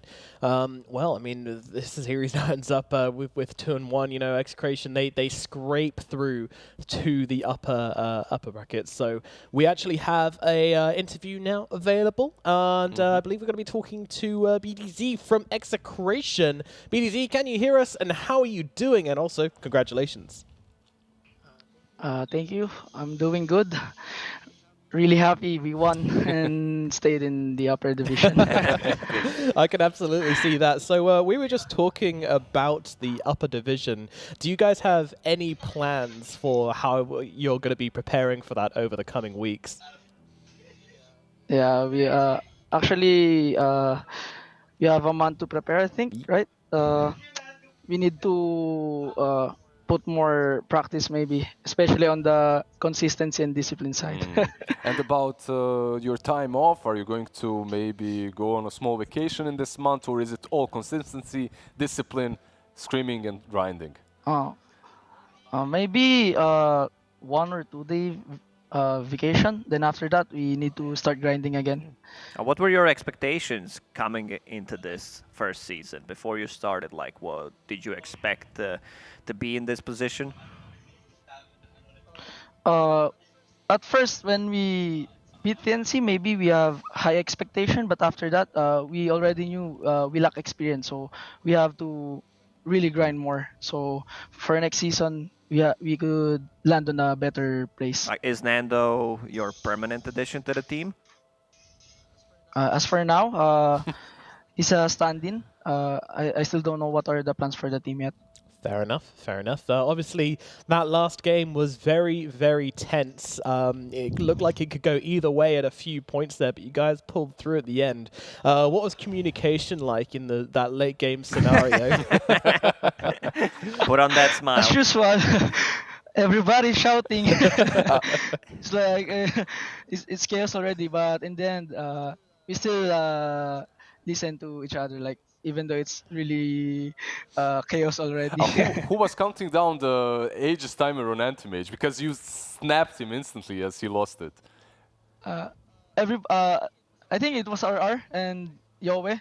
They were shouting like it was 10 seconds. It will be gone in 10 seconds. They were already pointing it. Wow, you guys had that timed down to a T. I mean, what was that feeling like when you got that kill and you could kind of see a lot of excitement there in the boot camp? It sounds like I can't blame you guys. Everybody's still talking about the game. What was the feeling like when you realized you'd won the game? At what point did you realize you'd won the game, and how did that feel? I think after the Aegis timing, we already knew like we were gonna win the game. Yep. Alrighty. Well, any more questions from you guys? That's it. Yeah, I'm gonna let you go. man. You know, Let him just have go fun. hang out with the team. I just love the energy from you guys. Like seeing you guys smile, seeing you win, and your reactions is just part why I love Dota the most. Thank you. Thank you. Thank you for the interview. Very welcome. Thank you very much for thank talking to us, BDZ. Congratulations, and Thank we'll you, see you thank next season. Thank you. Thank Bye-bye. you. It's just, you know, a very joyful moment for them. You can see him in the background. One of the players kind of like put the smile on that face. Yeah. Do you ever miss competing, seeing these situations, these moments? Yeah, sometimes, you know, the winning with your team, you're stuck with the team. Like your team becomes kind of your family, not even like the second family, but your first family, considering how much time you spend with them. Yep. Damn. I mean, that's put a smile on all our faces at that interview, you know, seeing that young player with the optimism and the energy, and, you know, makes you really kind of believe in the team. So, you know, if you now want to follow Execration, you know, you can do so on the social medias, of course. You know, they're very active on Facebook and on Twitter and stuff, because, you know, that's a team which has a promising future in front of them, and certainly very endearing energy coming out from them after this win. So let's have a look at how the standings look after this series. And unfortunately, you know, the other side of the coin, 496 are down in the relegation zone along with Vice Esports, meaning they'll be swapping out for the top two from the lower division, who are yet to be confirmed. It's looking very close up there. I think Omega Esports possibly confirmed for the top, but you know, we'll see how that one goes. Meanwhile, over here in the upper division, our next matchup is, of course, going to be TNC versus Fnatic, and as you can see, Fnatic are up at the top with 5-1, and TNC at 4-2. So a win for TNC here would be absolutely massive, putting them neck and neck with Fnatic, and kind of upsetting everything, really. But meanwhile, if Fnatic are able to close it out, then that's going to open up for Boom. There's so many different implications to this next series. It's absolutely crazy. We're going to take a break, and we're going to get ready for this next series. We're going to get excited. You guys should too, as we will be back with that series after this break.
I just can't find a comfortable headset. I mean, I've tried everything. Literally everything. I got you. Legendary comfort goes wireless. That is comfortable.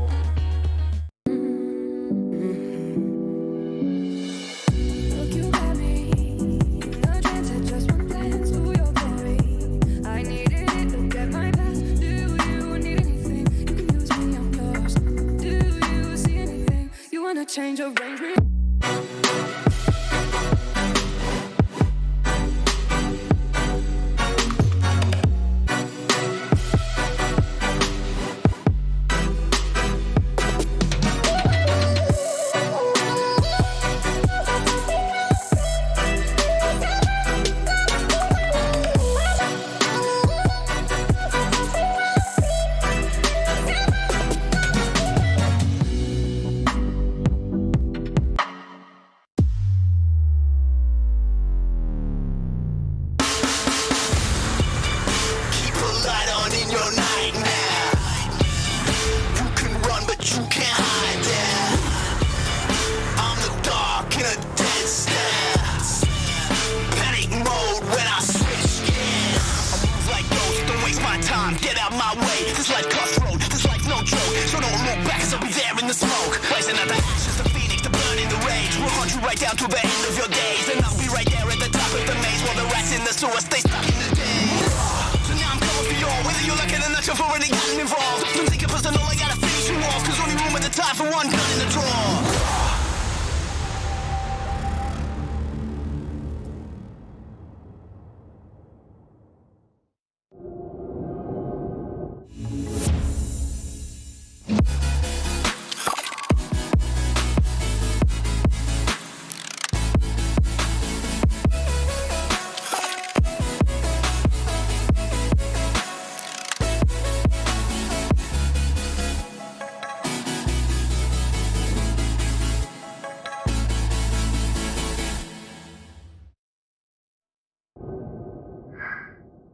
Hello and welcome back to the Dota Pro Circuit. We are here in the SEA region to get into our second series of the day, and this one is hype. It's a classic. It is Fnatic versus TNC, two of the biggest SEA organizations going head-to-head in a critical match-up.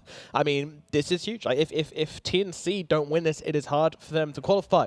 If Fnatic don't win this, there's a possibility of them not qualifying as well. It's crazy. There's so many variables here. Guys, what are we expecting coming into this series?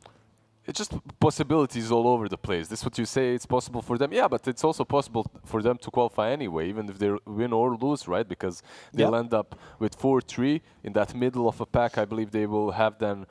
if they lose, however, one good thing is for Boom. They might have a shot to actually qualify for the major. So if TNC lose, and who else has to lose as well? I believe T1. T1 has to lose. So TNC and T1 need to lose for that big tiebreaker in the middle of the pack, which would allow Boom to go through. Which is very possible, because they play against Fnatic and Neon, the top two teams. Then again, if Fnatic wins, I believe they're pretty much secured. They're top two 100%, and it's up to Neon if they win, then they have the tiebreaker for top 1, top 2. But what an insane ending. Like, just the last couple of days of FCA Dota, and it's just insane. Yeah, look at Europe, you know, top 3 are already set in stone. Nothing like that here. Boring. Yeah. Does OG have a shot still in They Europe? do, they do. Right? If they beat Secret today?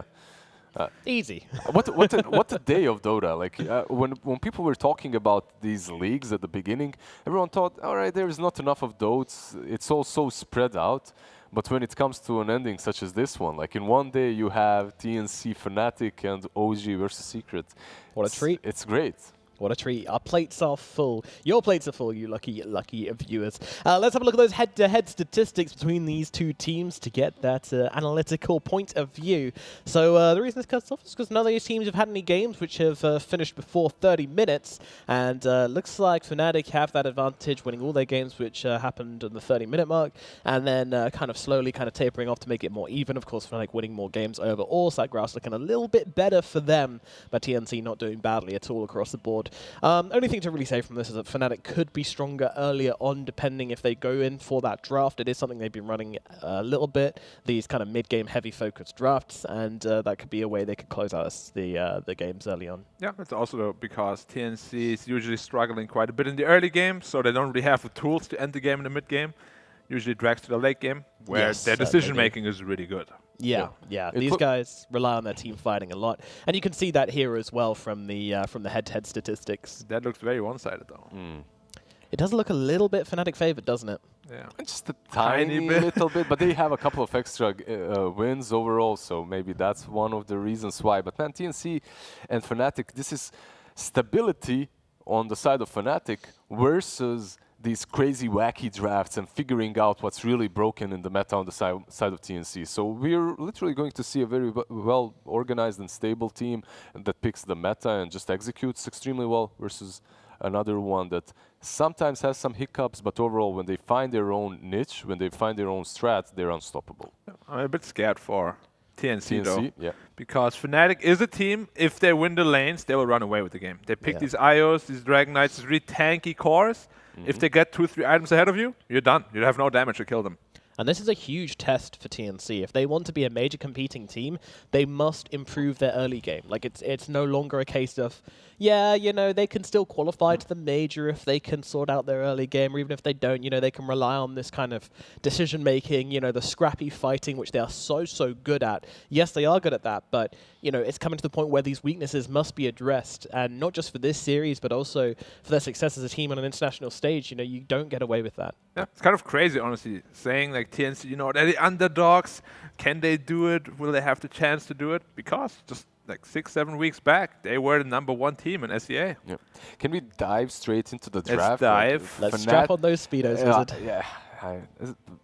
Man, pools are closed in Romania. I love swimming, and we'll go back to that later. Timbersaw banned out in the first stage, and then instantly an Alchemist by Fnatic. This is...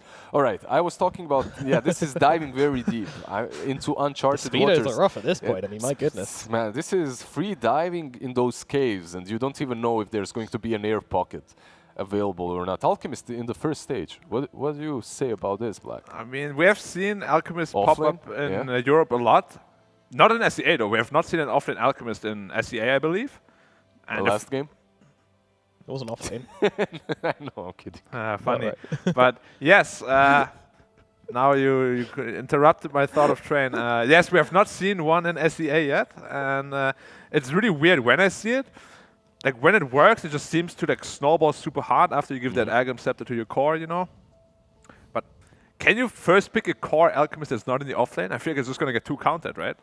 Yeah, I assume so. Usually that's the case. That's the reason it why should be. It should be. That's the reason why Alchemist is usually left for those last few picks. But TNC right now, they don't look like they're countering him in any Bristol shape. Mirana.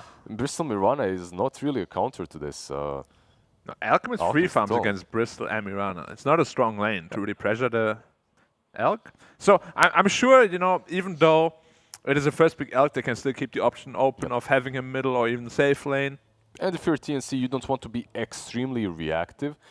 However, while you're drafting, you have to remember the wise words of one famous caster slash analyst slash captain, Troels Nielsen, as he whispers, when there is an Alchemist in the game, there's an Alchemist in the game. It's an Alchemist Such game. wisdom cannot be easily forgotten. Yeah, such wisdom definitely shouldn't be forgotten or put to the side. However, what do they have so far? Mirana usually as a position 4, if she's on a 4, gets a lot of items easily. And you can get that vessel at least secured on the 4, which is nice, but that's not really it. It's not enough versus an Alch. I feel like Alchemist, how you beat him is really, you beat him in lane, and then you hunt him in the jungle. Yeah, you take over the triangle, you ward it up, make sure that you can always have the superior fight against him, which against Earth Spirit already, the team fights don't look too juicy. They don't. The Third Spirit is just rising in stocks overall for all of us. When we see the hero picked up early on, you just feel confident about the draft that he is in, because besides that one game, I was about the to last say series, besides that one game. Some memory problems there, but okay. For me and Mr. Dom. Yep. Yeah, overall, it just brings a lot to the table, also brings some flexibility to that offlane. We have seen Masaros play, so he's the, let's say, the least experienced one on Fnatic. Yeah. And I would like to see them pick normal standard offlane heroes for him. We've seen him even making Centaur work, which isn't really a hero right now. Centaur doesn't feel that great. He made it work with that Hood Blade Mail build.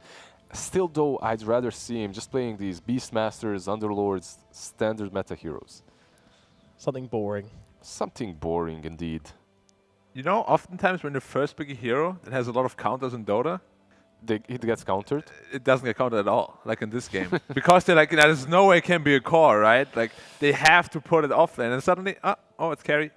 What do we do now? Whoops. I've seen this combo of supports from TNC A couple of times. A couple of times, and it never worked. Yeah, the Mirana plus Spirit And there's a Breaker. Bristol on top.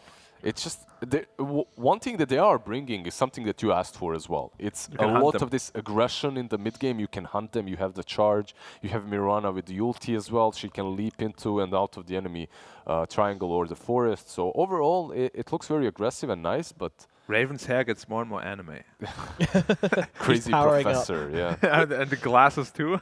Yeah. What mode is he in right now? Super Saiyan, or does the hair need to go up for that? Needs to go Yeah, up. yeah, he's not In the Super game, Saiyan. when we don't see the cameras, that's usually what happens. Yeah, obviously, I'm not really a big anime connoisseur, so I can't really discuss this too much with you guys. I mean, but you have to be now. It's time to drop the persona, Lizard, and drop the embrace persona. drop the anime for persona. Yeah. for the good of Dota. We- you we know, all need know to get how you behind really the are. anime. Look, Yeah. in that anime, We're all if weebs they now. show an axe with only a leaf set, I'm sold. That's going to be. I'll be praising it left, right, All and right, center. you hear that, production team? If you're listening, you know. Look, I'll be in the middle of Bosnia shouting Dota 2 anime. Now there's going to be a really crappily animated scene of just Axe like awkwardly ham-fisted into a scene walking out. Hello. I Like am 10 Axe. seconds. Okay, back to the draft. Fnatic with the Crystal Maiden, something that's extremely popular in the last few weeks actually, as that position 5. Yeah, back to the Morp fling.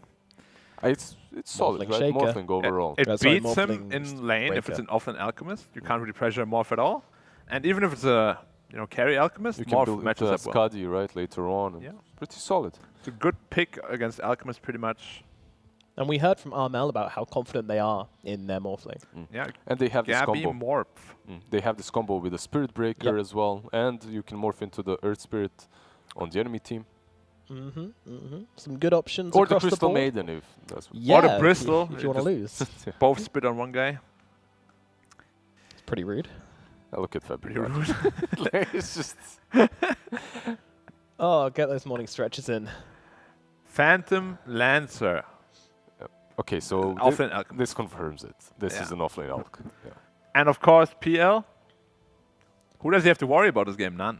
No one. Who do you give the Aghanims to? If you're the Not alchemist. PL. Not PL, yeah. the last pick, whoever it is, The is last gonna pick, get that, it needs to be Although- the one that gets... I say not PL, but just this 400 like HP boost and Yeah. the stats boost, it just feels so strong. And it is a good farming tool on the PL, right? Like, just instantly summoning illusions. Plus summon- 10 seconds duration. I mean, it's not good because you're investing so much here, but if someone's If it's buying free, it for maybe it's you- good. It's a really good PL game, though. When Yeah. you look at it, you're playing versus Bristle, you can build that Diffusal, get rid of his mana. Same goes versus the Morphling.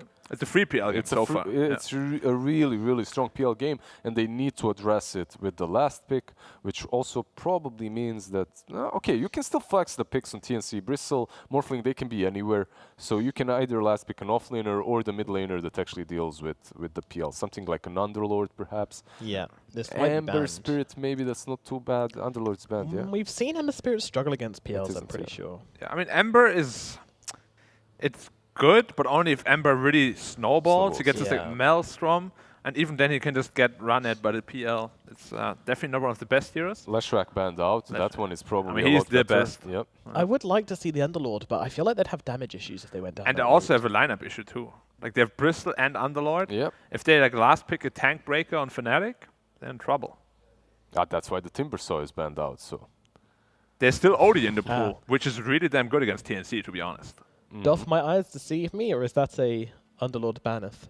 yeah, it's Underlord banned. Yeah. Jeepers. Yeah, it's just a good pick, but Odie's banned. OD banned Okay, as well. okay, I mean, if TNC went for... Okay, so they actually didn't have the overall last pick on Fnatic, so you still could have went for that Underlord on TNC, but... DP's banned out too. Yep. What else is there? Storm? If could you're be Fnatic, okay. you don't want Ember, right? You can't snatch that because of the Morphling. Invoker. Invoker, okay. Crosswax Invoker. Yep. Very good against Spirit Breaker. Spicy. Very good against Morphling. You build You the vessel. you get the get the Aghanims as well Aghs. for the Oh, yeah. Cataclysm. I actually wonder if... Like, I If feel it's this worth it, Axe on PL could actually be really damn good this game. I'm interested. I'm interested. Like, My it creates curiosity your is max Illus, right? I'm just... Yeah. Plus 10 seconds duration on all of them. Okay, what does TNC go for last year? Do you I mean, they need something that lanes well against Invoker and is good against PL, which is something like a Kunkka maybe. Doesn't sound that good. Ember Spirit is not good against Quaswex Invoker. I think Kunkka might be their best option now when you mentioned him. If you don't go Ember, there's Kunkka, Ember. What else is there really to deal with the Spirit, PL no, later Void Spirit's on? banned anyway. Zeus, perhaps, but they have a lot of tools to get on top of him. Yeah. We have seen one Zeus so far. I believe it was played By who was it? IG, I think. Yeah, you're right. So Zeus. It looked great, but it was also a very good Zeus game versus the Dead Prophet. On And mid PL lane. Zeus can really go either way. Like if he gets 20 about fast Pugna? and he rushes on top of you. How about what? Pugner, is that an option here? And Is that Pugna just can be an eaten? option, it's just then PL is really unstoppable. Yep. You Like, doesn't need to deal with it? solve. Yeah, What about Dragon Knight? that sounds solid. And you have yeah. item builds for. But then the Vessel becomes even better. You can't counter everything. Yeah. Yeah, there's just a lot of problems for TNC. They I do feel still like have this 50 Bristol pick seconds. just set Yeah. them up for a whole lot of trouble. Like this Bristol this early doesn't really. I'm not sure why it's so valued in SCA. We see so many Bristol picks very early on as well. Because they fight a lot, right? They actually just skirmish. Brewmaster. What? Wait, so it's a mid Bristol then. Okay. It's a mid Bristol and offlane Mid-Mirana? Brewmaster against No, PL. Tim's Marana, KP Brew, Febby on the Spirit. Yeah. Interesting. All right. All right. So time to kind of reset into the mindset of this mid Bristle. Armel will be playing it. What are we thinking about this game number one? Is this 2 Galaxy Brain from TNC? I think it might be. Uh-oh. I think it might be. It is a Gabby Morphling. Interstellar Brain? Yeah, it's Universe Brain. I don't know. Morphling on Gabby is definitely very, very dangerous. If he does get his farm, he always looks scary. But man, you're playing into a PL and you don't truly have ways of dealing with him unless Armel goes super ham and gets so much farm that he can buy Shivas, Crimson Guard and whatnot. But I'm going with Fnatic in the first game. I really think that they've had this draft since the PL pick. Yeah, I mean, he can get into the Eternal Shroud and maybe a Radiance, you know, it could be a good way to deal with the PL. But it's so late that PL might already be unstoppable with Heart and everything. It just seems easier for Fnatic, so I'm gonna go with Fnatic. like the win conditions seem very forthcoming for Fnatic. When I envisage these team fights, I envisage Fnatic winning, and you know, I trust my creative brain. So yeah, I'm gonna go with Fnatic as well. Once again, the panel, we're all jumping in for Fnatic. Let's find out what our casters have to say about this one as we bring in B-Cup and Lacoste. Yeah, I'm Lacoste. Can I join you guys? Yes, come. Of course you can. Jump in the pool, buddy. I'll join you. I think The Phantom jacuzzi. Lancer in this one seems pretty unstoppable. Brewmaster as a core, not a big fan. Like, I don't think, even after all the buffs, the hero still feels, you know, very, very Drunk. sad in the offlane compared to the other offlaners. All right, Ben, nice and quickly. What are you thinking? Are you joining us in guys the Fnatic jacuzzi? You guys were talking Galaxy Brain and Interstellar Brain. I looked into the Galaxy Smoke up, by the way. Stars, Quicker. and I chose TNC. All right, thank you very much, B-Cup. Take it away for game number one of TNC versus Fnatic. I'm baited. See, you know, you can't do that. Come on. You said they were dying. You said there was a 5-on-5. The panel, come on, guys. I never trust these guys. First, they, you know, most of the time they're wrong with the predictions, so I lose any confidence in whatever they're saying. And yeah, now they lied again. I mean, unless they have a fast forward, I could, you know, explained how the. 30 seconds. No, I believe we're live, so. I'm not ever listening to them ever again. Mid Bristle, I think this hero has a lot of potential. Kind of fits the Southeast Asia profile where they brawl a lot. You can creep skip, but I was thinking about the same thing the other day. The black, how mid Bristle is viable. You can play. Okay, I'll hold that thought. Charge from Febby. Onto Jabs. It's just that level 1 charge. Couldn't get in front of him to body block, but then on the roll he did. They missed the follow-up arrow, so Jabs onto the high ground and away. Yeah, that's how it works. You missed first couple of arrows, so later on you just have 100% accuracy. Back in my days, you know, you could type minus AA, and it would show how many arrows you hit back in Dota 1 days. And you could type minus HA when you played Pudge. It showed the hook accuracy. Oh. I'm not sure why that's not a thing. I'm pretty sure we have the technology to put that into the game. Maybe Ice Frog's like, yeah, I don't want people to play, you know, to feel bad after they type that in. So kind of understand that one. I think he should. have to see your accuracy. I think it should be up at all times. I don't think you should even have to type anything in. That's my personal feelings. But yeah. It can't show to your teammates. Otherwise, there's going to be a lot of pinging. Imagine if you could ping on that. Like, here's 7% accuracy on my Mirana. Oh my god, the blame games that already happened without those percentages that would come out of that would be interesting. Ooh, Arrow, that hits 50%. 1 for 2. The AA is high, and Tim's is going to get that first blood on DJ. A good start for the top lane. Like Brewmaster, 4 CS. I'm not fast forwarding. He's going to have 4 CS after this one. No way he misses it. But yeah, going into Urn, I love that build. Even if you're playing like 5, position 4, off lane. With Cinderboot, you just... another arrow. I don't think they can go in. Brewmaster has no mana. 2 for 3, though. Keep counting. Yeah, I mean, it's the only thing I'm really good at is counting 1, 1, 1, 1. The more intense math is...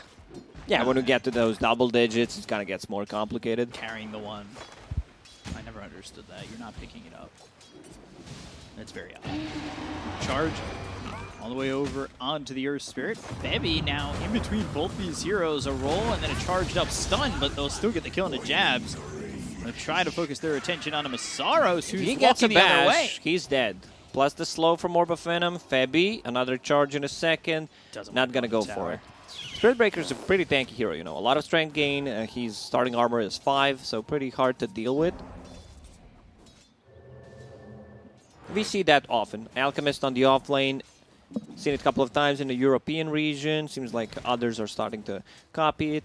Where you get like a bottle, possibly a medallion, and then get the Aghanim Scepter. I've seen like a naked Alchemist from 33. And I've seen a really good one from S4 yesterday where he decided to go for a Blink, Solar Crest, and still gave Ags to his Phantom Assassin. Which ones were working, though? Because it's been like... The ones that are naked, that are not naked. You know, the ones that actually get an item so you don't play 4 versus 5. Because that seemed like it's been hit or miss with these offlane Alchemists. So I guess we'll see which decision gets made for Masaros. Arrow... 2 out of 4. 50%. We're not carrying ones just yet.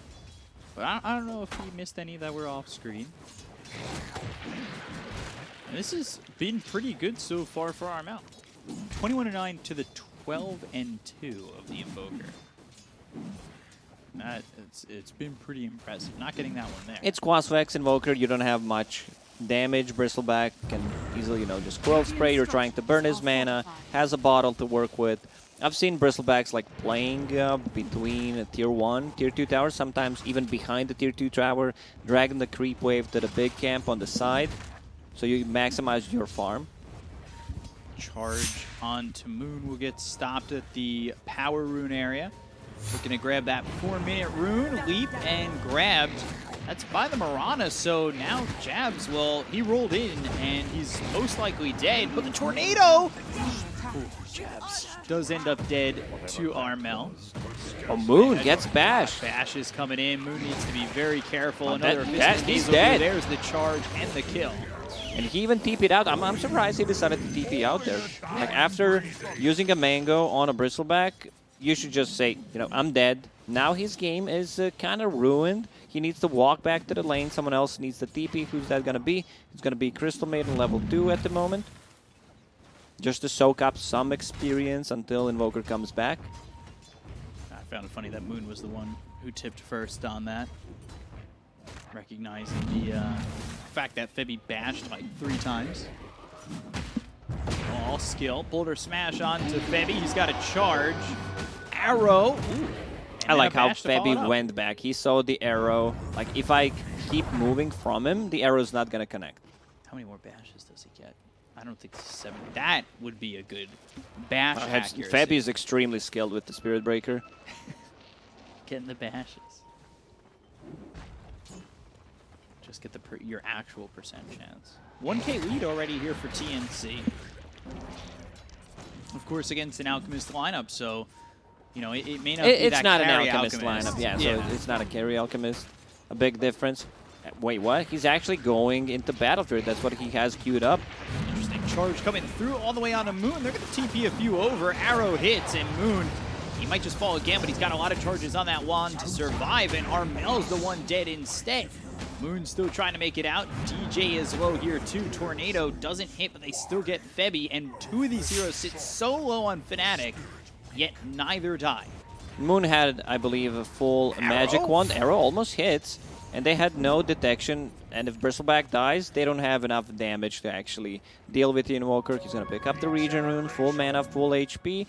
Going into Urn, like Spirit Vessel, a lot of value against the Bristleback, against the Morphling. I don't think you can afford to get a Battle Fury. It's actually so greedy. You have a Phantom Lancer, you have Invoker. The prize is mine. I mean, if you can somehow manage to get away with that, I don't think it's doable, but let's see. If TNC is not going to put enough pressure, maybe try to go for it. I think that's very high risk at the moment. It is. You know, especially you say if TNC don't put the pressure on, at least to this moment. You know, obviously that last attempt failed, but they are doing it. They are putting pressure on. Let's see if he commits. Has Charge. 1,000 gold. And now turning it on Febby. Tims is here. Doppelganger again. Febby getting run down right now. You don't want to give up kills to Raven, who's not exactly having the best lane at the moment. Febby's creating so much space, actually, with his rotations. You don't necessarily need to get the kills. He got the kill on Moon on a mid, which was pretty big, but the ones at the rune, he picks up the rune, he makes two supports rotate, it doesn't die. Now this type, again, where he's taking away farm from Phantom Lancer, making another rotations. He's Brewmaster's pretty much free farming on the top lane, getting almost level 7, which is pretty insane. Yeah. Like that Dispel mechanic against PL and the Illusions is just going to be great. Let's see what Alchemist decided to go for. He's a madman. He actually bought a Claymore. Okay. Yeah. Oh, yeah. Okay. We'll see if the greed pays off. I mean, it's going to be tough. Febby dead. 3 heroes waiting for him on the high ground. Mid just gets pummeled by creeps. One biggest concern for me whenever I see Brewmaster, what do you get from using the first Primal Split? First, second, if you don't get any good kills out of it, the hero just doesn't feel that great. He's going into Aghanim Scepter, which is nice. You have that second Primal Split, and you can cancel it anytime, like if you feel threatened. So much value from that item, actually. Yeah, we'll see. I'm wondering if we don't see many of these core Brewmasters, but hold that thought. Tornado in, arm out. 4 heroes just sitting in the jungle trying to make something happen. And well, Armel, he's pretty tanky. He's on the run. The arrow doesn't hit on a Moon, but the Starstorm comes through. They get the There's the first jabs, split. and there's the Primal Split. They're going to look over for Moon. He gets invis with the Ghost Walk, Cyclone into the air. There's the second DJ gone. KP gets one. Tims gets the other. And, well, Armel survives. That's what's important. They make a rotation, try to invade the stacks. Earth Spirit's like, guys, I need to bail. Have 5 charges from the Quill Spray. Need to go back. They still get a kill on him. It's 2 supports from Brewmaster. It's actually fine. You know, they get 2 kills. They secure and steal some of the stacks. Bristleback doesn't die. Pretty big W for TNC. Tims getting kicked, but still gets the Observer D ward. Loses his life. Dire's top tower is under attack. So, just getting back to what I wanted to ask, as they smoke, I'll try and ask you pretty quickly. You're thinking about the Ags, of course, here for the Brew, as he's kind of queued off of it for the moment, so I'm wondering if he'll go back for it. But is it worth getting the Ags shard, where you're getting something that, you know, can slow and disarm against this lineup? Oh, for sure. Against the PL and the Illusions, it's going to be great. Maybe he thinks, you know, I'll just in a casual Ogre Axe, potentially, I can turn that into BKB if needed. Because there's a lot of silences, mana burn, a couple of stuns. But if you can get away with Axe, I think that's fine. Like, you can be such a nuisance to play against. Leap. 3 bounty runes, I believe. Meanwhile, Jab's caught, killed. Radiant's middle tower. They're getting is all under these bounty attack. runes, yet still a 1k lead right now for TNC. Now, this has to be one of the greediest lineups I've seen in quite some time. Alchemist, and just the itemization overall. He is getting that Battle Fury. He's getting very close. He might actually get away with that. just 1,000 gold away, climbing uphill, always a scary thing. Masaros getting caught, pops the ulti, on the run now. Morphling, he's nearby. They want to put pressure on. They could get this tier 2 potentially. Or at least, not get the tier 2, but force rotations on to defend it, right? Yeah. Mid tower, pretty low. So if they make a rotation on a mid lane, there's still a catapult. Moon trying to get rid of that. A very aggressive move from TNC, invading the enemy jungle once again. Phantom Lancer still 0 death, so this is their win condition. They need Phantom Lancer to become big in this game, become unkillable. Yasha, charge Diffusal Blade.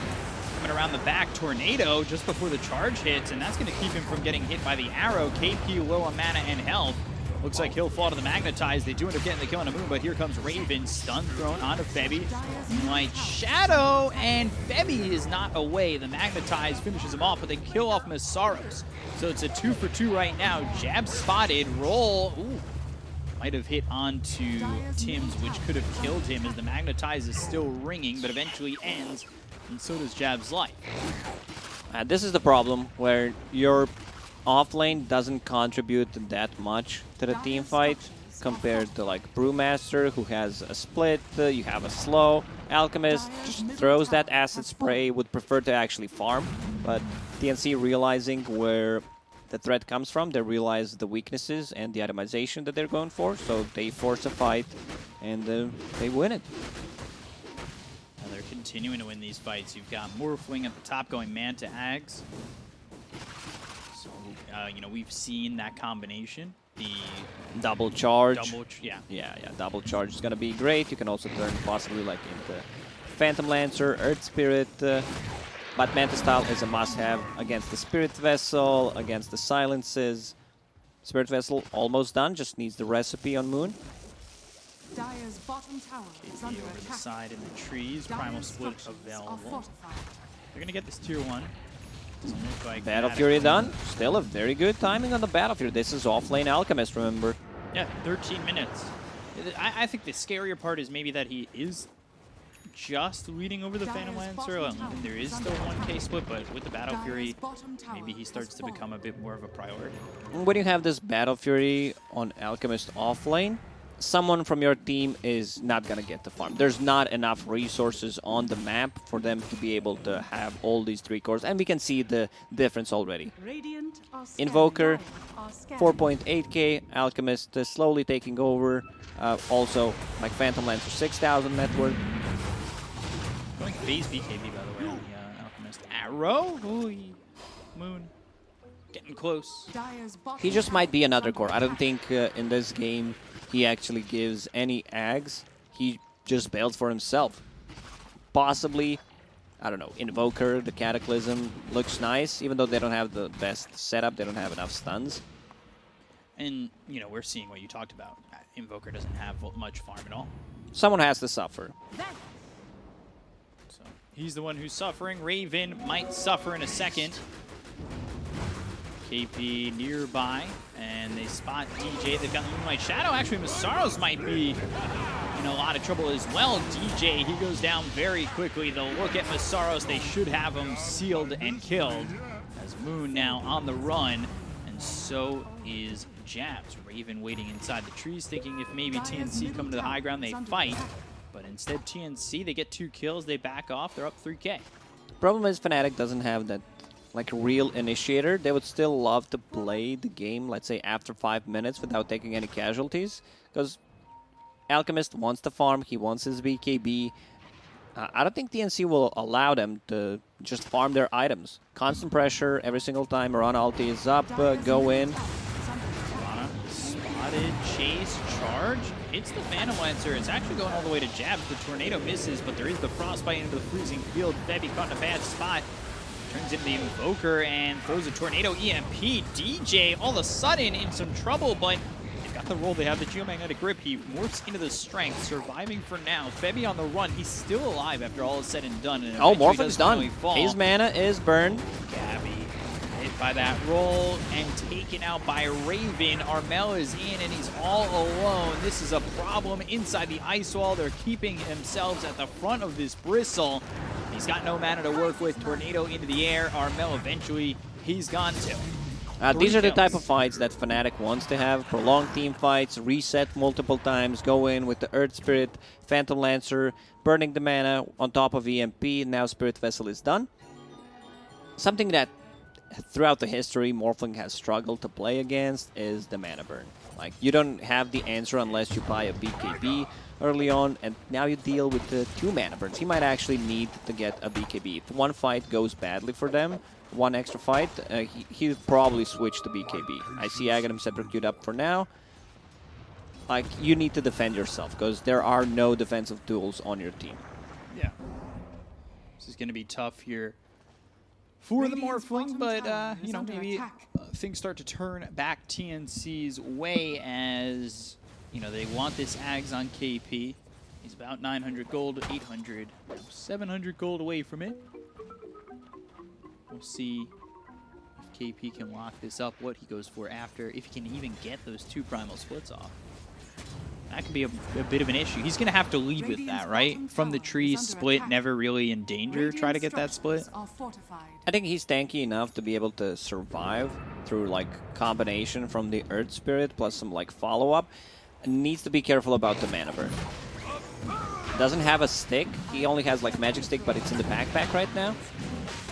TNC realizing they could take this opportunity. They could take this Roche for free, pretty much. Dart using a scan on the bottom. They're not having a good read what's happening. Moon was just protecting himself on the bottom, trying to take the tower. TNC will get... Now they know. Now they know something's fishy. It's just too late. Good read by TNC to recognize that Fnatic weren't capable of taking this themselves and defending it. Frostbite on the Febby. Moonlight Shadow is used. Sentry down for the Dire nearby, and they need to be careful. This Sentry's not going to catch that, or the vision that's right there inside the jungle. Essence Ring for PL, Pupil's Gift, Dragon Scale, the Radiant. And you're 300 gold away from Brewmaster having that axe. Mirana going mech. Will it be full Guardian Greaves there for the Mirana, you think? Yule Scepter just feels good to have on the hero, especially against the mana burn to have any kind of mana sustain. Charge in. Masaro's hit by this charge. He doesn't have Chemical Rage for 30 seconds. And he'll charge up a stun, but it's not likely that he lives here, as the Cinder Brew is on him and burning, and KP gets the kill. A lot of XP, a lot of gold, because you're kind of semi-carry alchemist in this game. You're not that... Like, you still have a lot of net worth. You're high level, you're level 12. So they need to be careful about that one. Meanwhile, Gabby takes the top tier 1. He's sitting 1,600 gold away from getting an Ags of his own. If you ask me at this point, who would have more Ags when the draft? I probably would have said Fnatic, seeing that it was an off-lane out. But instead, it's going the other way. Shroud Radiance for Bristleback. Almost finished with the Eternal Shroud. A Shroud is the best item you can get against any kind of mana burn. You just get your mana back. EMP, well, I get my full mana back from that, so I don't care about that. There's also, you know, mana burn coming out from the PL, so you need to have something. He's going into Radiance, Shroud, Lotus Orb, Radiance. I love that build-up. Like, even Lotus Orb is giving him enough mana regen to be able to reset. He can get rid of the silences, and most importantly, Spirit Vessel on either himself or on the Morphling. Shadow used again as Gabby. He's 700 gold away here, and they should find jabs. Morphs into him, Geomagnetic Grip. They've got the silence and the kill there on to the Earth Spirit, as they're going bottom and looking for DJ. Oh, no. Masaros can't getting stop chased. It. Shadow Amulet. See if it works. They throw down a Sentry, thinking he might do it again, but they've got that ult. And now they've got Armel right here. Tim's ready to throw an arrow if need be, but Starstorm in, goes to the Shadow Amulet. Arrow hits, Dust is available, Masaros, his life, not long. He's gone again, Armel gets the kill to get the Alchemist pretty much in succession. It's just free gold that he's feeding, and we can see this is not working out. Like this offlane Alchemist, he's going for the Shadow Blade, trying to build a Silver Edge to be able to break the Bristleback. I still feel you need a BKB to be able to fight. There are a couple of abilities that go through Magic Immunity. Still, you feel very vulnerable at the moment. It's not a carry Alchemist. It's not one from the previous series where you have like SNY, you have Swift Blink, you have a BKB Abyssal Blade. You're lacking items. Midas for the Invoker. A 21-minute Midas. We'll see if that pays off. Wants to be able to scale. You know, they don't get too much farm. Armel getting caught. Cinder Brew gets the Primal Split off just before the Tornado EMP comes in. They've got the Cyclone onto the Invoker. They've caught him with the stun from the Earth Panda. They will run down Moon, but do they get the kill? There's a sentry down if Moon wants to go into the Ghost Walk, but it's on cooldown at the moment. So Arrow comes in from Tim's and will get the finishing blow. They kill off this Invoker, and a great fight there from TNC. I know it only gets them the kill on the Invoker, but anything to slow down the Invoker is quite nice. You've got the Ags picked up by Gabby. That means the charge. Oh my god! He's almost as fast as the roll. They're going to come through on the jabs, get the kill, looking at Raven next, who is draining the mana from Gabby, but instead they'll go after DJ. The ult from Febby used onto this Crystal Maiden, and Gabby with a double kill. And we can see the power of, once again, Morphling +1, either it's Earthshaker, either it's Spirit Breaker, once he turns into him, like, so much speed, it's insane. Like, TNC, once again, with their combination, they just love their morph, you know. How are we gonna make this hero imbalanced? Well, this is the way. Because he had it at Aegis, I talked about, you know, him being maybe forced to go into BKB, gets that Aghanim Scepter, didn't feel threatened, has a second life, so he can afford to get that Aghanim Scepter, now goes into BKB to be able to deal with the mana burn. This is the way. Phantom Lancer, 0 deaths, 3,000 gold behind Morphling, still, you know, trying to keep up. It's just this Alchemist is a big problem. Like, yeah. He fed a couple of kills, doesn't contribute that much to the team fight. I'd still prefer if he maybe went for a different route, just, you know, get the Aghanim Scepter for someone else. I'm a little sad. It looks like KP's saving for a Blink Dagger. I wanted him to go for the Shard. I just want to see it in a core role, in a pro game, just once this season. I think that's going to be his item, possibly. Maybe after getting, like, BKB is fine. I don't necessarily think you need a Blink Dagger. You have 2 charges, one from Morphling, one from Spirit Breaker, so you're kind of covered in the initiation department. Either a BKB or a Shard here would feel real nice. Yeah, we'll see what he ends up going for. His 1,600 gold saved up. Maybe he hasn't thought of it himself just yet. BKB being built for the Alchemist, who is trying to get into that Silver Edge, recognizing that he needs the BKB before finishing off the Silver Edge with those consecutive deaths earlier. Dire's middle tower is under 1,700 attack. gold for Brew, Tim's, as well as Armel. They're smoked up. Working on this Radiance. They've got a haste on Brewmaster. They're trying to catch up to Masaros, who is inside these trees. Oh, I think they know exactly where he is. Cinder Brew. Charge comes across to the creep wave. That is so well done by Febby, knowing that he's sitting in the trees. Double dust and, well, still a kill. Not sure why KP used the split there. He could have just popped the dust and they would get a kill, but, you know, you have 2 charges, so you don't feel that bad about it. Bristleback, you said, he's getting closer to the Radiance. That's going to help quite a lot against the PL. I like the way TNC itemizes in this game.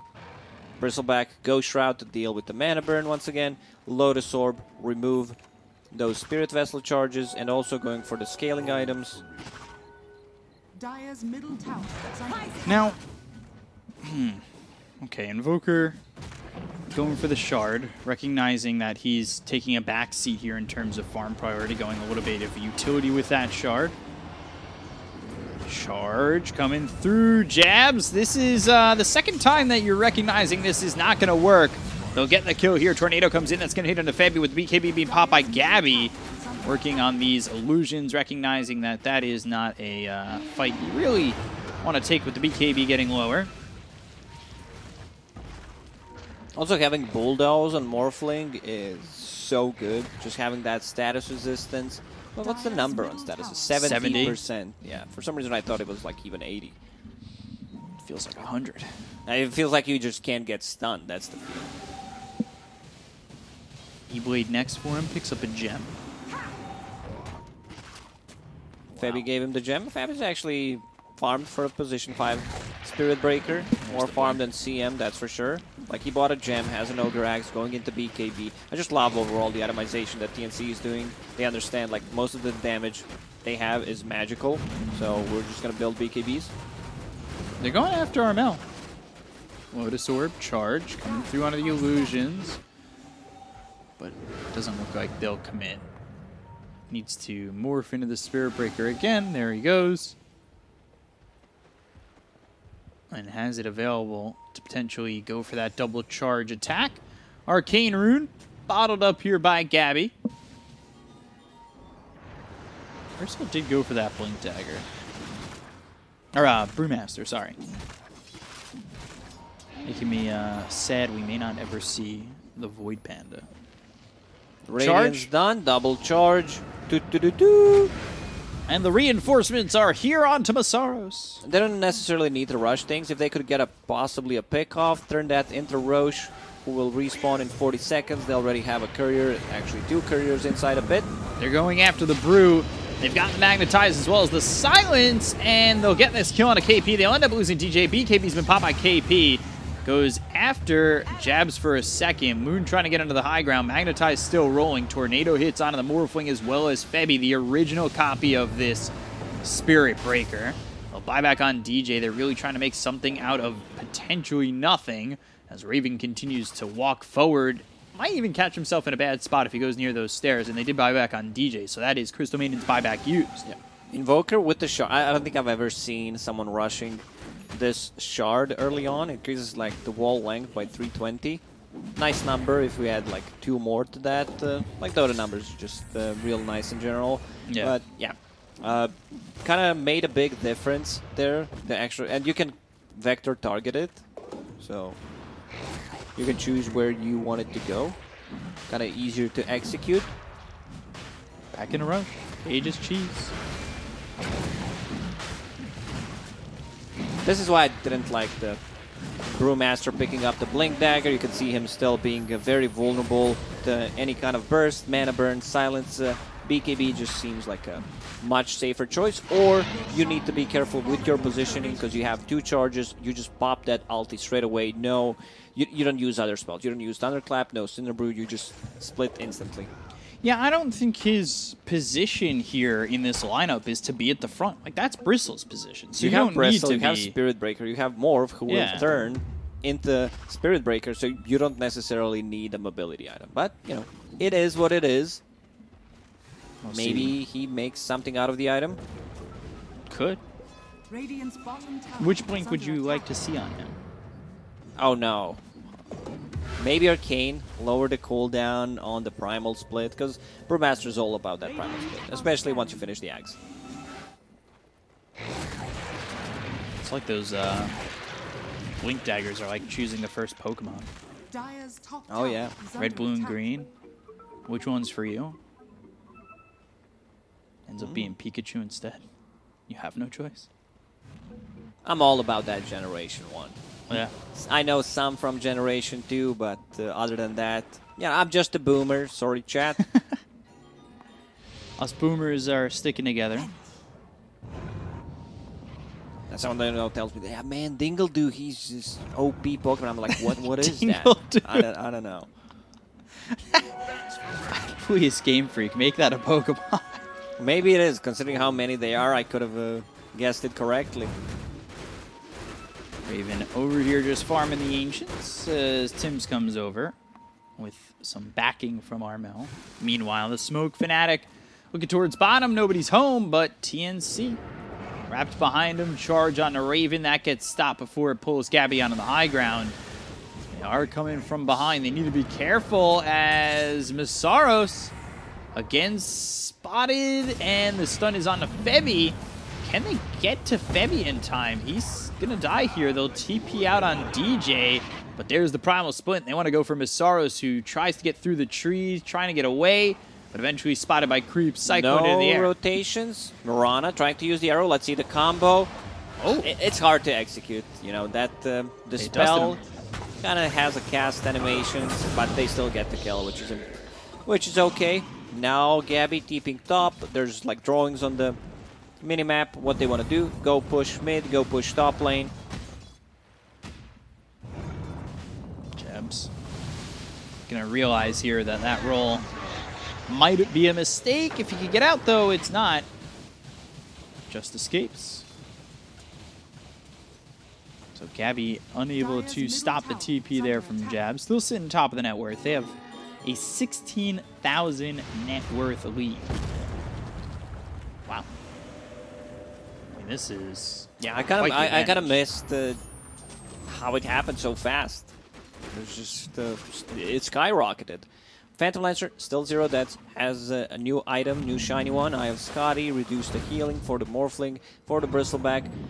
Still doesn't deal damage. Like he needs an extra item, maybe even 2, to be able to deal the damage. Invoker also very limited on that damage. He's more about to control.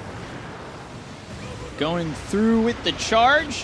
Wheels up into the air, roll away. BKB's been popped by Gabby, going after DJ. They'll get the kill to the Crystal Maiden for 70 seconds. Follow that up with the kill on a Moon. He's gone, but has buyback. Masaro's stunned on the run, trying to get back into the base. They'll buy back on Moon. See how he can help as he goes into the Ghost Walk. Has Cold Snap available. Arrow almost coming through and hitting, but for right now, Fnatic are just spectators to this onslaught onto the Tier 3 tower top. They're trying to do some damage here onto Armel, but it just doesn't feel like enough, and eventually he'll just pop the cheese. They just don't have enough damage to go through Morphling. He also has Aegis, Bristleback, feels pretty much unkillable. Has no mana whatsoever, so maybe that's the play they want to do. Try to burn mana with the EMP. With the Diffusal Blade on Phantom Lancer, it's just a rough one. Charge. Hit by that tornado up into the air. And Raven just trying to send these illusions out. EMP once again. Guardian Greaves comes afterwards. Raven does go forward himself. Well, a real Phantom Lancer, please stand up. They're actually going to charge and put their attention here on to the Alchemist, who charges up a stun and stops Gabby in his tracks for a second, but second stun, second charge. It's almost as good as second dinner. They don't want to risk anything. Man, Gabby's Morphling is just always pleasure to watch. He's just insanely talented on the hero. Drop the gem on the ground. Cute little trick. You can see uphill.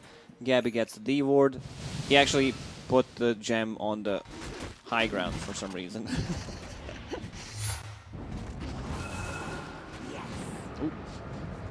Charge all the way through. Moon trying to blink away, but still dead all the way behind the Ancient. They're going to focus their attention on a DJ Freezing Field, more just like a chill in the wind. Yes, sir. I believe this game is officially over. Fnatic, they have one set of barracks left on the bottom, but the Water Space Cow is a bit too strong. Going for this bottom tier 3 in the bottom set of rack. Going for this bottom tier 3 in the bottom set of racks. Just trying to seal the deal here. Fnatic holding on as best they can with the Geomagnetic Grip coming through, as well as the Sun onto the Brewmaster. Raven focuses his attention onto the Brew, but I don't know if this is going to be enough. He does have the Primal Split available, goes to the Thunderclap. Oh, actually doesn't have it available. It's lit up, but there are 0 charges. They get the kill on Masaros. He just needs a couple seconds longer. There's the Primal Split, but with the Primal Split, the GG call comes through, and Fnatic will lose game 1 to TNC. TNC played perfect. They tried something. They tried this offlane Alchemist. I've seen different things in different regions, in EU, a couple of times. he's going for that like rush Aghanim Scepter, give it to one of your teammates to be able to scale and just hit that timing. The other time I saw like Aghanim Scepter into Alchemist, the Blink, Solar Crest from the Alliance yesterday. This time around, it's a Battle Fury Alch. You know, it's something. It's super greedy and very punishable. TNC managed to punish it. Yeah, you can see how it really hurt the Invoker and hurt the farm around, and losing him a couple times leads to a lot of gold going to TNC, who played that really well. To break it down even further, again, it's the handsome crew over at the analyst desk. Back to you guys. Thank you very much, Beakup and Lacoste. Yep, greed is good until it isn't. Unfortunately, it doesn't quite work out for Fnatic. Not what we were expecting from that offlane Alchemist going for the Battle Fury. I mean, talk me through it, guys. What was the thought process there? There's no thought process, really. There's, Like, actually, it feels like this is like Overwatch case griefing my game. We're in the green room, and I'm to Nomad. I took off my glasses. I'm like, okay, is that Alchemist buying a Battle Fury on the offlane? What's happening here? It's unbelievable, really. You want to do that? You gotta be a carry player with a team. I don't understand. You have PL, you have Invoker who eventually buys the Midas. That's literally griefing. If you're on the offlane and you buy a Battle Fury in a situation such as this one, I don't see what you accomplish in any of the team fights. How do you pressure the map? How do you do anything?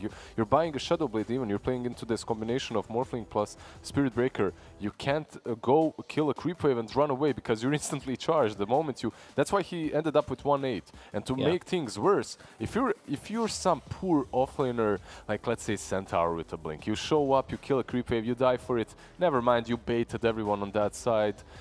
You also pushed a wave, you did something. But as an Alchemist, you're sitting second on your team's net worth.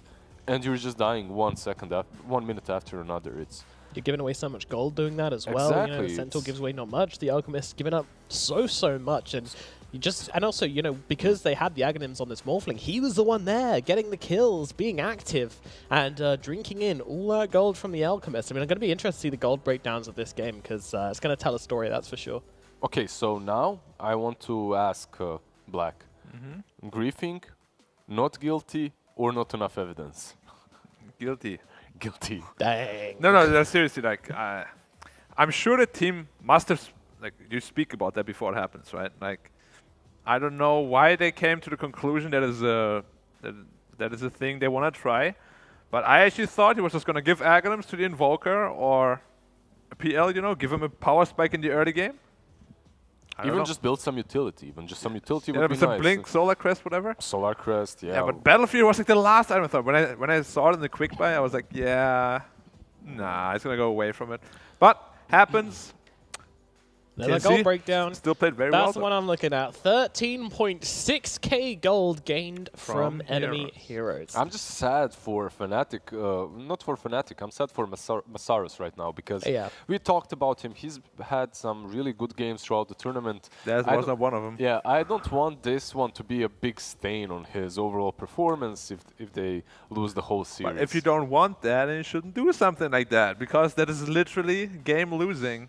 And yeah, I mean, TNC, good on them, they punished it, but I really felt that the game was super easy for them. Every fight was like 4v5 or 3v5 even, because Alchemist and PL are farming on each jungle. Yeah. I just have to also congratulate Febby. It was very apparent that he prayed to Dota Lords. No, we all know it's skill, it's not luck.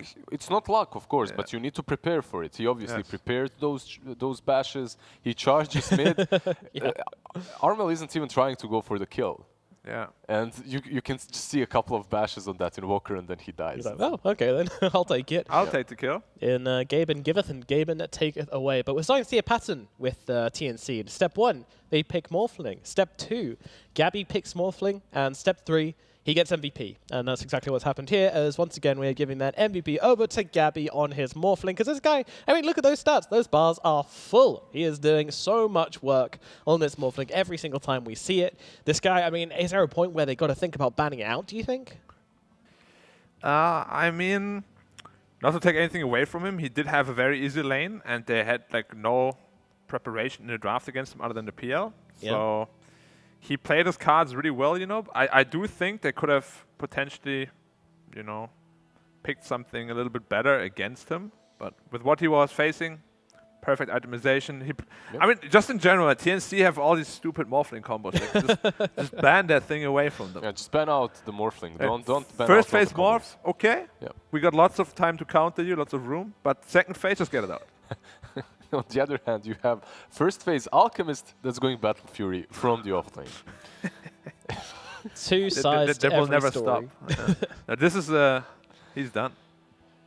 I don't think anyone's done. I don't think anyone's done. It's just time to refresh, okay? Time to, you know, reset, press that reset button. And of course, you know, if you're sitting in a secret lab chair, then you can sit there very comfortably and wait for the next game, which isn't going to be too long. But, you know, if you guys don't have a secret lab chair, then you might want to consider getting one, as they are the official seating sponsor of the DPC SDA powered by PGL. We will see you after this break for game number 2 of Fnatic versus TNC.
I just can't find a comfortable headset. I mean, I've tried everything. Literally everything. I got you. Legendary comfort goes wireless. That is comfortable.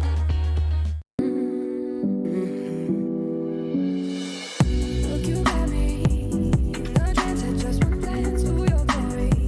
I needed it. Look at my past. Do you need anything? You can use me, I'm yours. Do you see anything? You wanna change your arrangement?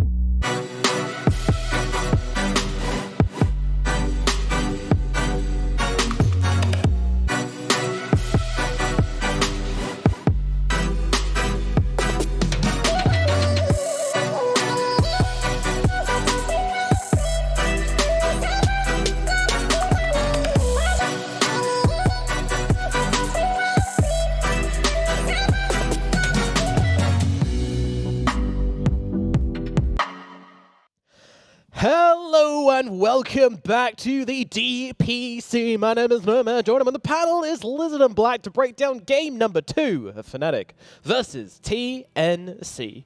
Game number 1, a bit of confusing series, a bit of a confusing game to start off this series at any rate. We don't really know what happened there, you know. We saw the Alchemist, we were kind of excited with theory crafting. Ooh, Cataclysm. Ooh, the new doppelganger thingy. Ooh, very exciting stuff. And then he's like, I'll go Battle Fury. I'll go Battle Fury. Yeah, just Battle Fury. I'm gonna carry, boys. Not just Battle Fury, Brown Boots Battle Fury. Into Shadowblade. Silver Into Edge. Shadow. Because he wanted to break the bristleback. To break the bristleback, but in the end, he ended up breaking his own team. Yes. That's what happens sometimes. But nevertheless, we're going to get over it, and you guys should too, as we jump into game number 2. Perhaps we get a more well-rounded... I mean, to be fair, I didn't hate the draft. Like, we've predicted for them. We didn't hate the draft. It's more the fact that they didn't do what we expected, and they ended up with 2 carries, where the problem lay. So if they don't do that, I think we're going to have a much closer series. But it's a shame that this first game is kind of just a bit of a write-off, you know? Did you ever see it working? No. No. I mean, I can see it working if instead of PL, you have like an Ember. Yeah. It's like, okay, Ember can fight, I can farm, it makes sense. Yeah. But you have a PL who is super greedy, and then you just build Battle Fury. And you have an Invoker as well, remember. 21 Midas. Who did go for Vessel, and then decided, I guess I'm farming too. What can I do? It actually felt like every pub game. You're like, man, this entire team is farming, I'm going Midas. Yeah. It looked like he raged at the Alchemist, like, okay, you're going Battle Fury, here you go, I'm queuing up Midas, and he just goes for it. It almost felt to me like he was like, all right, so when's my axe coming? I got my Spirit Vessel. He looks, clicks on the guy. He's like, oh. Oh. Midas. Yeah, queue up the Midas, go off the microphone. You know, no, I'm sure there's... but, you know, we were saying in between the games, you know, like, there's a point where it has to be considered, you know, like, we don't want to throw Masaris under the bus here. You're like, yes, it's a questionable decision, but surely... his item build should be thrown under the bus, right? Yes, yeah, but surely there must have been the conversation about why they're picking this offlane Alchemist, what they wanted to do with it. You know, the team structure needs to come together. I mean, why was that conversation not had, They do you did think? say before in an interview that communication is the biggest problem, so maybe there was something that we don't know about that happened. And but this, when you first pick it like this, and then you go for a build that's so weird, I think you have practiced it. I think it is something that worked for you before. Maybe they got misled by a couple of wins in their scrims as well, and maybe that Shadowblade, you know, there's this idea, you buy that Shadowblade, you play on the enemy map, you're annoying, you double tap the creep wave, then you run away, but it doesn't work versus Spirit Breaker and Morphling, because you just get charged. Doesn't work against one Spirit Breaker. Exactly, and then you have Mirana as well, Then constantly catching with dust, so overall, yeah, it's extremely difficult to execute, and it goes against every Dota logic that's on this panel, which there's a bit of it, not quite a lot, but there's we some try our logic here. darndest. Well, game number 2, just around the corner. I'm wondering if we're going to get that Morphling banned out by Fnatic. I predict second phase. First phase is a bit too early. I think you have plenty of room to counter it. But second phase, you know, if you really get that 4th pick Morphling, it can be a bit tricky.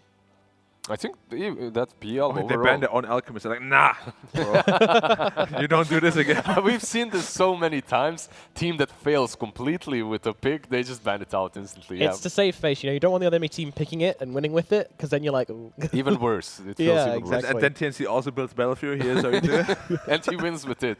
And then this panel is like, wow, what a good build. We just leave. To be honest, I'm glad the Alchemist didn't win. You know, I'm not biased or anything, but I would not, like, imagine pub games when these offlane players see that you can go Battle Fury and win. Even this offlane guy that I told you about that was playing Alchemist with me in pubs, he went Necros at least. It's something, you know, like you have very early Necro 3, you pressure the map. It's kind of nice. All right, let's Raven's hair looks more stressed now than before. Oh no, more bedraggled. Yeah. Nah, they're fine. I mean, his hair still looks neater than mine does most of the time. They don't look very happy overall, though. They're a look little pretty bit grumpy, shaken up by that first game. Especially Mastros looks a bit down. Oh, hello. He's there. Hey, hello. Okay, Alchemist banned out and Pangolier by Fnatic. On the other side, TNC with the Puck and the IO. OD was pretty much untouched the last game, right? So we might see until something. The last pick. Yeah, last ban. Last ban, yep. We might see something similar here, or we might even see it picked up instantly. Ooh. Or Oracle. There's Phoenix Mars, though, and Oracle as well Phoenix that are left. Mars, Oracle. Puck is banned. Yeah, it doesn't really seem like the nerf, like Enigma. stop teams from really picking puck. Huh? Still All very right, strong Fnatic hero. with a very flexible Enigma Oh pick. no, we know what's coming. Okay, I'm going TNC, boys. Alright, so just to give some context to those of you who may not have seen Fnatic's previous games, we have had some... All of them. Yeah, they've tried it on 3 roles so far, and on every single role, it didn't look fantastic. I think it's fair to say. Quite the opposite, in fact. Maybe the opposite of Fnatic again. Yeah. Yeah, look at it didn't work. Look at how happy they are. Wow. Just Yeah, look at Gabby, like he's like Rubik, let's go. I mean, they should be happy though. Like, the coming into that game, they must have been like, goodness gracious me, we do not have much to deal with this PL, you know, we haven't really seen its ags. Maybe they know something we don't about the PL ags. It could be really broken. Yeah, I'd be scared if I was them, but... Man, this Bounty Hunter Enigma. The 2 cursed heroes. Yikes. Take a deep breath. Black. Now, what do you say about these 2? You can continue. No, nothing really. Yeah. All right, Enigma and Bounty Hunter. We have seen some Bounty Hunter on 4. What's the synergy? One wants to farm. We didn't see some Bounty Hunter. One wants to fight a well. little bit. One wants to control the lane. Okay, if this is offlane Enigma, then you can pretty much unchain the Bounty Hunter from that lane, and he can do his own thing on the map, right? Which is kind of nice. Isn't even that good though. Yeah, it's not great, but it's something. But do you really want to play offlane Enigma into a Rubik as well? That's the problem. You can. There's a build. Either go for Necros or for full utility with Greaves and whatnot. Yeah. Without actually thinking Or about... you just buy Blink, BKB and Lincolns. Which is a huge investment to which you never get. Just get it. Yeah, just get it. You're going to have the track kill. No, overall, in the lane itself, Bounty plus Enigma can do well. I already feel like this Enigma is completely useless though. Wraith King does not care at all about Enigma, and Rubik is a high content Enigma. Like, I feel like this beginning is already like 90-10 TNC. Like, I agree. Like, hands down TNC won the opening. And they instantly ban out the Monkey King because it's one of the go-to carries versus Wraith King. Fnatic now, they need to find a way to at least make this a little bit easier for themselves and counter the Wraith King who's been picked so early on. You know, Gabby's making some music. Yeah. Music? Pressing his chair? Wait a minute, is Oh, that a secret lab chair I see? Yeah, that's a secret. Well, those things can make music. I mean, they can make anything happen. And, no, I mean, look at how comfortable these guys are. You know? Wonderful chairs, wonderful brand. They are also the sponsor of the DPC SEA. And as you can see, if you want to be as happy as Gabby is right here, then get yourself a secret lab chair. I wonder if they had them all along, or just, you know, they got them fresh in for the series. Or it's just another chair with a sticker on. No, they're secret lab chairs. No, they got them when they started winning, pretty much. Yeah. They first got them, and then instantly you get 1,000 MMR. With Must have come with a new gaming chair. Yeah, it comes with the chair. Yeah. Well, Moon looks like a villain from anime. Look at her.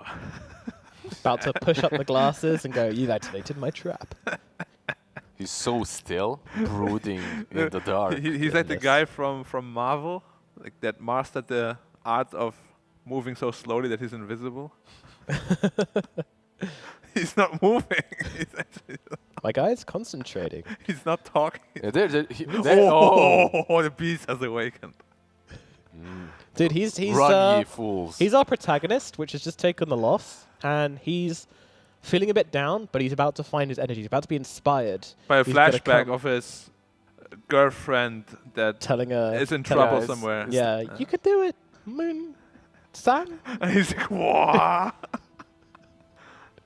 It's the revenge arc for him. That's what's happening. Revengus. No, he's a good guy. It's redemption, not revenge. Ah, redemption. Redemption. We see Beastmaster DP banned out, so they want to slow down the game. They don't want to get pushed down. Nope. Okay, one good thing about Enigma is if you do reach that timing with everything that you said, like timing, Lincolns, BKB, and Blink. Yeah, if it can go 70 minutes. That timing is always which very isn't scary. really reachable anymore. Not long time ago, but let's say at the beginning of last year, you had that Midas build, and then you have 15% cooldown reduction, and you could pretty much get those items with the rushed Midas very early on, but it isn't the case. I see players even skipping the cooldown reduction talent. No one buys Midas even. I wanted to say, you know, maybe if they pick a Storm, they can jump the Rubik, but then they ban the Storm themselves. So that's not what they're looking for, obviously. So what are they looking for? Silencer. Position 5. You jump in with the black hole and then you silence them. The good old combo. Yeah. Yeah. I did want to ask, 'cause, to me, Wraith King versus Enigma is a very interesting matchup because, on the one hand, it's very nice that you can be black holed and not really care. You can just kind of lounge around in the black hole like it's a hot tub and wait to respawn if they do kill you. But on the other hand, there's also the Midnight Pulse factor, which is, it's a long spell. It does percentage-based damage. You're a strength hero. And I feel like it's kind of a two-way street. Yeah, I watched this matchup in the lane as well quite a lot. Played it too. And you can do well as an Enigma versus Wraith King. It's not that hard, but Wraith King will go to the jungle. And if he does go for the Necro build, that's very popular right now, you can burn Wraith King's mana too, which is nice. True enough. Morphling and Wraith King. Goodness gracious. Dude, I don't know what's up with these greedy drafts today. Gabby, Morph King, and Wraith King, yeah. Oh, look at that giggle. Febby, you naughty boy. You know what you've done. He's like, ha ha ha ha, they have to pick Spirit Breaker now. If they don't do it, then we're going to take it. They men morph again, fools. He knows exactly what Fnatic are going through right now. DJ is like, he's just like, yeah, he not doesn't this want to be in again. this. He's like... Unimpressed. Very unimpressed. He's probably the one who's going to have to play a Spirit Breaker as well. So he's like... Yeah, do it. I don't want to do that. I don't want to play the But then there's Spirit Breaker, Bounty Hunter, Enigma. Jesus. Doesn't sound great. And Spirit Breaker is a great pick into Bounty Hunter as well. We didn't mention that, but it's a really good answer. And PL is banned, so no PL. Man. There's still Anti-Mag. All right, I love you, Febby, but he is playing the villain That right would be now. a pretty good pick, right? Like What's it's not a great combo with Bounty or Enigma, but what is? Exactly. Not Tim. And they go with the Timber. Okay. Okay, so this will be 90% your position 5 Enigma. You give Masaros his Timber, it's his full comfort zone. It can be a 4 Enigma as well, but I think it's 5. Just the same way EU plays it. Just secure that lane, make their offlaners suffer. I'm pretty sure it's just an offlane Wraith King now. They just put Morph against the Timber, which is a super easy matchup. You can't really get pressured as Morphling against Timber. And then you have Ruby Wraith King, which is a pretty damn strong lane, especially against something like an Enigma. What do you do with an offlane Wraith King? Old school Blink? Yeah, just Blink. You can even build like into a faster Aghanims, which means your Ruby can always get the black hole off if he steals it, even if he gets taken down. Or you just build auras also, like pipe Wraith King. Or you just do the normal thing, put the Wraith King safe lane, relegate him to the jungle when Timber is level 5. Middle, or you want to put Morph middle then? And put Morph mid, yeah. Okay, I can see that. Oh, and there you go, another one. Oh man, who could have seen this one coming? This time around, it feels much better to have Timber on the offlane than an Alchemist, though, right? I mean, it can't be much worse. It can't be much worse. Yeah. Can you imagine a worse offlaner than an Alchemist? Maybe an Arc Warden? Even then, I feel I can pressure at least. I mean, Alchemist obviously Neo did work, but with a specific build. Okay, right? if Arc Warden goes Midas first, no boost. But if he goes Necros, he's still better, right? He can at least play. Or Brute Mother that rushes Midas first. You guys really need to get over this Alchemist. It's in the past, guys. Okay, it's gone. It's not going to haunt you anymore. TNC, they're doing the same thing they did in the first game, but they might fall a little bit short against this Timbersaw with all those charges, because he can be that wall that protects Fnatic from the early aggression. You know what? Fnatic is stepping it up. They go for the Lycan. They want to pressure a bit. And they have to. Yeah. Because late game, they're not winning. So this Lycan, if it's Wraith King offlane, he's going to free farm. If it's... I mean, it's really greedy. If it's Wraith King safe lane, Morphling middle, they pick something like an SF. I don't think TNC can stop them. So I think they have to put the Wraith King to the offlane and put something mid that can kind of weather the storm. Something like a Kunkka again. But they banned it already, Fnatic did. So Kunkka is out. Bristleback is an option once more. Although you're playing against TNC Timber. versus Timber, yeah. Yeah, but you need something. Tidehunter is also banned. Something versus Lycan. Yeah. Tide is out. Something to also Timber is just stolen. Kunkka banned. Just the stall. Because you need to stall for this Morphling to be strong. Invoker is not a choice. Underlord? Underlord can work, yeah. But Fnatic's probably going to ban that one as well. Yeah. Would seem likely. Kunkka and Underlord do the same thing pretty much. You're again playing versus the Timbersaw, but Underlord, at least he brings some roots, the percentage damage as well. You can build into an Atos too, so Yep. just all right. They banned the Bat Bad Rider. Rider. Oh, another Could. hero. Protect the Timbersaw. Yeah, exactly. Pangolin be an option as well for TNC. Banned out Banned? very early on. Yeah. Sorry. It's fine. You're forgiven. You're the host. You can make these mistakes. True, it's not my job to be smart. Yeah. So, Which is a good thing. Fnatic. I mean, what can they pick here? That's Come on back. We believe in complementing you. their lineup. Dig deep. Like that SF that you called, we have seen it in SEA do wonders, and Yeah, I in like China SF region as They well. need stuns though, right? Like, they don't have lockdown currently. They don't have any stuns. yet. Shuriken and Black Hole. Malefice. yeah, Shuriken, Malphus, Black Hole. That's plenty. Mid Lion. Wait, OD is still Every in the damn pool. time. Odie's still in the pool. I thought Odie is really good for TNC, but Yeah. Fnatic, Versus Morphling, it's Invoker Invoker. again. All right. Moon Invoker once again. You do get that vessel builder if Bounty Hunter isn't buying it. Invoker obviously gets it a lot earlier. You also get the Quaswex Invoker with EMP versus the Wraith King, which is nice. How about Some control. Yeah. I mean, yeah. TNC can't go anything greedy. They can't go like TA. They can't do anything like that. They need. No. Aren't you putting Morphling Wait. mid now once again and just Wraith King safe lane? Yeah, it's possible. It's They want possible. offlaner. Then you pick an offlane that pressures Lycan, which is. I'll see. No? Oh, they Bristle do go again. Bristle again. Bristleback. Okay. I mean, we said it was one of the choices. Doesn't strike us as really good this game. You're playing into Midnight Pulse as Bristle. You're playing into Timbersaw as well. You're playing into EMP and Vessel coming out. Is it better than Underlord? Is it better than any of the other picks you could have come up with? I think it's. Oh, it's an offlane. mid. It's an offlane Wraith King, by the way, like you called it. Wow. Yeah. So we have seen an Alchemist offlane in that last game, and Black made a good question. Can it get any worse than an offlane Battle Fury Alchemist? If it goes Midas Radiance, If it maybe. goes Midas Radiance, Yeah. I think it's kind of... We're about to find out. Alrighty. Once again, very unconventional. This matchup is certainly delivering on the creative drafts and the gameplay. Certainly top-notch as well. But guys, what are we thinking about this game number 2? Which way is this one going to go? I think I need Lacoste. Can we summon Lacoste? Sure, we can summon Lacoste. Let's bring in our casters, Beakup and Lacoste, to help us out here with these predictions. He's summoned. He comes. Here I am. Hey, buddy. Help me, I help just me had out to here. I'm check. confused. You know what I just did? I checked the drafts. I checked both of the drafts because I was not sure who has what. Then I came back here on the camera and I forgot who has who, who has which heroes.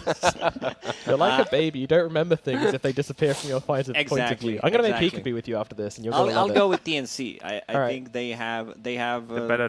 Not help me sure out what, here. but they have. They have Help me stuff. out. I feel like Wraith it's easier also for TNC with this. It's an easier game for them. You know, they have tools to deal with this. We will run at you lineup coming out from Fnatic. I think like Bristleback is a very good option where you can just fight all the time, fight around like an ulti. Did he convince you? All right. He No, convinced I'm going me? to go with Fnatic. Okay, I'm going TNC. Yeah. The All right. Timber versus Bristle. Yeah, I mean, I'm going with Lizard here. I'm going Fnatic as well. I mean, mind you, the Morphling... No, I'm going Fnatic. I'm going Fnatic. Let's get it over with. Beakup, what are you thinking? We're pretty split right now. Do I have a pause? No. No, game started. Okay, so They're actually running at each other right now. TNC. Stop TNC. that. All right. That is a Over lie. to you, Beakup. You guys are liars. TNC, though. We're going to take it. Oh, they actually are. Over to you guys, Beakup and Lacoste, as they are fighting right now. Go. They actually are not fighting. It's DJ Invis. You guys, come on. Putting me in high-pressure situations like this. I still can't trust you guys. Yeah, they're a bunch of liars, bunch of losers. Like we don't not want to be associated with them. I trust the Morphling again. I chose TNC. You just can't not trust Morphling on TNC. It's just too strong, you know. Gabby playing it once again. They have Spirit Breaker on top of that. They're just playing the same combo. If Earthshaker Morphling is not in the game, they will find ways to break the game, find a way how to make Gabby's morph imbalanced. They always find a way. It'll be Fnatic with 3 bounties to TNC's 1. But it's also Enigma into Rubik, so like Rubik will have a pretty good game. Raking doesn't care, too much about the black hole. Has 2 lives. There are a lot of counter picks in this game. Like Rubik is great against the Timbersaw as well. You steal any of his abilities, pure damage, great against the Timber. But then again, you have Timbersaw playing against the Bristleback. I hear a lot of goose. Yeah, the viscous nasal goose stacking up on Moon. But the one thing I wanted to ask is, DJ went to the Shadow Walk first. What does he do in lane? Like, does he do anything in lane for level 1? Oh, that's the classic from my pubs, where he just hides and leeches XP. Bro, listen, I have this. I just need level 2. So DJ will body block that camp. It's very important because you don't put that much pressure with Lycan and the Bounty Hunter, and just 2 good side pull camps could make your lane a whole lot of difficult. DJ now hit with the Wraithfire Blast, and we'll get back to Invis. Raking matches up nicely against these melee heroes. Has a potential as the offlaner. I just want to see what his item build is going to be. I do not want to see Hand of Midas into Battle Fury into Radiance type of thing. Something we've seen in the game number 1 where they were just trying to go full greed. Maybe Orb of Corrosion is a cheap damage, slow, a lot of kill potential in the lane. Yeah. You also need to get more points in the stun, at least 2 points. If you can get Orb of Corrosion, Telekinesis, Wraithfire Blast, Fable, I think you're pretty much locking down a kill on the bounty. Yeah, this Raking should free farm on the bottom lane. That's why they set up the lanes this way. It's already 12-0. So he's doing a good job already. It's quite nice. Also, I talked about Timbersaw having a good time against the Bristleback, against the Wraith King. They can potentially have 2 Timbersaws. One from Rubik, one from the Morphling. So it's not that good of a Timbersaw game to start with. Always these 2 heroes paired up together, Morphling and Rubik. Well, you have a spell. Well, we'll have a better spell, and we'll have 1 extra. Especially at some point, you're assuming that Morphling will bottom lane. grab That's an what axe, Bounty Hunter is going to do in this lane. Answer is give first blood. Now the One True King has taken his head. And we'll get first blood, and TNC already looking like they're having a fantastic time down here bottom. 22-1 for KP. And that's some wolves. You're not pressured. You're really creeps. not pressured at all. This lineup from Fnatic, they need to get the ball going, get the levels, get that Lycan Book 3, and start playing with Enigma, Eidolons. He also has 2 Sage Mask. I believe he's also going to go possibly into that Necro Book. I do not want to see more than Necro 1. It just feels like a bit of a waste on Enigma. We've seen Enigmas at least. We've seen different item builds. Yeah. We've seen yesterday from Baboka him going Ether Lens. Yeah. And he was holding the 2 Sages masks the entire game, I believe. So taking a look over at bottom again. Bounty, Orb of Venom, little phase boots. He's got himself 2 CS as he's trying to pull this camp over and maybe get a Bounty, little bit bro, more. you need to calm down with those last hits. 2 already. Yeah, so I don't even know if Jav's going to make anything from these 2 Sages masks, just based on what I saw from Boga yesterday. But obviously 2 different regions, 2 different styles of play, 2 different players. Whole different thing. DJ, again, just still trying to use the Shadow Walk. Gennadi's also got the Shuriken tossed. Meanwhile, Tim's, he'll have boots coming out. KP, he's got Orb of Venom in phase. So, let's see. DJ just under their noses and immediately eats a Wraith Fire Blast whenever he's going to show himself. And the damage coming in, you just can't sustain that if you're DJ. Yeah, steal my money, I steal your HP pretty much. He life steals off of it, deals a ton of damage. Now, the cost of taking that much damage is 12 gold admission. It's the biggest bait in Dota history. There was a good better trade about it. Bounty goes in, steals your 12 gold, gets harassed, gets stunned, uses a healing salve, is AFK for 10+ seconds, comes back, steals more gold. They repeat the same thing. You're half HP. You do not have any region left, so you're using the courier. It was a funny story. Tim's just sapping some experience here away from Jebs. I think they spotted that courier coming over. I think they actually spotted Jebs himself making that rotation in to the triangle. So his courier goes down, and, well, Enigma now dealing inside the Dire jungle. This is some aggressive farming. Let's see how they're going to punish that. Charge. It's a level 2 Enigma. Yeah, Malefice out onto Tim's. The charge will come all the way through. It'll take some time. Telekinesis. Meanwhile, Bounty Hunter one shot from dead. Not sure he can really help out himself. They're going to use the Tornado on Febby to make sure that he doesn't go onto this Enigma. Well done by Moon, who's not having as difficult as a game. You know, Armel, he does have 10 more CS, but Moon isn't dying constantly over mid. Yeah, I'm worried about this Enigma. Enigma is only level 2 6 minutes in. Quite surprising, you know. Enigma is a hero that farms the jungle much faster than some other heroes. And we are having a word from production that Spirit Breaker was level 1, now hit level 2. I was not aware of that. Thank you very much. Getting a little bit low. Of course, now Febby goes and gets the bash at level 2. He'll bash on his first hit. Always nice. And DJ was searching. He was maybe hoping he could catch a bristle. Whether it was to his back or his face, who knows? Tim's over here. DJ again. He's just scouting vision at the moment. We're not really feeling the effectiveness of this bounty just yet. He's a walking ward, pretty much. Which that combined with the fact that, you know, you are low level on the Enigma too is a bit of a problem. Febby committing for this. He's under the tower, in some trouble. DJ comes around, so does Jabs. Get that level 2 Spirit Breaker.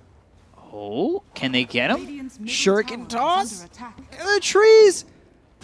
Salve? Oh, he used Salve. He tried to go for a sneaky one, you know, salve a bit, charge something. Maybe get a charge out, yeah. That would have been pretty impressive if he was able to salve, get enough health to charge away. Also pretty impressive that they got 160 gold for that kill. Orb of Corrosion, done on Wraith King, some cheap damage, more slow, going into hand of Midas. Tornado misses, but they do have the EMP. Raven will use that shapeshift. DJ coming over. And, well, it's looking like KP will fall here. Shuriken toss and a right click from Raven, so slowing down this Wraith King. That being said, you've got Morphling getting some space. Wraith King still sitting second on the net worth after that. Now, Wraith King will struggle in this game with the Reincarnation. He just put a point in it. You're playing against Mana Burn from the Necro units, EMP. So he'll need that shard. He'll need that shard, exactly. You never feel safe playing into Invoker, and especially Invoker plus the Necro units. Now Febby's acting like he's level 7 Spirit Breaker, climbing high ground, just checking out what's up there. See if there are any stacks. It is not the same game for him. He was high level before in the last game.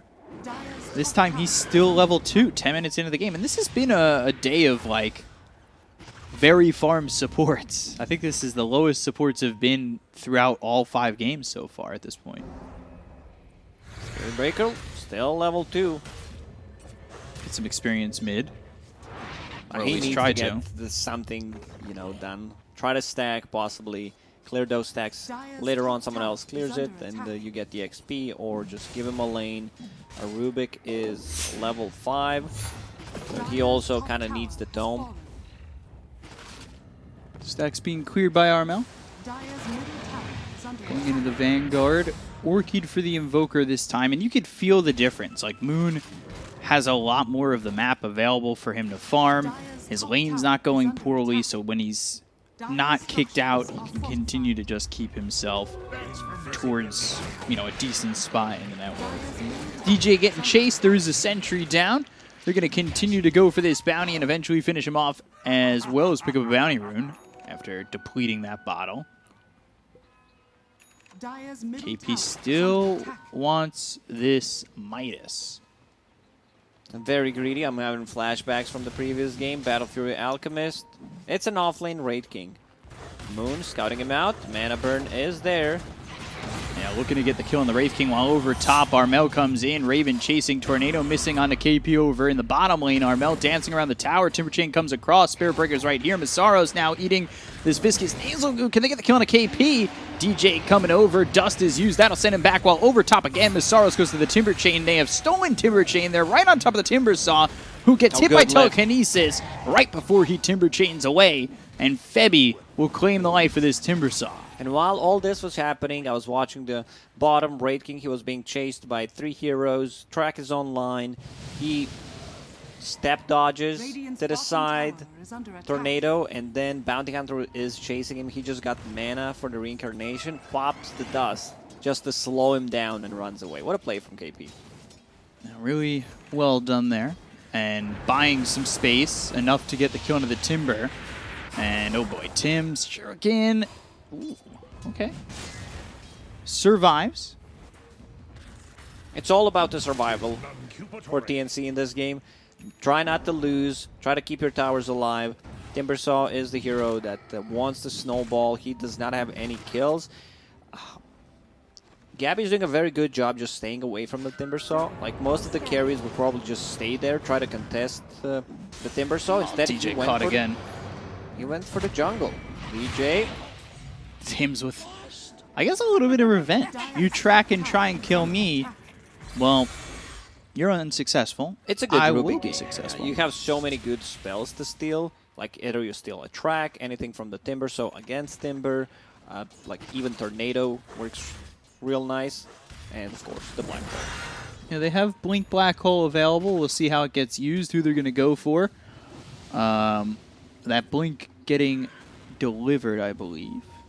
Yeah, it's on the courier. is under attack. Meanwhile, Gabby going into the Manta. Tornado EMP. And KP low on mana once again. Trying to hold as many Magic Wand charges as he can. Make sure he has mana for reincarnation. Might is done. Just needs to use the courier. Nah, it's paying off. Like, Oh, this should be Black Hole. Didn't get the morph off. Yeah, dead very quickly. Ulti used, just not in time. And, well, that's going to be Febby giving up a second. So, a quick 1-2 gut punch from Fnatic. Now taking a 1K lead. I mean, that's going to happen when you're unable to shift and Black Hole gets used. But it's on a big cooldown. We'll see if there ends up being a retaliation here from TNC. Tim's coming over, Fable used, Oh, look at and that now the Wraith attack Fire speed. Blast. Necronomicon Warrior with Alacrity. Tornado EMP, Bristle.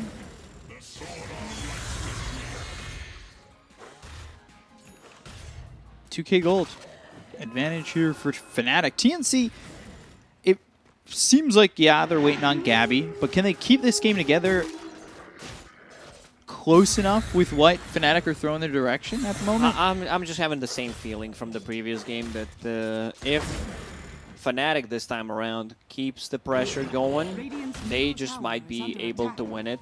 I want to see how the next like 2 fights are going to go. Also, Yeah. there's a Roche possibility for Fnatic. You have Eidolons who are maxed out now, level 4, Necrobook 3 already done. And he's going into Orchid, something that we see quite a lot, especially in Southeast Asia region on Lycans, where like you go on a hero. I mean, Gabby will have that Manta style pretty soon, just needs 1,000 more gold. They're going to have double Orchid, Dire's top tower is under attack. as Invoker will have one, and so will the Lycan.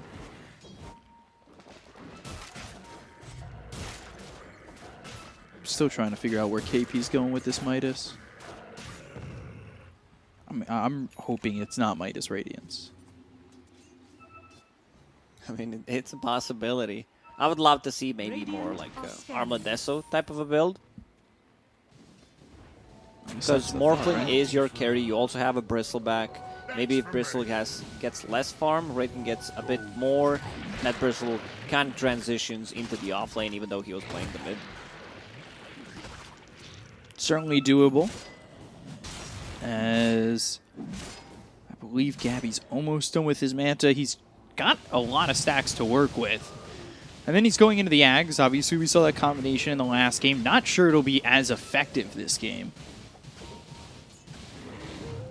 But we're yet to see that. We'll have to see if it is as effective. They go to the smoke. 4-man smoke heading towards top. Not sure this ward caught vision of anybody, but well, now these necro creeps are going around trying to spot anybody they can. Courier coming in. It's actually got nothing on it from what I can see. Charge comes through on Amasaros. Shadowwalk stolen by the Rubik. Going to the ult, or thinking about it. Amasaros continuing to feint it just in case they can catch him before he timber chains. Telekinesis. Tim's taking a lot of damage. He's tracked up. Shuriken toss kills him.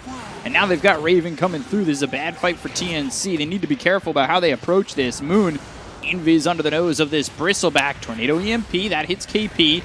So now he really can't be too confident because he doesn't have mana for reincarnation. Now, Bristleback is just in their face right now. Also, this initiation on a Timbersaw. They drop him in front of the 4 heroes. He gets a Whirling Death off plus Chakram. So, a lot of damage. They need to be careful about that one. But if they can just keep slowing down them... Oh, Black just Hole. Solo Black Hole. Yeah, again onto Armel, and they'll get the kill. And they don't need this to be a showstopper Black Hole. Yeah, you don't necessarily need to get, 4-man Black Hole, wow. It's more about them isolating one hero, getting more control of the map, possibly getting inside the Roche. Great King going straight into Shard. Okay. Yeah, it almost feels like a necessity, right? Yeah, there's 2 types of mana burns, Necro Warriors and EMP, so he's definitely need to be able to protect himself, but my question is, where's the damage gonna come from? Like, what is your role in this game? Not sure. They need levels on a Spirit Breaker. Oh no, Febby, what are you doing? Is that the mind control type of a thing? I see 2 fluffy hats. I've seen a post on Reddit where mind control had 6 fluffy hats. It didn't end well for his team. Guess we'll have to see where this goes.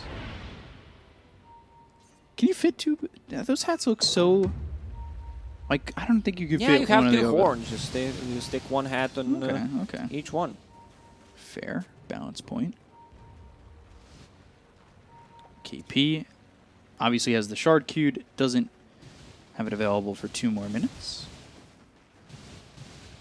So he'll continue to farm. Midas off cooldown in 5. Jab's just sitting bottom. Make those Eidolons and continue to push out and farm so he can get to the BKB while the rest of the team takes Roche. This feels similar to game 1, except the other side of the other way around. Yeah, exactly. This is the feeling that I got after this ranking was picked. He's going for Hand of Midas. 2,000 gold in the bank. Maybe he's thinking, Shard is good, but if somehow I can make it work, possibly get the Radiance online, it's gonna be worth it. We don't lose the next fight, I'll be getting closer to that Radiance, so it's a possibility. How much does the Radiance help them? Not great against Lycan. Just, great damage overall, but then you need to get the Radiance and Shard straight after. Yeah. Which could be a... He's thinking he's in a tough situation, because this item build could backfire. You go for the wrong item build, you take 1 or 2 bad fights after that, you're kind of stuck with your items and you're not able to scale. Jabs has no Black Hole for 38, but Raven, well, he's got an Aegis, he's got an Orchid. They should be able to run him down, and when you don't have mana, you don't have a second life. So, dead again, 25 seconds till he could buy the shard and not have that problem. It's probably almost even better that he didn't reincarnate, because then it would be on cooldown. Instead, he'll just be alive and have reincarnation afterwards. Need to be careful. Black Hole up in 5. I assume TNC know that. As Gabby still farming the Ancients. They found themselves another kill here on to Febby. Dire's bottom tower is under attack. Just piece by piece, Fnatic are picking apart TNC. And yeah, KP buys out on that shard, has 1,000 gold to work with now, as well as the Midas off cooldown. He'll get himself even more gold. Question is, where does he go from here? And you're still hopefully relying on Morphling getting that Ags, which he's only 800 gold away from. Yeah, all those kills are slowly adding up. Track kills on top of that, controlling more bounty runes, them getting D wards with the Necro units. So that's why we see 8k gold lead for Fnatic right now. Tim's caught again. Masaros, easy kill there on the Rubik. They're trying to pressure Gabby, and they will pressure him away from the lane. 4 heroes down bottom. I believe that was the ulti used by Raven to just push them back and, well, now secure the tier 1. So things still going up all Millhouse right now for Fnatic. Map getting slower, smaller and smaller for TNC here. You said that Aghanim Scepter getting close for Gabby, but Fabi, he's under leveled. He's level 9 only, so that means like your abilities are not maxed out once Morphling turns into him. Do you morph into somebody else? Is it worth morphing into somebody else? Well, you don't morph into like Rubik. You don't get anything from that. Braid King just doesn't feel right. Bristleback is okay-ish, but you want to be Spirit Breaker. I mean, you do get the Ags upgrade on Viscous Nasal Goo, right? Maybe. Sure, it could work. Anybody on the side of Fnatic you like? You don't have good targets. That's the problem. Like the best one you have is Spirit Breaker. Maybe turn into Timber Saw, have that extra damage, extra pure damage against him. Radiant structures are fortified. So Raven just continuing to push the bottom lane, and the pressure coming out from Fnatic. We'll see if there's any retort here. TPing away, Tornado out, EMP, Timber Chain, Armel. He's tracked up, in a bit of trouble. There's the Ags for the Morphling.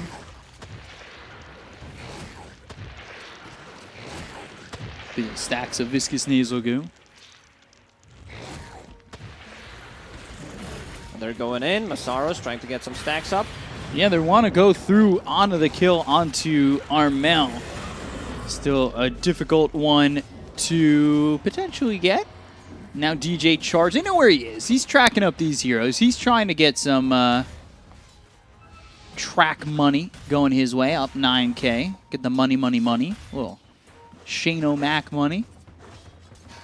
Radiant are scanning. But now the Aegis expires, and maybe TNC are ready to battle the other way. They'll look over. They'll find DJ. They need to be careful. Charge coming out. They're keeping this Enigma controlled. EMP down. It won't hit onto anybody, but neither team loses anybody just yet. However, Armel, he's surrounded. Ice Wall down, Wraithfire Blast coming through onto the Timber Saw. They'll find Febby, chase down the Spirit Breaker. They are faster than him without a charge. Yeah, Febby can't really catch a break. He's trying his best. Scout things out, possibly bait a couple of spells. He baited that Shapeshift. And it's more time to recover. Like TNC, they need more time. Their lineup is super scary once it comes to the late game. Raid King getting the Aghanim Scepter, so that's going to keep them alive during the Black Hole. After the duration is done, you can still use your abilities, so maybe that's how they're going to win a team fight. Tornado comes through as well as the EMP onto the Wraith King.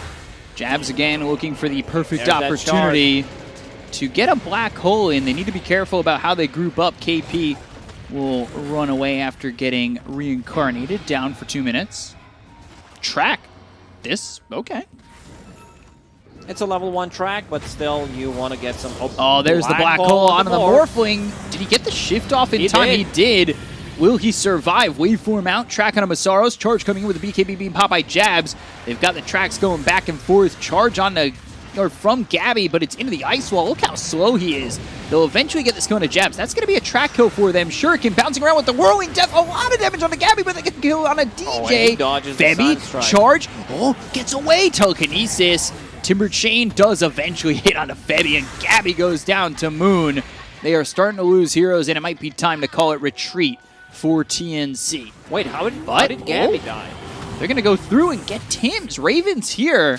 He's used that shapeshift. KP doesn't have reincarnate. Well, he doesn't have a life. He's getting run down here. No chance he gets out. It's much better that he does not have reincarnation there. They needed to bail. You know, they needed to just go out after getting a couple of kills. It was a good bait from Morphling, baiting that black hole, managing to get out. I just want to see, you know, how Morphling actually died, because Sunstrike was already used.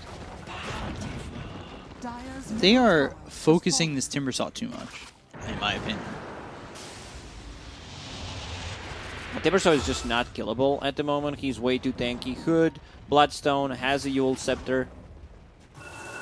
And he just stands there. And they don't have a Spirit Vessel. It's just tough, because you know he's going to be very hard to kill.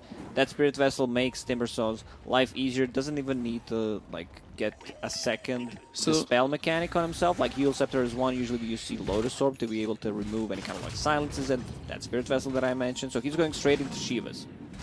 So charge came out from Gabby. Let's see if we can follow him on this replay. Tims comes over, they get the kill on a jabs. Shuriken makes it so Gabby's quite low. Sunstrike misses. He's up towards the top of the screen. Turns into the Spirit Breaker, and oh, I didn't quite see what took him out there. I don't know if I'm blind, but I couldn't see it. Oh, I think the observer just circled the Forge Spirits. Okay. I saw that little move right there. Thank you. Because he had 21 charges, that's why I was wondering, like, how did he die? Maybe he was trying to morph everything down, use a wand, got just hit by a Forge Spirit, unfortunately. Decipher the drawings of Webos with the cursor going around the Forge Spirits. Radiant are scanning. So let's see, 14k lead, but definitely feeling potentially doable. Oh, KP, Dust, on the Moon, Telekinesis, that hits. They've got the track onto the Bounty Hunter. More track gold for them, and it's track and leave. You need to get out of here and bail, but there's the Shapeshift as well as the Silence. Febby just gets obliterated. Now they're on to Armel. Can they stay on the Bristle and get this kill? Tornado EMP with the Midnight Pulse. BKB as well as the Black Hole comes down. Gabby turns into the Timbersaw, thinking about going in on this, but the BKB still going for jabs. They don't get the kill on Armel just yet. The Deafening Blast, there's the Manta, still disarmed. Chakram, Black Hole stolen, and it's on to Masaros again. They get that kill on a Raven. Gabby gets the kill there. Timberchain onto the high ground. They're still controlling Masaros, but is it going to be enough to get the kill? Whirling, dealing. Can they get it? Oh, Tim survives because the Timberchain misses. Masaros is gone, and like that, TNC. Oh, that's a perfect one. You know, run, run, run, run. Then he turns into into Timbersaw and uses it against him. So yeah, Black Hole. They didn't get a kill. It's much easier for Enigma right now to play. He has a Blink BKB, getting very close to the Lincoln Sphere. Once he got that, Rubik will need to find a way how to get through that Lincoln Sphere. But yeah, good fight for TNC. Extending them. They're getting these fights to go long enough where they can start to turn them around. They need to not be able to die during the shapeshift, because this is where the most damage comes from. And I like him going for some crazy item build, which I really like. You know, getting that Scotty, slow down Bristleback, great against the Morphling that reduces the regeneration. Track, Tim's in trouble, but there's the charge. BKB pop by Jabs. Now the charge coming out from Gabby. He's going to stop right in front of Jabs. They'll get the kill on the Tims, but they'll trade Jabs. Tims is like, guys, how did you let me die there? He got cold snap and just attacked by 2 Forge Spirits. Tornado, EMP, they need to be careful. No mana. Sunstrike. Oh, the Wolves are in. They pick up the Aegis in time. They get it onto Gabby, but the Deafening Blast hits on a 3 as well as the Ice Wall being down. They're going to bring in the Forge Spirits. They'll get the kill here on a KP. He's got Reincarnation, but look at this. He's so slow in the Ice Wall. But he's got the Axe. He'll survive for a little bit longer. Eventually, well, that life will be depleted. He'll get those Forge Spirits before he dies. Valiant. Charge? Nope. Not landing. And they'll get the outpost in These time. are track kills. Like, all of these are track kills, so they're getting a lot of gold from that. Still, I would call this a big win for TNC. They got the Aegis from the enemy team and the cheese on top of that. Gabby holding both for now, going into BKB. And Spirit Breaker, you know, he's getting the levels. Charge maxed out, Bulldoze maxed out, status resistance there, 70% when Morphin turns into him, so that's going to be quite good. I mean, Black Hole doesn't care about status resistance, so that's also a good thing going for Fnatic. Saros finishes that Shivas. Bounty Hunter going Force Staff. He's got 2 charges on that Spirit Vessel. Good against this Morphling. Cheese is dropped. Who is that given to? The Bristle?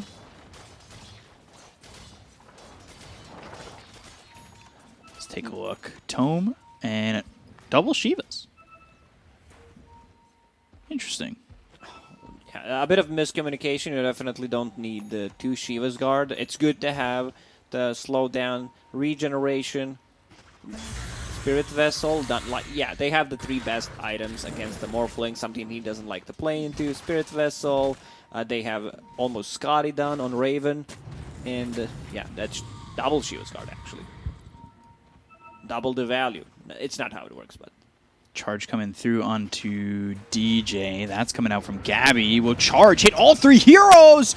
Uh-oh. Now the waveform as well as the kill on a moon. They took him out so fast. They're looking for the charge coming out from Febby. DJ, charge. Here they come like cars too. DJ getting low, trying to get out of this one, but the ulti comes out from Febby. Using that Nether Strike will get the kill on a DJ. They're looking for the TP out, but there's the telekinesis coming through into Masaros. Run. Can't get out of that one. So yeah, great initiation from Gabby. He turns into Spirit Breaker, charges into 3 people. Like, they're just stacking. Fnatic is handling these fights to them quite easily. That was a good one. I'm still smiling from you getting the run off. And then I did like the Gabby, you're washed up. That voice line's great too. Oh yeah. Armel taking the top tier 1. There is a courier here. KP picked up a gem, so it's going to be much easier to catch Invoker, catch that Bounty Hunter, get rid of some of the vision. Oh, I got excited for a second. It's Raven going for the Scotty. I saw the point booster. I thought he was going to have the bite available. Now, for a moment, I thought, yeah, Bloodstone, man. These Southeast Asian games are wild, especially the previous one, you know. Alchemist does not give a damn thing, gets a Battle Fury for himself as an offlane, goes into Shadowblade. Kind of ruins a lot of the pubs, because there will be someone, you know, just saying, I just saw that, you know, you can't report me, I'm not reportable. Yeah, but you can't copy something that was used in a losing effort. Yeah. But if it was a winning effort, maybe I'd give a little bit more slack. Oh, God, DJ caught again, Wraithfire Blast. And Tranquil Boots, regeneration, and the tower region actually keeping him alive there because they did not hit him, not even once, to cancel the Tranquils. Ags being built for the Rubik. I'm excited for that from Tim's. That is always fun to watch when you get a Rubik in there, stealing spells, throwing them back. Bang, bang, boom, back and forth. Bang, bang, boom. Yeah, bing, bang, boom. Oh. Okay. I'm down with some bang, bang, boom abilities. So yeah, getting close to it. Also having like Ether Lens, Arcane Supremacy maxed out, level 15 talent, so he can cast his abilities from really far away. And has that Philosopher's Stone, so that's helping quite a lot. Getting that gold, going to the Ags, 250 gold away. And we'll secure the tower and probably make up the difference. So tower goes down. And Ags, 100 gold out. Charge from Gabby, that's coming in onto the mid lane. So that'll keep him pushing out. Seeing those Forge Spirits and making sure that they can keep these lanes from pushing in too hard. Aegis has expired. You always want to throw it out after its expiration date. Nobody likes a sour Aegis. And KP, he's all alone there. He has that shard, has that Aghanims, but they need to connect with him. Yeah, it's almost like they're waiting for them to get drawn out by KP And that's exactly what will happen. Masaro's now leading, and it's just him who was able to get that kill on the KP, who is level 20. And then you've got Armel continuing to throw quills, as well as the Viscous Nasal Goo, trying to draw this Fnatic team out. So much value from the gem against Invoker, against the Bounty Hunter, and Wolf. So you can actually like smoke. There's always this constant threat of Wolf being on top of you, scouting things out, and you know, it's also a lot of gold. Finally, Febby gets all his spells maxed out, skipping the talents, and has that Vladimir's aura now. So has an item. It's actually his third item if you count in 2 fluffy hats as first 2 items. Yeah, I'll count it. Maybe I'll get a real-life fluffy hat. Looks very comfortable. You see being built for the Bristle. He's got that Abyssal Blade. Holding on to the Elven Tunic. Tornado EMP. Still working with some mana. Also has the Cheese. He's been tracked. Fnatic lineup is just gonna keep falling off. You have Timbersaw, you have Lycan. You know, even Lycan can get like still 2 more items. It's just that other heroes scale much better into late game. Right. They rely so much on Enigma landing a multiple man black hole to win a fight right now.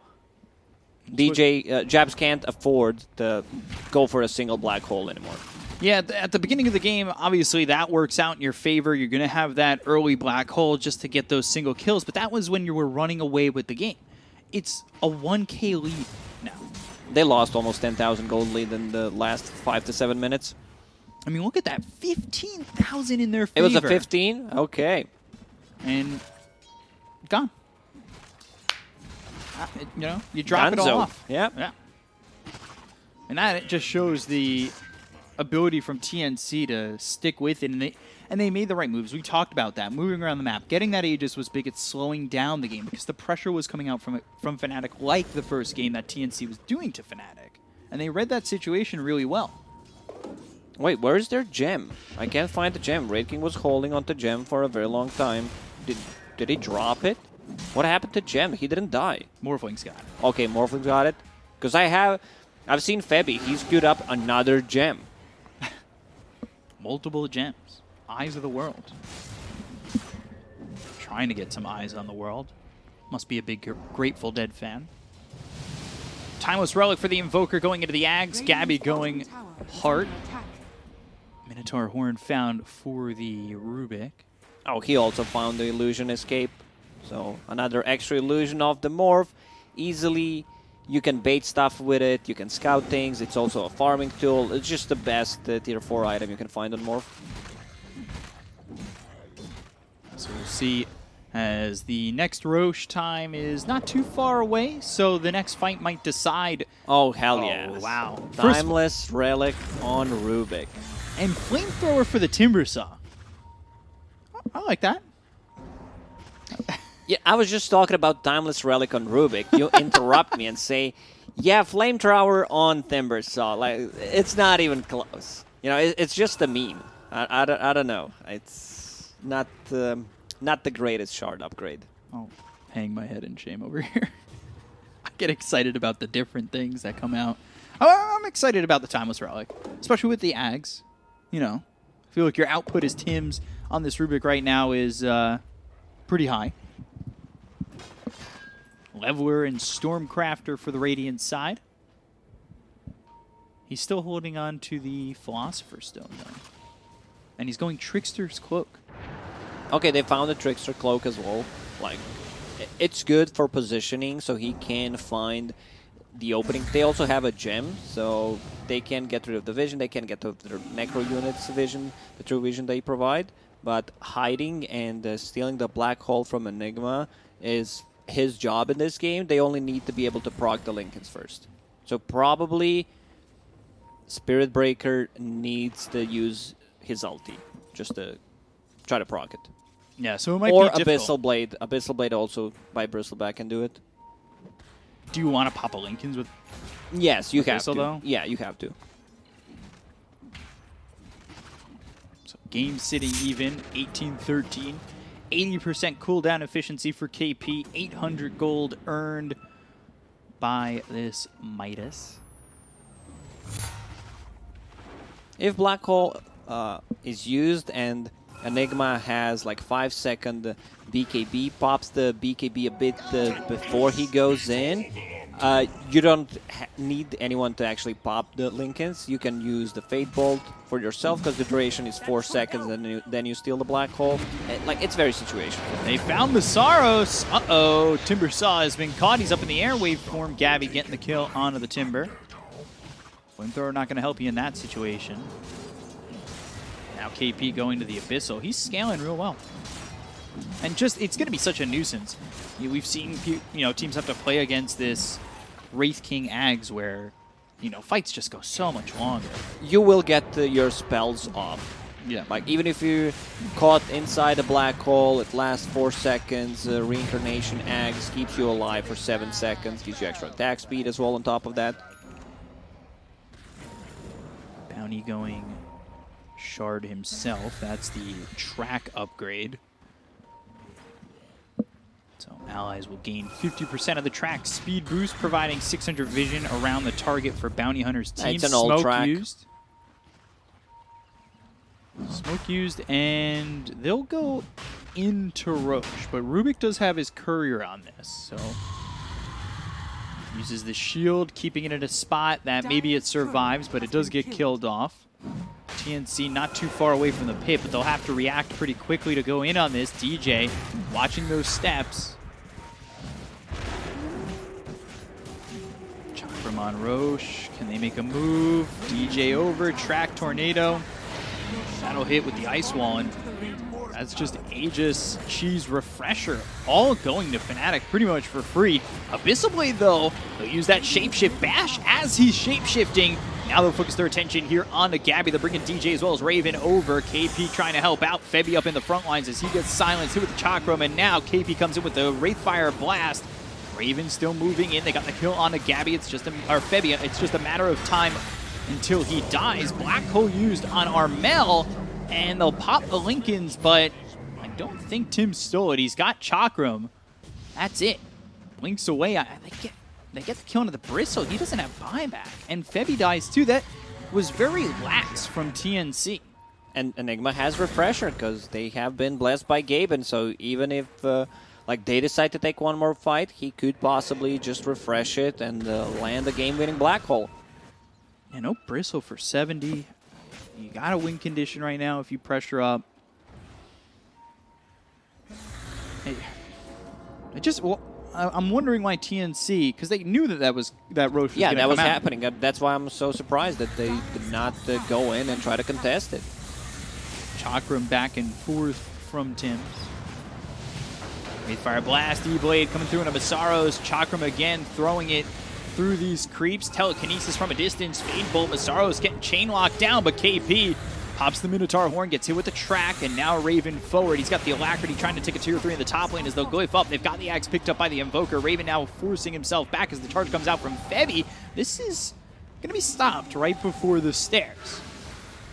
So yeah, no buybacks used at all. They popped the glyph. Need to be very careful. Like, Fnatic doesn't want to fully commit. They would like to wait another minute for Black Hole to come off cooldown. Have the double Black Hole. Double Black Hole, also going into Aghanim Scepter. But for now, I think you just, save a buyback. Gem picked up here by Rubik as Bounty's holding one himself. They lost the gem. Minotaur Horn from KP backing away. So let's see, Armel working towards a heart. He's got Cheese, didn't survive that Black Hole. Unfortunate for him, and he is level 25, so does have that 25 talent. Idle on damage coming in for the Enigma. And that talent that the Bristle took the Warpath damage per stack, so always nice when you're starting to hit pretty hard as a Bristle. Enigma has enough mana to actually use 2 Black Holes. Refresher Shard doesn't cost any mana, so it's not a Refresher Orb. And now they're putting the pressure. 2 Black Holes available. Cheese, Aegis, they're ready to go. I can take in that percent chance. Critical strike with the Shapeshift. So Let's see, Heart for the Morphling. They're coming up onto the high ground. Armel spotting this Timber Chain across with the track through onto the Bristle back. Gabby's on the high ground. Waveform down to the low ground. They get the kill into DJ immediately, and he's going to buy back. Look at 6 spree They here for the Gabby, but Enigma can't go in. He's gone. They've already popped the BKB on the Enigma. It might be time for Fnatic to get out, knowing that Enigma can't really do anything without the BKB. They get the kill on a Febby. He finally falls. He'll buy back. And now with the BKB pop by Gabby going after the Enigma, pops the Lincolns. Jabs now. Needs to be very careful. Coming over, he's Black gonna steal the Black Hole. Uh-oh, this is a problem. And Cataclysm comes down. Tim's telekinesis up into the air. And he's only got Chakram. He's tracked up, in some trouble. They'll get the kill here on the KP as well as Tim's, and they'll look over at Armel. But Raven getting low, charged up, bashed up, in some trouble, loses the Aegis, but the Whirling Death. Oh, start from the Centaur! They'll get the kill here on a Febby. He bought back. He's going to be gone for 88 seconds. They've got KP with buyback, but the bash is coming through into Armel with the BKB being popped here as well as the track on him. So he's trying to run away, but all 5 heroes are around him from the side of Fnatic, and they'll get the kill. Triple for Masaros. Armel is gone again without buyback. Man, that Centaur, Agent Centaur playing for Fnatic. He's been infiltrated in that jungle for 46 minutes, and now he has revealed his true face. There's also Gem on the ground. I think Rubik misclicked. I believe Rubik misclicked and clicked on Timbersaw instead of Enigma to be able to steal the Black Hole, failed to do so. Like his position, he was not close to the fight at all. He was standing where Dire Tier 2 Tower stands on the right side. Just to be able to, you know, stand far away from the fight, go in, possibly steal a Black Hole. Steal Thou, he'll use it immediately. Waveform back and forth, Tornado coming in, but that's not going to land. Masaro's trying to zone out Gabby, who will use that flamethrower. Whirling Death stolen by Tim's. They've broken the high ground. And just picked up for Moon. Waveform over to the side. Lincoln's popped on multiple heroes. Gabby still here as the Timber, and you've stolen Alacrity. That's big. A That's really good big one. On Morphling.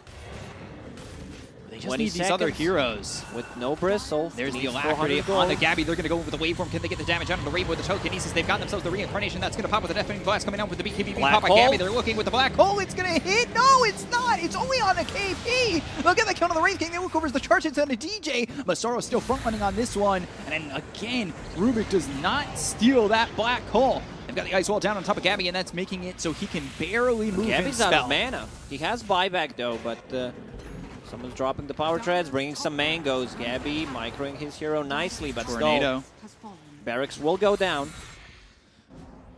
Just Tim's not coming away with a Black Hole when he needs it. It's a tough one, you know. There's a lot of chaos happening. He needs to be in a good position. Someone needs to proc that Lincolns. They have one Abyssal Blade, and they have Spirit Breaker with the Nether Strike. That goes through Magic Immunity. So they need to either like pop it before or need to use one of those two. Gabby's Courier goes down. Has 7,300 gold, trying to get a Scotty out in his favor. He did have Alacrity on Gabby. They really weren't able to do much with it. They end up still losing that top Rax. So let's see. This game is now back to 19,000 in favor of Fnatic. Oh, what a back and forth games we had today. Bloodthorn, Heart for Lycan. Raven, at times he's felt a little like he's fallen off a bit, but overall, I think it's okay. Especially coming back in, getting a Bloodthorn, getting a Heart, a little bit more survivability. Ooh, Abyssal Blade comes through, and now they're going to look over the Morphling. He didn't get the shift off. Like, he has a lot of HP, percentage-based Maybe now damage. trying to run. He's gone. Rips him apart. 60 seconds. He's got no buyback. Morphling does. Probably going to be forced to use it. Tornado in the air. Armel now tracked up. Timber Chain comes across as well as the Whirling Death. They look over as the BKB's been popped by Armel. They've got the house stolen, so they're going to try and keep Armel alive as they'll use that Abyssal Blade right clicks coming in a Raven, as well as the right clicks coming through from this Wraith King, but the Deafening Blast as the Minotaur Horn is getting popped. Armel, he's gone. This is a problem. They'll go after Tim's. The buyback's pretty late here from Gabby as Masaro's still just frontlining. They've got these heroes just dropping after the Wraith King's Axe falls apart on them. have buyback available on the Bristle as KP still hitting away on Masaros, but it's the Timbersaw who doesn't feel like he's ever going to die in this game anymore. Reincarnation, that gets popped once again. Masaros just standing forward as the rest of the team takes these buildings, and Masaros really doesn't care about this tickling damage that's coming out from TNC. They've got the midnight post down as well as the track coming through. KP dusts him up. Timber Chain coming out from Gabby. They're looking for the black hole. This might come in, though. He gets popped, and now the Timber Chain over. They look over at Gabby as Raven and Masaros are trying to deal with this. Game's over. Armel, he's gone. Fnatic, they'll end up losing TJ as well as Raven. They have buyback available on the Lycan. There's the black hole coming through onto the Morphling. There's the Cataclysm right on top, and the meteor dropped down on him. He's gone. He's only just the second life thanks to the Wraith King Ags, and eventually he'll die for 2 minutes. 125 seconds on the sideline. They'll look over at Febby. They'll get a kill. It's a full team wipe in favor of Fnatic, and they will split the first two. It's one apiece, and we were going to another game 3. Oh man, great performance by Fnatic in this one, managing to keep up, even though they have like a Timbersaw, they have Lycan. These two heroes usually fall off. They made it work.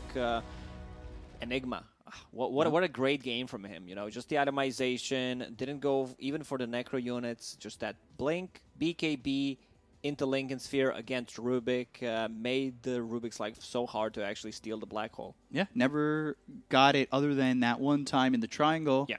And, you know, he really did try from there, but never was successful in taking it and never had that opportunity to throw it back, you know, again. And it was surprising. It went from 15K back down to even. And then back to like 20, 25K in the yeah, end. and then the game ends up, you know, going in the favor of Fnatic. So another game 3, it's one apiece.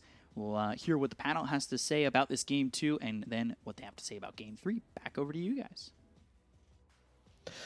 Yeah, I mean, this series, it's gone the distance just as we hoped it would. What an absolute stonker of a second game, ending in exactly how we would have loved a game like this to end, with a huge team fight, loads of just random stuff going on. I mean, we had the Wraith King Eggs, the Morphling kicking off, like the black holes in the end. Really exciting game. I mean, guys, what are the highlights for you guys? We had the aggression on one side, the team that really wants to break TNC very early on, Fnatic with this Lycan and with the Enigma with the Timber on offlane. Meanwhile, TNC, they wanted to buy their time, they wanted to wait for the late game when Morphling will just take over and win. They did manage to reach the late game, but in this late game, we reached the one thought impossible on this panel, the BKB Lincoln's Blink Enigma as well, which was very, very valuable for Fnatic, obviously. Midnight Pulse as well, double Shivas, and Masaros looking like a completely different player when you give him a hero that can actually do something on the offlane. Also, good itemization by him. He didn't go for the Battle Fury, obviously. He wasn't the Alchemist this time around. What about Wraith King, though? Yeah, the Wraith King, went for Midas. Yeah, Midas or Corrosion. Why is everybody so greedy on his offlane nowadays? What is happening? Like, your role is not to, you know, be high on the net worth, deal a lot of damage or whatever. Your role is to like initiate, give information for your team. And both times the greedy offlaner, like TNC almost came back into the game, but there was like they had like a 20k gold deficit, I think. And really, I feel like these greedy things, you know, just need to go. Like, you're not a carry player. Stop building Midas or Battle Fury or Radiance. You're not playing against teams which are going to let you get away with that. I think that's a big difference. They're still playing as if they're playing the Vices or the 496s or the Execration, you know.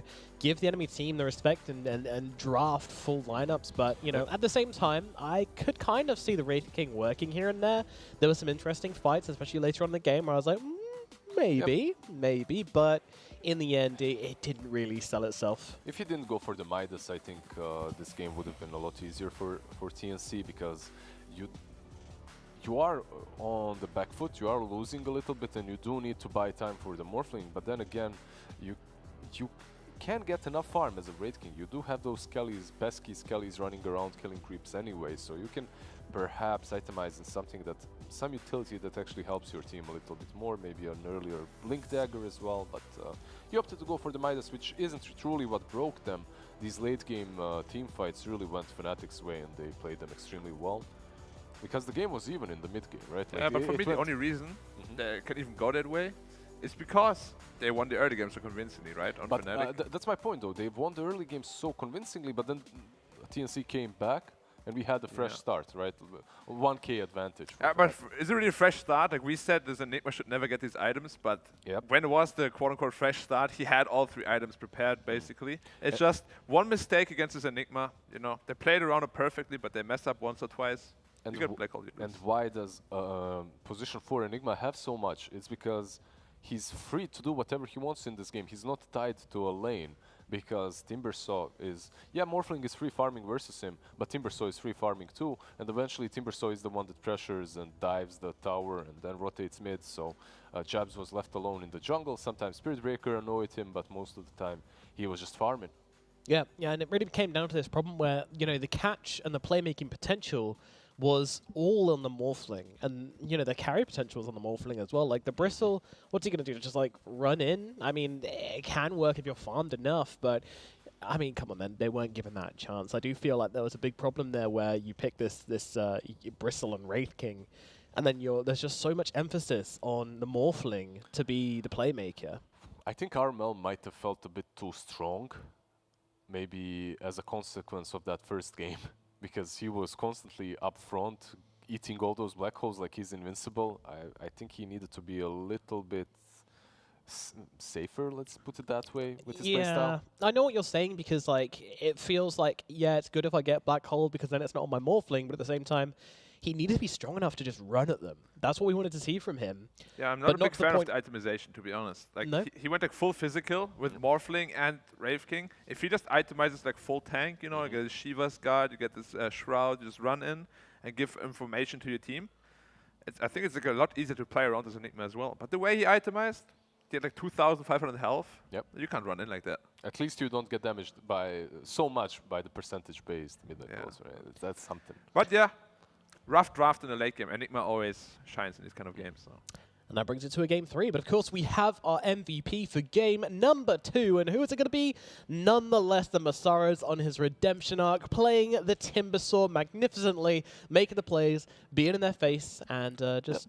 Definitely deserves it. Yeah. He played out of his mind. I think Lycan as well was playing really well, but the pressure which Masaros and Lycan were putting on the enemy team was just really impressive to me. Like the constant pressure, especially in the late game.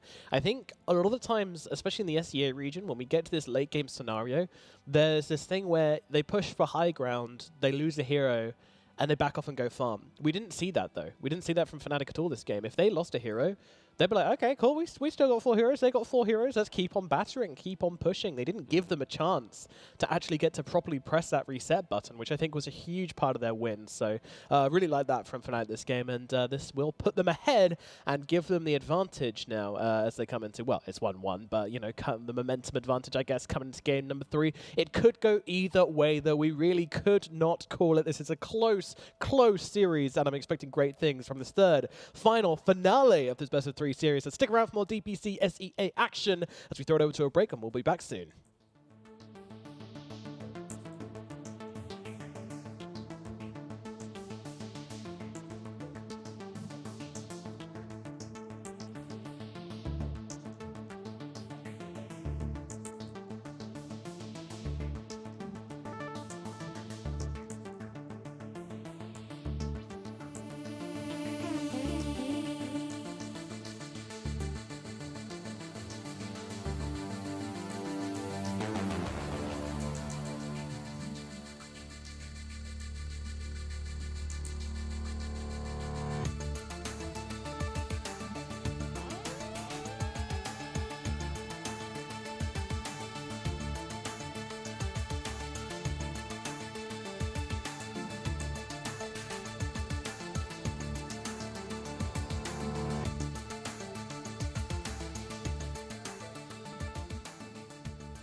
gonna change your range.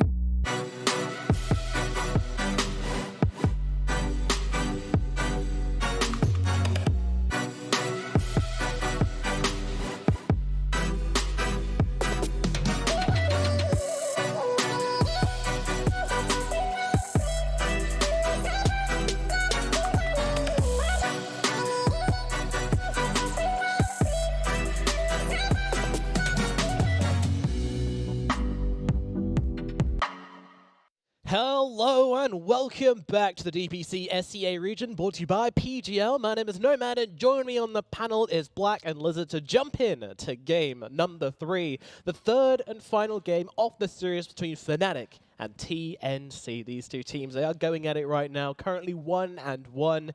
All tied up, and it all comes down to one final game, which means a lot. You know, obviously Fnatic can still qualify if they lose this game. They're in a good position to do so. TNC, a little bit harder to them. It's got to probably go to tiebreakers, but I mean, it'll go to tiebreakers regardless. Anyway. It just depends where you are in those tiebreakers and who's in it right now. It's scary either way. If you lose for Fnatic, I believe you're 5-2, and then this huge tiebreaker in the first 3 slots can happen.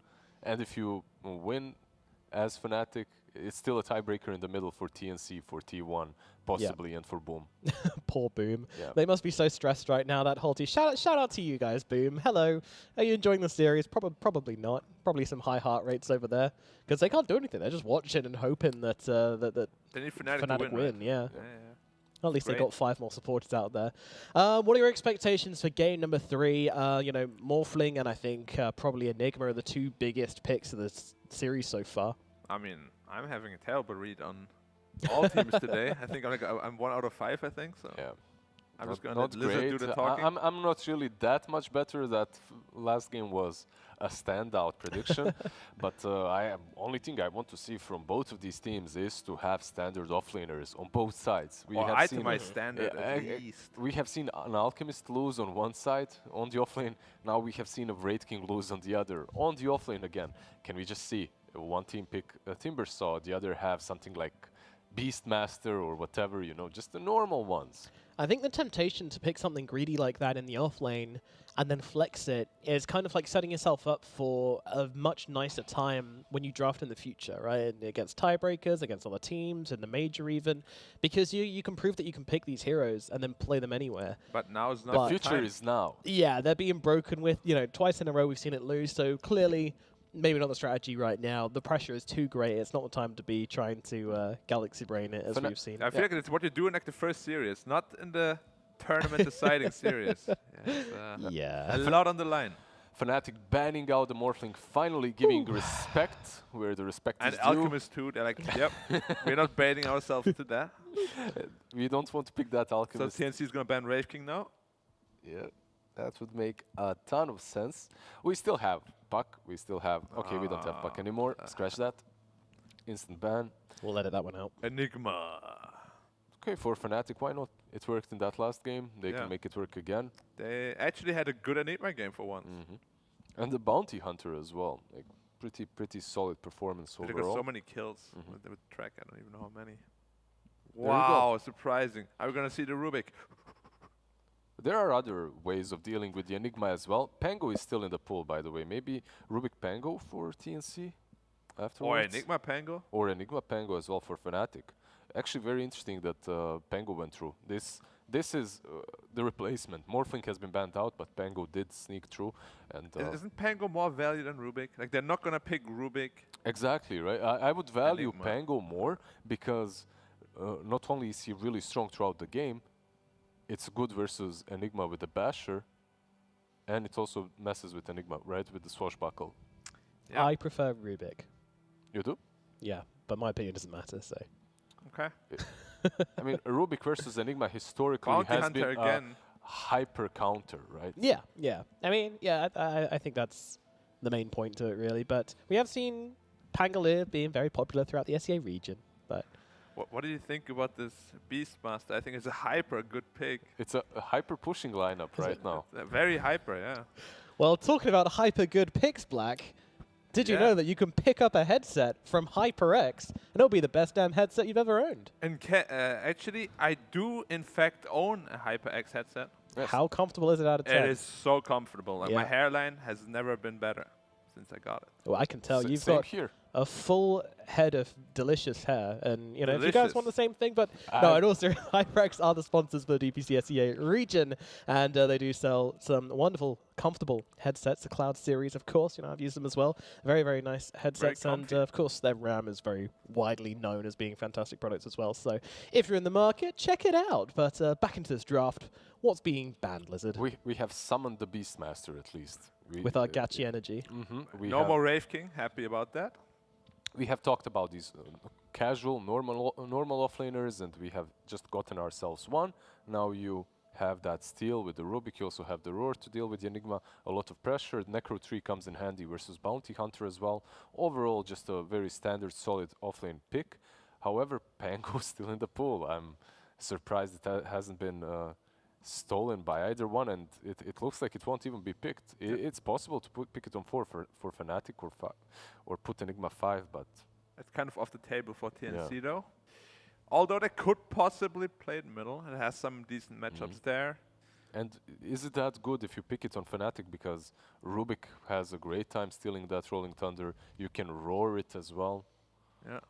You see now the parting is coming out in Fnatic, I mean in Raven's hair. That wasn't there before. It's like he's upgrading from game to game. Question is, who copied whom here? I mean, yeah, who's like the complete? Like Gabby seems more compact. Compact? Yeah, and there's a lot of hair here. Some strong styles for sure. Yep. I mean, you know, I'm a fan of the black hair bleached. You know. Yeah. It's a good look. Looks good. I would say. Thank you. You're welcome. No, not on you though, but on something. All right, that's what I get for trying to go fishing. All right, talk us through the bans. Timbersaw banned out, Tidehunter banned out by TNC. Meanwhile, Fnatic getting rid of Lycan DP and the Wraith King. There you go, the Wraith King is out as well, so we won't see that. This time around, if TNC did pick it, it wouldn't be on the offlane, obviously, as they have that actually beast. make more sense, yeah. Yeah, I mean, it could have been good for either team, to be honest, but yeah, I think, you know, as Fnatic, they just want to get rid of it because it's a strong carry. If you're Fnatic, you might be thinking of PL or something like that. That's decent versus Beast as well in the lane. Oracle. Yeah. No, this is a PL game. Yeah. Is this probably 4th pick though? Not now. Is this Oracle Monkey on TNC perhaps? Could be good. Yep. There's also actually that Prophet has been banned out by Fnatic, so we won't see that. What do you think about the Monkey King versus PL matchup though? If we do end up down that road, I think it's pretty good. It really depends on how the fight goes. Like Monkey can have a really good time against him because you always see the Jingu on him. You always know who the real one is. But if PL gets too overfarmed, you can just run him over. And Storm.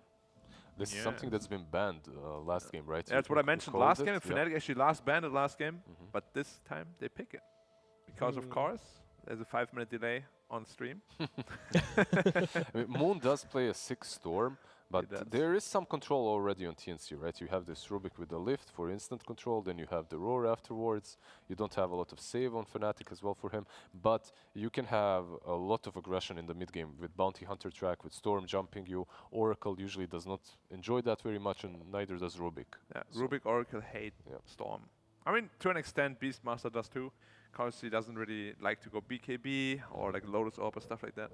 So if you get Orchid, it can be a big problem for you.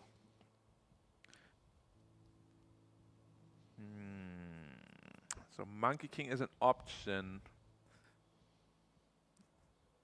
What else is an option? You have your Ursas as well. You have Leshrac. Oh, okay. So this is the big brain. Yeah, this is the big brain. You're going to pick that PL. We'll cover ourselves already with the Lesh. And they're going to last with the carry. I like it. I like it a lot, yeah. Yeah, you already see your matchup on the mid lane, right? You see the Storm is there. There's no flex at all with the Storm Spirit pickups, so... Wait until you see the mid Enigma. Off-lane Storm. By this series is going, I wouldn't be surprised. I think I've seen in the last year maybe one Storm on the safe lane that was... Night Stalker. That was Liquid playing it, I believe. Koikva or was it Mickey? Not sure. In any case, yeah, Night Stalker. As our mid laners are fixing their hair. Yeah, they're countering a little bit of that vision game that comes from TNC. Now you have the Night Stalker and track. Yeah, I like it with Enigma too, because you always get the lane pushed into you.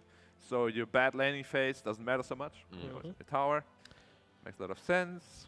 But I think what TNC have right now is one of the, in my opinion, a very, very underrated combo, which is the Leshrac and the Oracle. I love this combo personally because... It's definitely solid. The problem that I see is there's just so much aggression and reach on Fnatic. Yeah. How do you play Oracle or Rubik in this game? Night Stalker flies on you, and Storm flies on you. And Bounty is always giving info. It's a really, really difficult game for TNC, in which I feel like they need another frontliner somehow just to protect everyone. But they already have two. Can you... Ursa banned out, all right. I like that as well from Fnatic. You know what they need on TNC? They need a peeler. Someone to get those backline hunters off their supports, keep them alive, and keep these team fights going. Because we've seen Night Stalkers before, where they just single-handedly walk over supports, and this is now a Night Stalker with also a Storm and a Bounty. It's very hard to do though, because your last pick is a carry. You're not like your job is not really to protect the backline, but rather kill their backline. Yep. So it's going to be a tough pick. I mean, maybe something like a Monkey, where you can just Wukong, and then you can't really run into the ring as like Night Stalker or Storm. Like that would make sense. What's left out of the heroes the TNC plays? There's Jug, there's Monkey. Jug, I'm not a big fan. Ursa is banned. Ursa banned out right now. Just now, yeah. I think Monkey makes the most sense. He has like a semi-protection kind of thing. And the Oracle as well is a good combo. Oracle Monkey, Oracle Lash, doesn't matter. You can be very flexible with your item build as well, but you have heroes that can catch you even if you jump around those trees. So one thing the TNC does have is a lot of early game teamfight composition and objective taking. Together with Lash and Beastmaster, they should be able to pressure you at least when it's not the nighttime. When it's nighttime, it becomes way more difficult. Can't believe they banned the Slark. It's so bad against Night Stalker, Storm, and Enigma. Yeah, it would have been tough. Slark game. Would have been a very rough Slark game. Oh well. Fnatic, they need... What do they need? Terribly. They need a carry. Both of these teams need a carry, need a position 1. Yeah. And all of them are banned out. What if they just take the Monkey? There's PL still in the pool, right? And you could go for the Monkey and then TNC finishes off with the PL. Possibly. I mean, is PL really amazing into Storm? It's not about being amazing or not. It's just, okay, PA picked up. Wait, I mean, these supports are not going to have fun. No, yeah, this is not a game where you want to play support. Just stay in Fountain, guys. It's fine. Look at Fabi's face. He's always laughing when I was like, oh, shit. This is going to be rough. Monkey. Yeah, and they take the Monkey. So we have our Monkey King picked up by TNC. Fnatic go with the Phantom Assassin. Very quickly, how these guys are going to carry 1v1 matchup, and then give me your prediction. PA loses to Monkey in the ring, but outside of ring, Monkey loses to PA.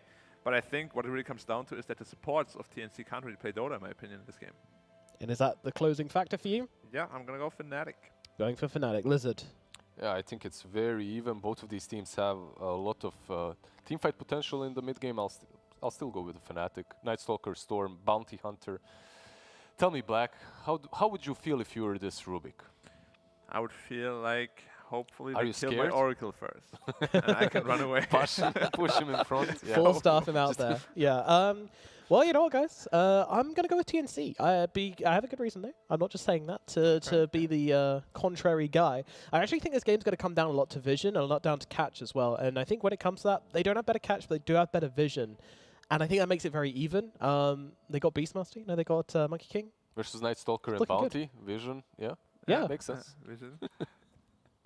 I feel like I'm not appreciating your tone right now. I'm bullying you just a little bit. I'm riding or dying with TNC, and Lacoste is going to back me up. Maybe B-Cop and Lacoste are going to be our casters for this game, guys. What are we saying about this game? No, I will not. The Vision against the Night Stalker. Night Stalker is the king of the Vision and the Bounty Hunter as well. I don't feel I have to agree with our analysts on the panel who are saying that these two supports are not going to have a good time playing it, and like Night Stalker, Storm, Bounty. PA. Like you're thinking about what you're gonna pick next game if this is a pub game. You know, I'm just gonna chill, maybe do something else, do the dishes while I'm dead, because you're gonna spend a lot of time being dead.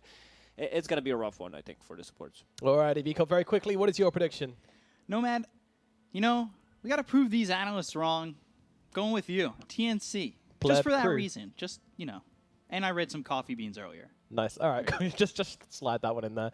All right, you and me, ride or die, Biko. Guys, take it away for the cast for the final game of the series, TNC versus Fnatic, game number 3. Game number 3 here, it is a very, very important game because obviously the winner of this game wins the series, and then a whole bunch of things happen in the standings that, you know, will happen. You guys will figure it out after it's done, and then we come into tomorrow, which is the final day. I mean, this is down to the wire. Quite literally, it is... yeah, I can't believe we're almost done with Southeast Asia. Yeah. And it's so close. We've spent 6 weeks to learn no answers. We have no idea who's going to the major. Oh my god. Could you imagine? That'd be pretty funny, and we'll see what ends up happening. Fnatic winning game 2, TNC taking game number 1. If you guys are just joining us, need a refresher. And that's just a refresher course on what's happened, not a refresher orb. Yeah, not a real item, not a shard, not a refresher orb. No, not at all. But we'll see. We'll see what happens. Jab's back on that that Enigma as Masaros picks up the Night Stalker. Moon, he's had kind of 2 interesting matchups. The first game obviously wasn't as great for him. The second game was good. I don't think it was as good as we've ever seen Moon, that's for sure. Yeah, this time around, I think Lashrak is a good answer to the Storm Spirit in the laning stage. Both of these heroes should farm. Like you buy a Raindrop, of course, on a Lashrak. You buy a Raindrop on a Storm Spirit eventually after getting the bottle. It's about how much you can harass a Moon, really playing the playing really well right now, and just, you know, out-pushing the lane, allowing Armel to farm underneath the tower, possibly getting some denies. I don't know, just some standard stuff. Like I would call this 55 for Lashrak, in my opinion. Haven't seen that matchup in a while. I don't believe Lashrak received any of the buffs lately. I'm not just talking about the latest patch, but the overall. Still feels like a very strong hero overall. Right. Is this a lineup where TNC are going to try and use that power of the Lashrak to try and... Because they've got Lashrak and Beastmaster. Yeah, it's this seems high pressure. A lot of tower damage coming out from these 2 heroes. So towers could potentially melt. You have a vision coming out from that Beastmaster Hawk, but once again there is vision from the Night Stalker, vision from the Bounty Hunter, Remnants. I want to see how much can Phantom Assassin get on the bottom lane. Enigma denying those range creeps. It's a position 5 Enigma, but I feel in this game you kind of start as a 5 in the lane and you get the farm. Like, you prioritize farm instead of the Bounty Hunter. Which is a little bit of what we saw in the previous game. Yeah. So the question just becomes how Beastmaster will handle this. Obviously, we saw him level 2, not leveling up that boar because it'll just get turned into Eidolons. Fortune's End, Armel moving forward, lands the stun. This could be first blood. Moon trying to get away. Febby purifying flames. Armel with the first blood on Moon. TNC coming away with first blood once again. This is the type of rotation you don't expect to happen, like enemy position 5 just coming at you 3 minutes in.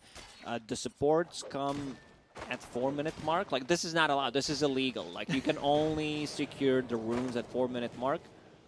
Yeah, we're going to have to write you up for this one, Febby. Yeah. And what allowed this to happen is the sentry ward that they placed on the high ground on the mid lane, which dewarded their observer, so that, you know, you can make that kind of a rotation.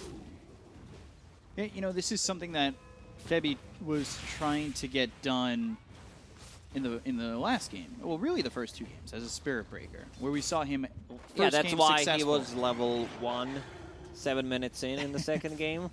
Yeah, not very successful. You can leave a Monkey King alone, especially if his lane is under the tower. he's playing into 2 melee heroes. One of them is Night Stalker. He really doesn't put any pressure during the daytime early on. Dire's structures are Talking about fortified. Febby being level 3, DJ being level 3. He's actually a higher level than the Night Stalker at the moment. As this lane is going kind of oddly. I mean, DJ's 10-0. Dire's top tower is under attack. Yeah. It's just very odd to see, because last game we saw him getting like 2 CS. You know, he wasn't getting any farm. He's probably like, guys, I can also kill the creeps. I'll show you in this one. Yeah. Pulls the lane and gets a couple of CS going into Urn after boots of speed. Will be Battle Fury here for the Phantom Assassin, level 3 for KP. Trying to work with what he can as he does eventually take that second and third level points, putting them into the Call of the Wild.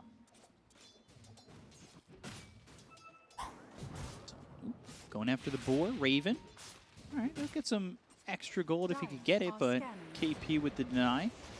Febby's stacks are disrupted. He actually gets 1 stack still. DJ trying to disrupt these stacks will spot them.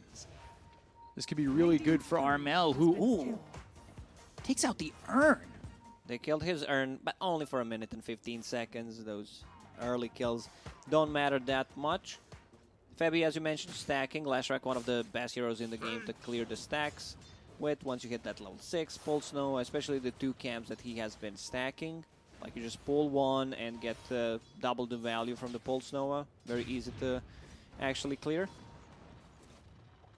DJ coming over towards mid, level 6 here for Moon. Stun actually hits on the Bounty Hunter. Uh-oh, DJ. They should have known that sentry was still there, right? Probably, yeah. It's gonna expire in like 45, 50 seconds. Enigma getting some nice levels on the bottom. He's actually level 4. Last game we've seen Enigma also being level 2, 6-7 minutes in, really struggling. Now that being said though, it's a 1k lead here for TNC, and look at the stacks that Armel is taking. Juicy. Juicy gold coming in for both him and Febby. And experience as well.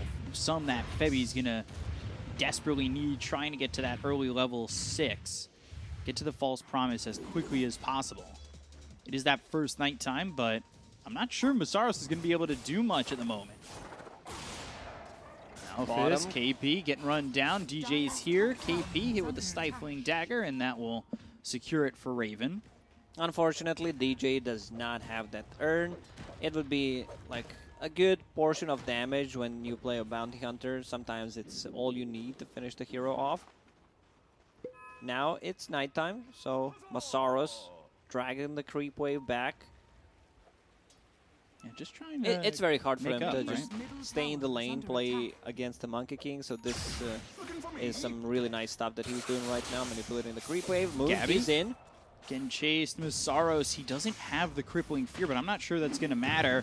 Boundless Strike comes in, he's under the tower. Oh, Mischief! Gabby not going to survive, eventually falls to Masaros. And while that's happening though, well, 1 positions go down across the map. Jabs, Jesus. Almost died TPing out. So Raven drops, Gabby drops, and now pressure coming out from Armel. He's got Diabolic Edict ready in 6, This as well is as just the death KP tower. moving in. Edict is maxed out. They have no trees. KP is even cutting down some extra trees to see any kind of rotation possibly happening. They will keep their tier 1 tower alive on the top lane. So this type of rotation where Armel goes away from the lane, there is a position for Rubik soaking up the experience. You would expect them to make a rotation possibly top, protect their Monkey King, but instead they kill the enemy carry hero, which is kind of a trade, but they get the tower on top of that. So very nicely done by TNC. Yeah, really well done. Get that tower, continue to extend that lead. You've got Febby working in on level 6. Jab's about to hit 5. Bounty Hunter halfway to 5 as well as he... DJ looking for a courier. Might find one if he stays here long enough. But walks by. Got a smoke play coming in from Tim's as well as Armel. That's the double stun that should secure a kill. Nighttime's going to run out in a minute 22, but they're going to go after this Night Stalker anyway, who is now level 6, still not holding a point in the Crippling Fear, but does have the Dark Ascension. He's on the tower. This is a bad spot for him to be in. Fortune's End, and now they should have the stun followed up by Armel and the kill. Balance Strike not even needed, as Armel now dominating at 4-0 and up. Armel is all over the place, Bottom lane, very active. KP throwing out the Primal Roar, but Moon and Raven are down here to get the kill on a KP. 4 heroes are here. DJ's actually going to die to the boars and the Necro Creeps. So Interesting. I mean, they had no sentries. Rubik just placed one, so he could have potentially used his invisibility to keep himself alive. I want to say, yeah. The Beastmaster dusted him right before he died. Oh, he dusted him? Yeah. Okay. Monkey's just having too much fun. They try to go on P. I don't think they even get that kill because Rubik is only level 5. If Rubik is 6, steals a spell, steals a dagger, possibly some extra damage, and the slow could make a difference, but they're also very close to tier 2 towers, so should be very careful how they approach this one. Stifling Dagger onto Gabby while Moon shows mid Yep, against Gabby Armel. on the bottom lane. He looks pretty dead. And he's getting chased. DJ's here too. They're going to continue to go for him. That's one crit. Looking for another. That's a second crit. And, well, yeah, you're going to get the kill there on Gabby. Nobody there to help him. They're coming in pretty late to maybe get one in rebuttal. As Febby, he dies to Masaros. It's a solo kill. Night Stalker doesn't even have a point in Crippling Fear. I don't think you even get it. And he false promised himself. You need to be very greedy on the Night Stalker. Like, you can't just go for that Crippling Fear early on. Like, yeah, I'm going to have 2-1-2 build. It doesn't really work that way. Gabby TPing in. Meanwhile, mid, DJ is right there and spotting KP. DJ doesn't do anything. He's only level 5, but he does have the tome, so that'll hit him towards level 6. Now they've got track gold to work with. It was a 2k lead for TNC. Now, however, it is pushed back towards even. 5 apiece, 11 minutes in. Maybe TNC not putting as much pressure on the towers as I thought they would. They did get that tier 1 bottom very quickly. They have kept their safe lane tier 1 alive. Now, they got picked off a couple of times, slowing the Monkey King's game down. He's also going into Battle Fury. Like, BA actually has a full Battle Fury. 11 minutes in. Now, I'm kidding. My bad. Void Stone is needed. And they'll get a kill on the Jabs. Quick kill, and this could turn into a tower over mid. But the ball lightning vortex coming through. Buyback used by the Enigma. He has the black hole. He might be able to use it onto multiple heroes. They don't even need this onto the Leshrac. They'll get the kill there, and, well, Febby now getting jumped on. But telekinesis, Raven needs to be careful. Purifying Flames coming in. And Jeff go back to throw at a black hole, but he hasn't been able to do that just yet. Gabby looking for an opportunity to use that Primal Spring and maybe jump in. As Tim's will steal Eidolon. Jabs wanted to just join a fight, possibly use a black hole, but it was all about the chase potential, getting the track gold, a couple of kills, and getting the value from the buyback. But yeah, didn't happen. So needs to farm up. I see drums being built on Enigma. It could just potentially be the same item build that he went for the last game. I wouldn't mind seeing that. You know, it was kind of a game winning. You gave a hard time to Rubik to steal your black hole. Yeah, it looks a little bit different now where obviously it's close, so we can't really tell at the moment, but DJ's taking a little bit more farm priority. There were a couple of track kills there, though.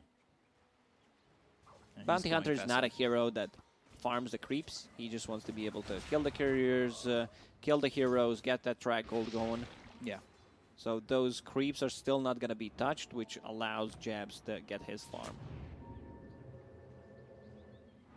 DJ TPing towards top. You've got Rubik here with his Eidolons that he stole. He's trying to farm up. There's the Battle Fury, so only... Yeah, I was very surprised. Like, there's no way that's the Battlefield like 11 minutes in on top of the power treads. He would be way too farmed. And going back into Orb of Corrosion. Interesting. I kind of like that because it gives you minus armor. It stacks with the Deso. And you have this extra slow. It's like a cheaper Deso type of a thing. Just feels like But a if you natural. get it first, then your Battle Fury is delayed. So I really like this. I've seen in Europe some European players getting the Orb of Corrosion, then going into Battle Fury, which delays your Fury for like 3+ minutes sometimes. If you don't get any kills, you don't get value back from the item. Telekinesis looking to throw that Fortune Zen, but he does get the ball lightning off. Actually, Fortune Zen connects him to the Enigma for a second. Now he's got that Orchid, so the game just got harder for both supports on the side of TNC. That could potentially feel really bad. They might become food here in more than one way. Yeah, our panel talked about how the supports are going to have a hard time. It's just going to become harder as this game progresses. Once Night Stalker gets a BKB, probably a Blink Dagger on top of that to be able to find that Oracle, Storm Jumps, Phantom Assassin level 15, extra 300 cast range on the Phantom Strike. It's just hard. They have a vision on you. You're just pretty much dead. 15 minutes into the game, still sitting here even on kills, even in net worth. Shrek. Let's see, Armel continuing to farm. They got the tier 1 mid, they got the tier 1 bottom. They haven't taken anything more than that in terms of putting pressure on tier 2s just yet. BKB being built first item after the phase boots here for Night Stalker. Masaros, he's been up towards top pretty much the entire time. He's been just farming top lane. Now it's nighttime. Needs 1,000 gold to finish off his BKB. They're not in a rush this game. Like, they have super good late game heroes, but could start putting some pressure with this nighttime. Raven might need to be careful as they've smoked up on the side of TNC and they're heading towards top. Trying to make a play happen, they'll run into Masaros instead. Yule's up into the air, the stun will land. They've got the Fortunes and they'll grab the kill onto Masaros. So they grab themselves a nice kill onto the Night Stalker. Gabby, thinking about going in on a jabs. Rubik, by the way, he did steal the Void.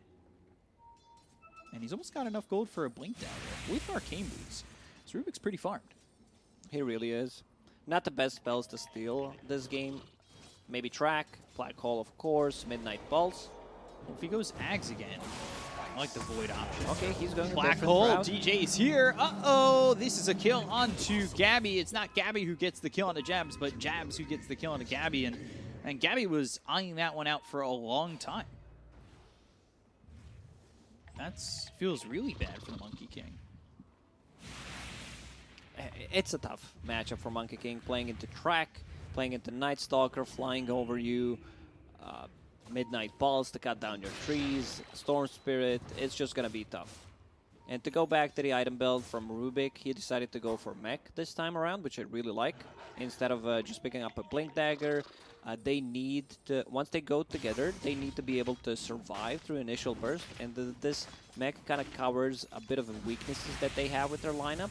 Right. Like, Oracle is fine as a support, you know, but he needs a bit of an extra. He needs someone to take care of him if they get a jump, so this mech could make a difference. See how much mech makes a difference. By the way, just looking at Monkey King, because he's gotten the opposite of what PA has done. Treads, Orb of Corrosion, then Battle Fury. And he died 3 times, has not been involved in more than 1 kill, while PA has 3 kills, 3 last hits. So this is where the difference is going to come from. Yeah, just trying to make up that gap, get to a Battle Fury, but it is a much longer one. He really has to hope that DJ doesn't kill the courier that's bringing those last pieces over. Jabs in trouble on bottom. There's the Boots of Travel from Lesh. Yeah, Armel should be able to get the kill, lines up the stun. Pulse Nova, Armel getting the kill on the Jabs, but here comes Masaros. Look at the damage immediately onto this Leshrac. Yule's into the air. Silence no longer there. He's trying to run Pulse Nova, maybe looking for a stun. Raven right on him, gets a crit. The stun hits afterwards. Oh KP no, you're now not trying getting to out TP. of this one. And, well, no chance that's going to happen, as it'll be a second with the Stifling Dagger getting the kill on that one. So Raven with a couple of crits there from some daggers, and, well, PA has prayed to the right RNGesus. She's already level 15. Monkey King only level 11. doesn't even have Battle Fury yet. So Fnatic has a really good timing. Once Phantom Assassin gets the BKB, they should still be able to fight. They have like a minute left on nighttime. I'm not sure if they can actually get the BKB and the nighttime going on. But good pressure mid tower. Dire's middle tower. Their lineup is very good at picking people off during the nighttime. Yeah. Vision from the Night Stalker. Use that Dark Ascension, Storm Spirit jump, Bounty Hunter with a track, scouting where they're standing. They also feel very comfortable going into the late game with the lineup that they have. You have Enigma, you have Night Stalker, this hero really scales, Phantom Assassin, and of course Storm Spirit, one of the better late game heroes. TJ getting caught again. Another kill there for Armel. He's doing all right. He's sitting second in the net worth, but does need to really pick it up. Maybe enough for the rest of the team to Radiant, come they're back. using Scan, they know where Monkey is. They're trying to come in. Jabs is Oh, trying to get a black Jabs. hole. What is Jabs doing? He just attacked the boar with his Eidolons. False Promise with BKB being popped by Raven. On the other side of the fight, though, they've got KP, so they'll get the kill there onto the Beastmaster. BKB's been popped by Raven, and instead he'll claim the stats. They could have gotten the Monkey King. Like, Jabs attacked boar with Eidolons for no reason, which kind of revealed the smoke. But yeah, still, they get 2 kills. Could pressure the mid tower right now. Dark Ascension ready. In 5 seconds, we'll have that 30-second window to work with. The thing is, like, even with this Storm and the Night Stalker, like, we thought it was going to be the supports who would struggle, but even the Beastmaster is going to struggle, as we just saw evident there. Like, Storm comes in, Orchid, then you've got Night Stalker jumping in. All right, goodbye, trees. And potentially goodbye, Armel. Vortex comes in, Black Hole used, and that's a dead Leshrac. Primal Roar used in defense, and that's not going to make anything happen here, as they'll get another crit from a Dagger. Raven with the kill and a KP. They are just running down this TNC side. It is not looking likely that they're going to make it back, as... They're not stopping. They're actually going to dive tier 3s. Rubik, they want another kill. They'll get the kill on Femi and Tims. Perfect timing. Like, Enigma goes in, uses Midnight Bolts, cuts down the tree. Seems like they were not keeping the track on the Dark Ascension, because TNC, they were ready to take that fight, but 30 seconds is all they need. In and out multiple times. Dire's middle tower has fallen. Black King bar ready, didn't even pop it on the Night Stalker, and now he continues to farm. This is a standard like Night Stalker build, either BKB into Blink or Blink into BKB and getting a nullifier, so you just ruin the supports even more. If they somehow can manage to get Ghost Scepter, Glimmer Capes, 4 staffs, you just nullify all of that. Right. Oh, DJ just potentially waiting for a courier to come over, maybe going to the secret shop. And Armel's game looks so good, but now he's 2k behind the Phantom Assassin. Masaros got that BKB. His game's gotten much easier. Things have really slowed down for TNC, but they've worked against this before. They've been I don't able to think come they back. can do it in this one, because it's a different kind of a story. Yeah. There's a real off-laner. You have a good scaling lineup. You're once again playing into position for Enigma, who is getting the items. Like, he is farming, and they're getting some track kills. Blink is done on Enigma. And you can see Jabs not being afraid to use a solo Black Hole, even though he's playing into Rubik. TNC needs to put some pressure right now. They know that there's no nighttime. There's gonna be Dark Ascension ready, but still they need to fight. If you're not fighting during the daytime and not winning, it's gonna be tough during the They're nighttime. coming around the back. Look at that. Just BKB. Raven Instant smoke. two-shotting KP.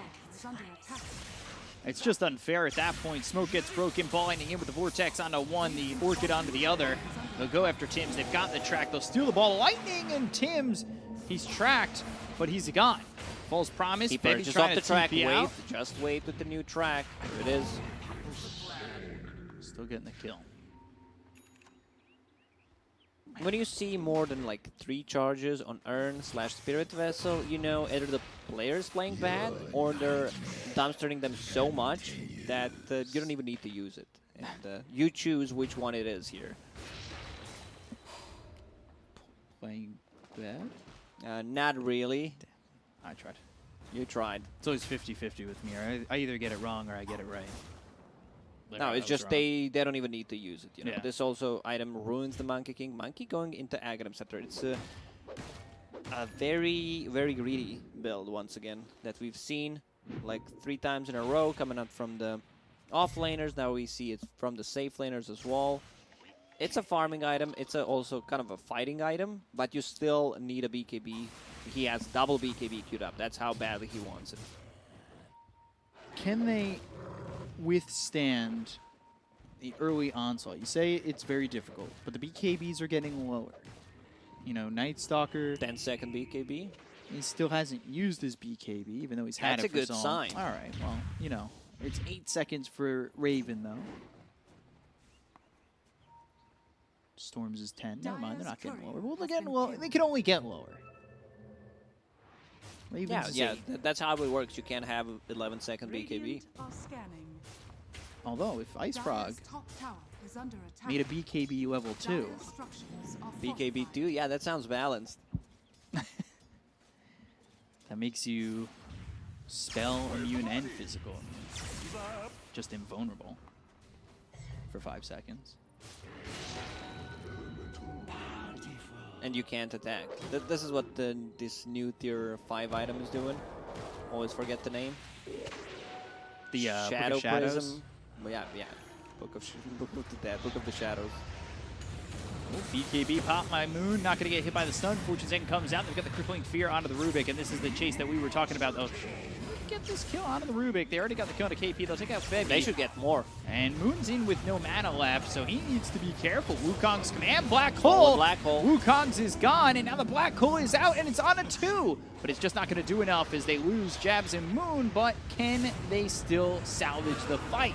Primal Roar comes in onto the Phantom Assassin. Do they have the damage? Yeah, they do to kill off Raven. Ball lightning all the way across. Oh no, Moon. He's actually out of mana, but he does get the kill on Armel, and Masaros follows that up with one on the Tims, and it's just KP who is tracked. That's how many buybacks? 1, 2, 3 buybacks from TNC, 1 buyback from Fnatic. It's still worth it. Like Storm got the last hit on the Armel, so he kind of got the gold back, 500, almost 600 gold. We'll pick up that Arcane Rune, and I believe they can still fight. They can probably go into Roche Pit.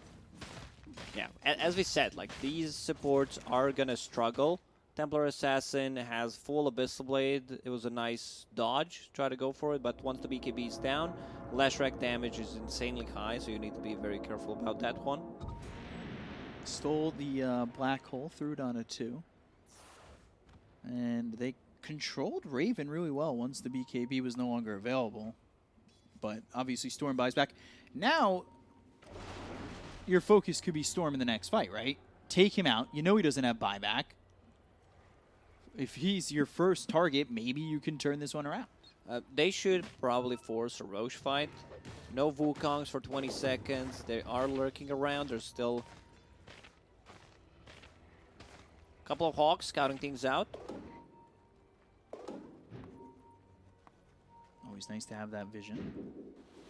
Boundarin picked up for KP going into a Ghost Scepter. That's where his game's at right now. Necro 3 with boots and then Ghost Scepter. Dire scanning, so they know Fnatic is inside the pit. Raven has a ton of damage on this Phantom Assassin. -3 armor corruption from the talent.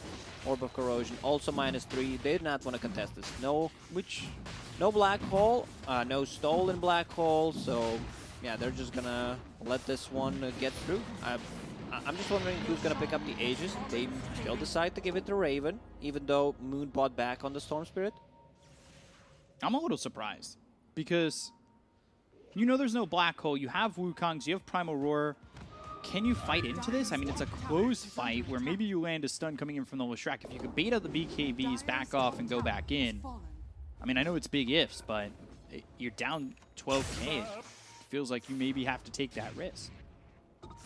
Now you're just giving Fnatic 5 minutes to do whatever they want, pretty much. Raven still feels very vulnerable after BKB's down. Leshrac melts him, so I can understand why they decided to give Aegis to Phantom Assassin instead. They're inside the dire triangle. But KP's the one pushing bottom, and he is on the tower. Ball landing all the way bottom. Monkey just used Wukong's command on the bottom lane. What? Was he thinking that Storm was coming their way? Maybe. And they were going to Primal Roar him, try to set a trap. And now he loses his courier, so that's his BKB gone. Very interesting. So that gives them even, you know, more time. 3 minutes without the BKB on Monkey. Fnatic should punish this. Yeah, they have all the opportunity in the world to punish this, but KP TPing out. Moon right near him in the trees. You have nothing to work with. You don't really have anything more than a Primal Roar, and I'm pretty sure you caught vision of Fnatic down there. 2.5 minutes until Monkey King's BKB is available on the courier. And he's going Shard next, so he's looking to get that tree dance reduction, which could help him getting away from, say, the Night Stalker. Yeah, it's a good shard. You know, allows you to jump faster between the trees. I think one of that shard is like one of the more balanced price for. It's a good shard. It's not like you know, old Earthshaker shard, but it's up there. It's a good one. Yeah, I just think like the price point's right. That's what you get for 1,400 gold. I think that's very valued. It's not overpowered. It's not undervalued. It's like one of the more balanced. Jabs has the BKB. Makes it tough for who you want to target with the Primal Roar if you can even get it off. Fnatic still feels very comfortable just taking this late game, choking them so they don't get anything out of the map. Try to control the most of the map. You don't necessarily need to like end the game with the first Roche. You can just build up the advantage and then go for the second one. But if you find an opening, it could potentially be just a game-winning thing here. Because 3 buybacks, remember, were expended by TNC in the previous fight. Dire's bottom tower has fallen. Buybacks. No for everybody but Bounty. Dire's bottom tower is under 2.5 minutes for Beastmaster and Rubik, as well as the Storm. They'll find KP. False Promise. Primal Roar coming out of the Raven. Femi trying to TP out, but he'll be spotted. KP at least escapes. So Femi gives up his life for the greater good. The problem is you can't really also split push against the lineup that Fnatic has. Storm Spirit, one of the better ones. You have a Night Stalker, Bounty Hunting to scout you out. So it's kind of hard. Very limited amount of farm that TNC can get right now. Which is a rough spot that you're in when you're down 18k, where your only way back in right now is fighting. And you don't want to fight. You don't want to fight into the Phantom Assassin, who Aegis has an gone Aegis. In less than a minute. So maybe that's the timing they're looking into. Can they pull off the timing like Execration did to 496? Big zip, KP. Spotted again, he got saved once. He's not going to get saved twice. Febby's not here this time to hold your hand, KP, and KP now in the grave. BKB finally picked up here for the Monkey King. He also got that shard. Raven's gone, 30 seconds. Like Raven wants to take this fight. He's scouting them out, so he knows, oh my god, if they get the zip, he needs to move off that tree. He's using the Battle Fury to cut the trees around him. Oh, the Midnight Pulse! They got him. Gabby. Man, Gabby. First he uses a Wukong's command, loses the courier, now dies again. He's 0-5 and 4, and they will knock on your high ground. He doesn't have a buyback. He bought that shard. If he didn't, he would have had a buyback. So this could potentially be just a free set of barracks. 60 seconds. Let's see. Like Fnatic, they should poke. Like they should see if there's a buyback coming out from any of the heroes. He should have. Ooh, ball lightning all the way in deep. I think Gabby should have just backed off those trees. Yeah, he had time. Like he was just trying to toy with them, and it backfired.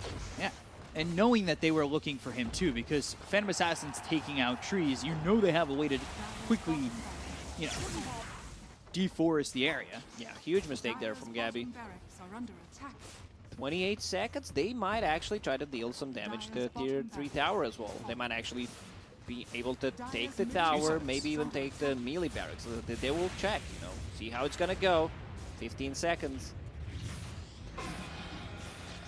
They end up stealing track. Ball lightning in as well as the electric vortex coming through on RML. They're going to go to the backlines looking for the silence out of the Rubik. They're getting the kill Double onto silence on one. supports. Both supports are silenced. Armel's already dead. They'll buy back on the Rubik, but they don't have buyback available on those Shraks, so he's gone for 80 seconds.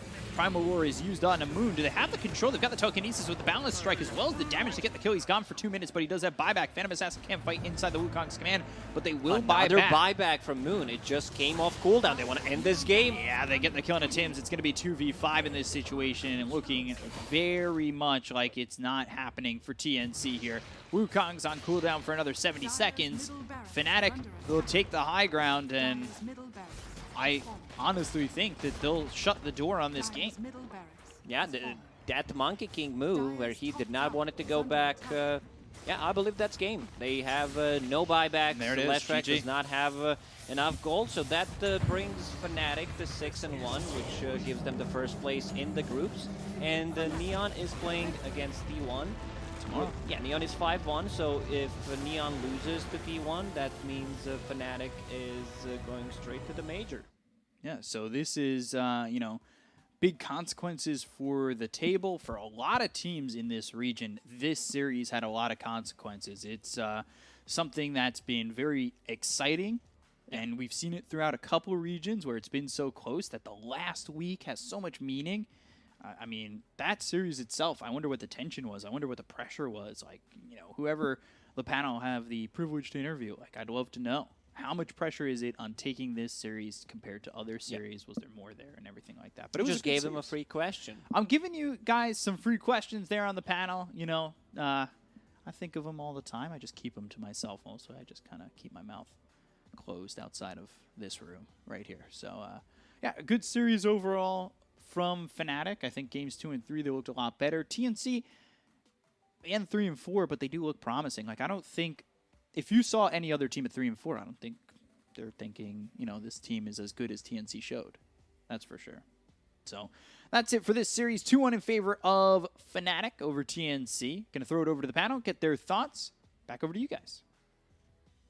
Wow, huge win for Fnatic here in the end. They do manage to pull it off and beat TNC, their long-term rivals, and secure themselves in the top 2 spots of the league. What a performance from them, and what a series. I mean, what did you like about Fnatic this game?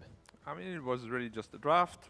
As I thought in the, like when they were drafting already, the supports had absolutely no game. It kind of felt like a 3v5, to be honest. Like the supports were sitting at the tier 2 tower, while 3 of the cores were trying to defend at the tier 1 middle tower. This is the best example of... this is the fight, yeah. They're just standing there and... Night Stalker going on Rubik, Storm going on Oracle. What can you do as those two supports? Yeah, no chance. Because they also have BKBs, of course, on Night Stalker as well as Storm. No real counterplay there, unfortunately. Yeah, Storm buybacks, goes back in from the mid tier 2, gets another couple of kills. This is pretty much where TNC looks broken, really, because PA had that Battle Fury a lot earlier than the Monkey King, which allows her to scale a little bit faster, which allowed her to join these fights as well. And yeah, maybe she wasn't the star of the match, but it worked out quite all right for him. I almost feel like they should have kept the supports closer to the cores, because in the state the game was in, these guys had no trouble just skipping past the cores, getting to the back lines. You know, wherever they were going to find them. They had the vision with the Night Stalker, and they were able to get on top of them every single time. Like, I don't know, maybe the other option was to keep the supports closer to the cores and try to bait out, you know, a Storm Zip, catch him with a lift, something like this. But, I mean, either way, you know, it's easier said than done, and at the end of the day, it's just such an impossible game to play supports into, and if you're missing 2 of your heroes, the game is very, very hard. Black, what do you think about the Battle Fury on Monkey? We talked about it in the green room. You kind of felt strongly against it, right? Oh yeah, Battle Fury, like, we spoke about it when they were drafting, that they need Maelstrom, that they need to protect the supports, right? The only way to do that is a Maelstrom, in my opinion, into a fast BKB, so the supports can actually just stand in the ring together with the Monkey, and whoever comes in there just gets beaten up. But how it ended up happening, he went Battle Fury into Aghanim Scepter, which is very greedy, which basically just left their supports, you know, to be food and prey. This draft from TNC is not bad. In any other maybe situation, this draft looks pretty solid. You have a lot of team fight, a lot of objective taking capabilities. Lash and Beastmaster are very snowbally as well, but not versus Night Stalker, Bounty and Storm. They just pick you apart every single fight. Yeah, very strong heroes. Very hard to play into, that's for sure. But, you know, at the end of the day, it was the advantage of Fnatic which got them through, and that advantage was there from the laning phase as well. You know, was there anything which surprised you in the laning phase from Fnatic this game? Not really. They played the lane like they had to. Because TNC, in my opinion, the only way they win is if they really crush the lanes and snowball from there. Mid lane, Leshrac had a phenomenal time. But Monkey struggled. Monkey struggled. Beastmaster struggled as well. Killing that monkey on his safe lane looked a little bit iffy as well, but it's nighttime, Night Stalker. You get stalked. In the night. In the night. Oh, that's why it's called Night. No, I get Fear it of now. the dark. I get it now. Yeah, I understand. It was also quite like, I don't know, Gabby just getting caught out in the trees there at the end, which ultimately led to them losing the game. Obviously, it's much more than that. It's the advantage which Fnatic had gained over that time. But still, it was so kind of, it was like hubris staying around in those trees there, just trying to bait them, push them to come and attack him. And then they just drop Midnight Pulse and kill the guy. I mean, And they got baited. Yeah. But yeah. not the right team. Unfortunately not. But we do have our MVP for game number 3, and it's going to be Raven this time around on the Phantom Assassin. No big surprise, you know, he was the backbone of this team. You put someone on the PA, you expect them to do that heavy lifting, and he certainly did. Yeah, you can give this MVP pretty much to 3 heroes, Night Stalker, PA, or Storm. They were pretty much doing the same job, jumping in, eliminating the supports first, then dealing with everyone else. Raven had a solid lane performance. After that, he did what he must. I think we saw a couple of Beastmaster versus PA as well, skipping boards, just going into the axes. I don't think it's that hard to play against her, but he definitely did make it look that way. Yeah, certainly did. And yeah, I mean, it's just very difficult in a game like this to get the advantage coming in your favor. The one fight where we saw them nearly manage that, it was that buyback from Moon, which actually turned it in their favor. You know, 3 heroes left pretty low. Moon zips in, you know, finishes off one, allows the Night Stalker to finish off the other. Really beautiful stuff from the Storm Spirit there. So for me, that was probably, even though I do agree with the MVP, I think that was my highlight of the game, was Moon. Because buying back as a Storm is super risky, especially if you don't get anything for it. You're going to set yourself back really far. And he almost didn't. Like. Yeah, he had no mana left. If he doesn't get those 2 kills, you know, they can turn around. If he just misses the zip a little bit. But he hit them. No problem for Master Moon. Alrighty, well, now I believe we have an interview ready with Mr. Raven from Fnatic. So let's see. Raven, are you here? And can you hear us? Yeah, I can hear you. Brilliant. Well, firstly, congratulations. Huge win today versus TNC. How does it feel to be going to the major? Of course, I'm very happy, and this is our first major, so yeah, I'm excited to play. No. Yeah, for sure. It's yeah, huge for you guys. How were the emotions, taking that B-Cops question, how were the emotions in this game? Congratulations again, and did you feel any pressure? Like no, nothing. I mean, it's online, so I don't feel nothing. I don't feel anything, so yeah, we win, so we qualify. I mean, he looks that way That's too. all. Look at him, he's a serious... Serious stone Dota cold player. killer. Yeah.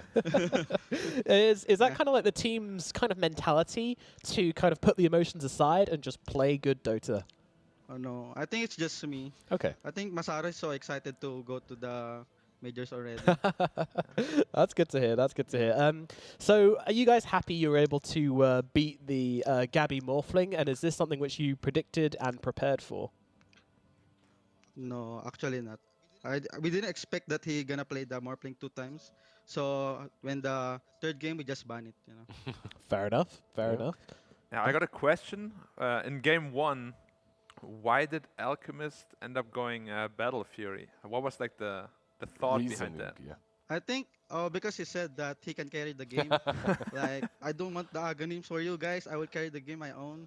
So yeah, he go Aghanim. I mean, he go Fury and Fury and Feet.